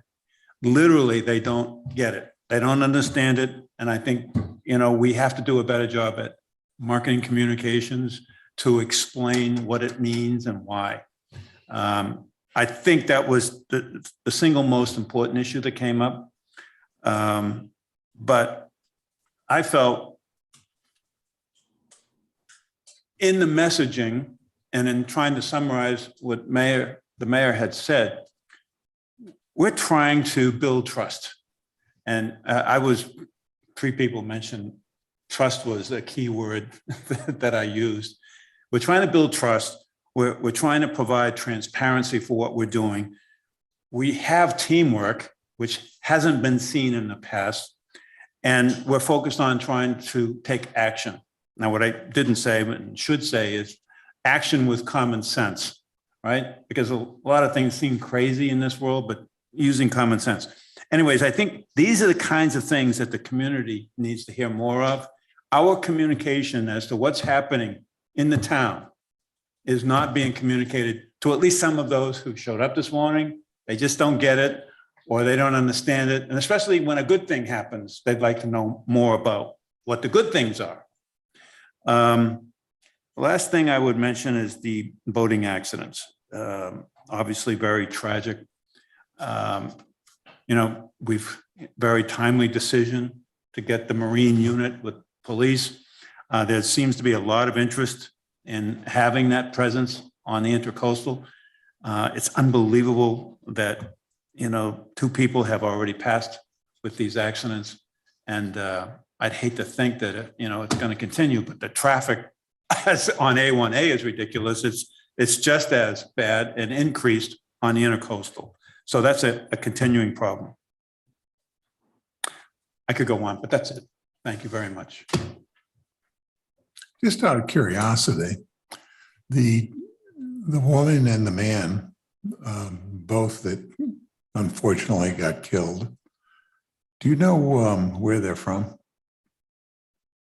Delray. Delray. Both were Delaware residents. As we understand it, they were Delray. Well, the grandfather was. The grandfather was. I'm not really quite sure with the kids, but he was from Delray. There was 2 children. Yeah. That Grandchildren. Yeah. But they were older, and so that's why they could swim and stay above water. Grandfather went down. They didn't have life vests on. Yeah. Currently under investigation, so Yeah, we don't that's about know. all I know and can share, Yeah, really. I'm just curious. Okay, But thanks. Mayor, were you asking about the previous accident, the woman? The woman. Where were they from? That other accident where it was a family? And it Yeah. was where were they from? I thought they were they from Broward? Oh, West Palm? Okay, West Yeah. Palm. West Palm. Yeah, that's right. That rings a bell. So they were local people. They weren't visiting and renting boats and whatnot, all local. Damn shame. Just Based on the terrible. time of day in both, I'm thinking they both came from Lake Boca, which is just a huge weekend event. But the times of day were like later afternoon, where they were probably down there for a while Yeah, and then heading back home. And I do know the Channel 5 report cited that this last incident was caused by a wake of another boat, yeah, this right? I think that was it. grandfather, they were out in the middle of the intercoastal. In the middle even. Yeah, Really? yeah. They got caught by the wake. He was going rather quickly and lost pretty control- gnarly. Lost It was- control of the boat. But when he hit the wave, he lost control and it turned into the sea. It turned it. Yes. The Oh, boat he, that's there, and the motor actually was chewing into the pier. yeah. Well, he lost total control of the boat and Was there another craft involved then that whose wake swamped him? It hit a boat. It hit, a boat as it- Yeah. right, but was there another boat in motion when, no, just his own wake? Yeah. Okay, thank Oh, it you. was his own? Yeah, what created His the own wave? wake, no, That it had was the passed? wake from another boat, see? but that's all I know. I don't know that that other boat was going too fast, not too fast. I don't know. See, one is responsible for one's own wake. Absolutely. So that's why I Yeah. asked. But the by key law. is who was the captain? Where was the Yeah. boat? That I don't know. But yeah, regardless of your speed, you're responsible for your wake. Yep. Okay, Evelyn, back to you, up to you. No, nothing really. I understand John's concern about traffic. I've run into a lot of traffic every place recently, so I don't think it's just here. And on top of that, there's really nothing we can do about it. Yep. We can just hope to keep people under the speed limit so that we limit the number of accidents both on land and on the water. But nope, nothing else. We got a little spoiled last year with traffic because of COVID. For A lot of sure. people stayed up north. For So sure. we thought we thought that was the norm all of a sudden. and Yeah. So now there's a little bit of a shock. Wait for the Triple I project to start. Okay. Peggy, over to you. I'm good. Thank you very much. And thank you for sending me to Tally. We'll keep you posted if Marshall could have Teresa update you all as the bills progress. Just cross your fingers and say a prayer. Yep. Okay. Thank you for doing the coffee with the mayor. That takes My up your pleasure. free time. that's going above and beyond, in my opinion. Yeah. We It's a do it. very time That's the consuming job. thing. And no, it's a big deal because this all takes up a lot of our time, but it is definitely eating up more of your time. So thank you very much. That's all I have. Okay. I have a number of things. First, it's time again for us to set our strategic priorities. It's always a fun gathering, but we have to do it. So Marshall knows.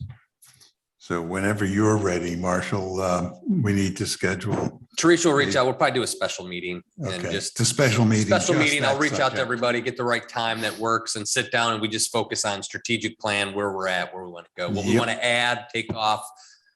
And I think it's going to be based on my notes today. We need to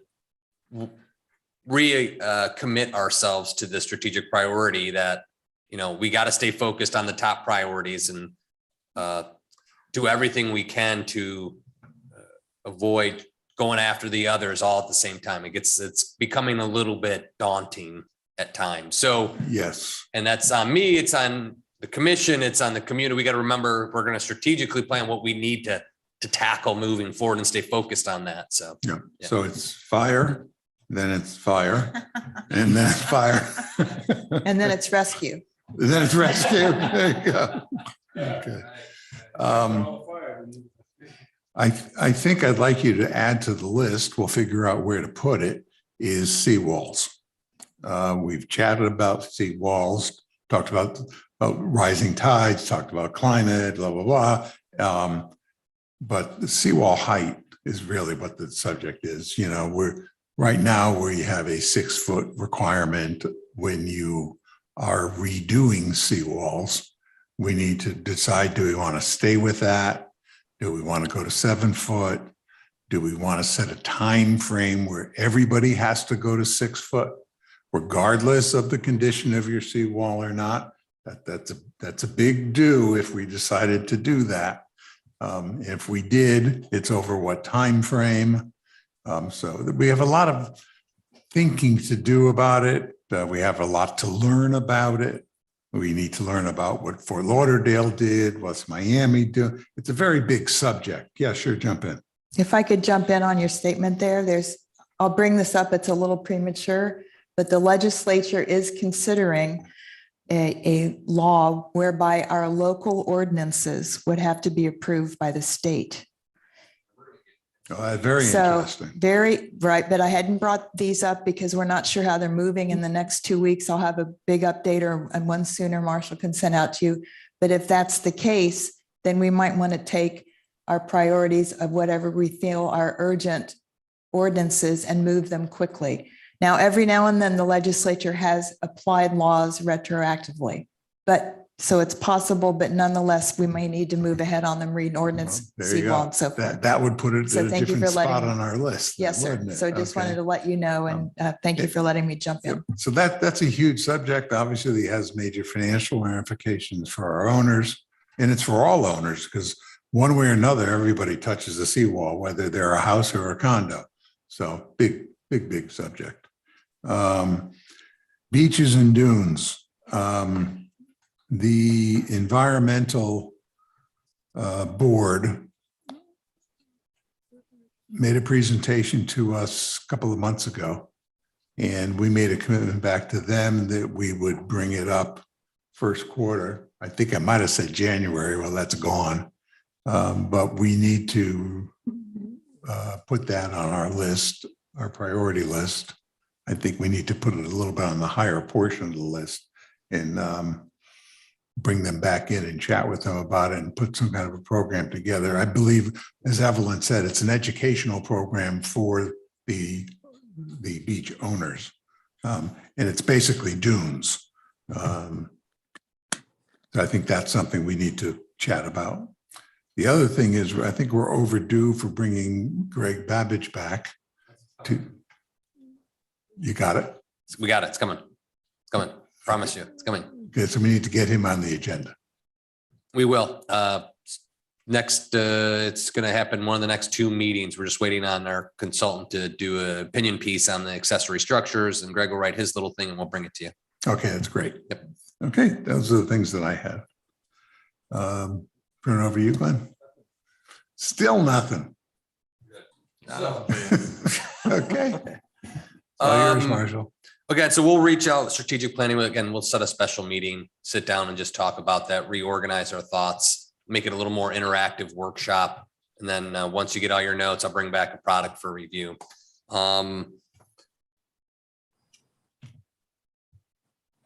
Again, Tallahassee, Peggy, thank you. She did, I think you should all know, she does a really hard work while she's up there.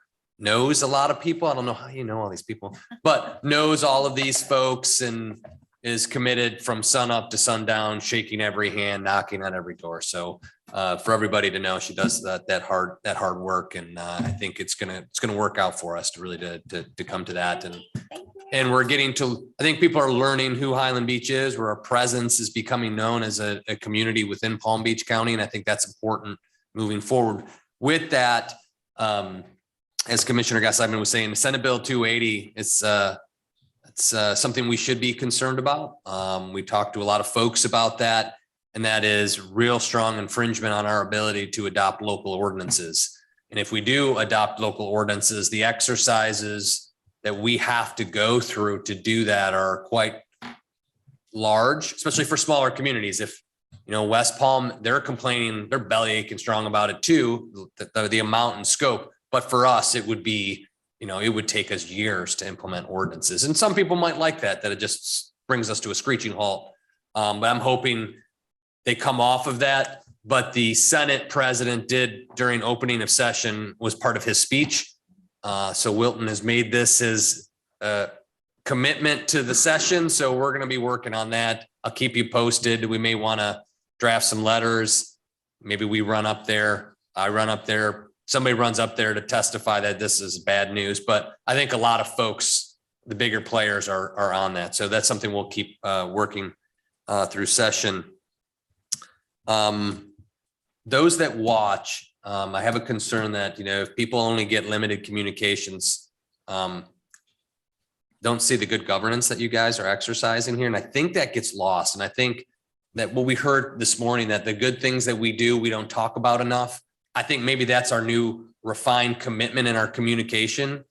You guys debate thoroughly, committed to making sure we do everything effective and right, and are concerned about residents at every decision point. And it's unfortunate that the only voice they hear from time to time says that you're not. And I think you really are. And I think we need to focus. That's my commitment to you. The community needs to know the good work that you guys do, how much you spend debating issues, contemplating it, concerned about the finances. And I think that came out of today. Everything we're doing, I think you need to know, from at least from my career, this is good governance at work. This is local government at work, and it is working. And I think sometimes we get a little blowback from the national political environment, blows back on you all, and you kind of get swept up in that. And I think we need to separate that shows that local government does work, and you guys are doing a great job. So I think that we need to get that out. I don't know how you can self-promote. How do we better communicate that? It's not just a letter. That's apparently not enough. Just I don't know. I don't know how to communicate that, but I think people need to know it. And I think even those that do view it, that they do see it too. They just don't want to admit it. But it's really working, and it's good governance. And I hope folks get to see this more, and maybe we need to just have a renewed effort, or maybe it's not you, it's me, because you can't talk about yourself. That doesn't look good. So, I need staff. We need to start talking about the good things. And I think that gentleman was right this morning. We don't talk about the things that we accomplish enough. We talk about the things that we're working on, the issues we're trying to tackle and fix. We don't reflect back on this whole host of stuff that we do and how we do it. That is transparent. It's clear. At times you guys have disagreements, and you guys still come back the next time and you start working on the issue. Those things are lost. And I think we need to spend time talking about it in the big picture. I won't stand that, but I know it's late, so I'll be quick. But when I showed the group last meeting, what I went through at the at the Beach Condo Association, Peggy suggested that we somehow get this out, you know, Right. I'm not going to put words in your mouth, Peg. I forgot exactly what you said. Mhm. But I don't know how we can get that out to the community. We can put it on our website, but you know, I don't know that does it. Well, inside baseball, people see it. People in Yeah. town see it. People in Tallahassee see it. I mean, our residents aren't seeing it as much. So I Yeah. hope, and again, residents usually don't pay attention, right? Water runs, the garbage is picked up, the toilet flushes, I can leave. I mean, Right. cops come when I call, you know, that's generally, and we do those things really well. So they just forget to look at, you know, all the other things we're doing and On your priorities, we could have a communications plan that says, Well- here's what we're going to do. You know, we do. We put that plan together. It was a piece of communication, goes out every single month, But that's not enough. but it's better, but I don't know that it's and that's what we're great. going to work on because we do communicate a lot. I hate to say it. People think we don't communicate. We communicate a ton here. Yeah, they get a piece. People from- don't pay attention until it's the last second. I mean, I should put on their tax increase coming and boy, everybody would read it. And then go into all the other stuff we're doing and say, just kidding. Maybe that's Yep. a catchy, Yep. they're like, oh my God, what's going, I mean, Yep. um, I agree. If you Marshall, just- maybe you should put out a letter and say what, I mean, we're a working commission. We just don't come in here and say yes, no, and go home. right. Maybe we should say the mayor's doing this and the coffees and the beach condo boards, Natasha's revising the water rates and I don't know, I'm sure you put in like 50 hours on that. John's assessing the veterans' needs and working forward. Evelyn reviews contracts. I go to tally, just say what everyone does. I don't know it other is. I think we need commissions to- doing those things. I can't think of one. Maybe it's that And simple. whatever else. And Yeah. just say, hey, we're not just collecting our big bucks and going for coffee. I think the food truck events Well, are really helpful at mhm. getting everyone together. And I don't know if it's an announcement during those food truck events or Absolutely. something like that, but I've seen people there who Dance would with your favorite normally- commissioner will be like a little activity. But I don't know that we've used those events to our advantage as far as communicating, you know, I know there's been some communication, but I don't know. Coffee with the mayor. Yeah. Yeah, We're going to that have to do that every month. Maybe when we Every get week. together at I our think the food trucks is strategy, more attended. strategic In session, addition, carve out a little bit of time there. We can do We- some I think we do. And I brainstorming. just want to make sure that, I heard a lot of that today. We just got to make sure we're communicating this back out to folks and we'll go from there. But Yeah. that's it. But strategic, we're going to Okay. reach out, set up a special meeting, keep moving. Again, fire, as we know, is moving along swimmingly. We'll get some architectural stuff done. So we're going for it. So Okay, that's it. Anybody have anything else before we adjourn? Okay, it is 5:46 and we are 5:47 and we are adjourned. Thank you all. Okay. Should we put our meeting end times too in that communication so people know that we work a lot? Gluten free. hey, by the way, 7 o'clock.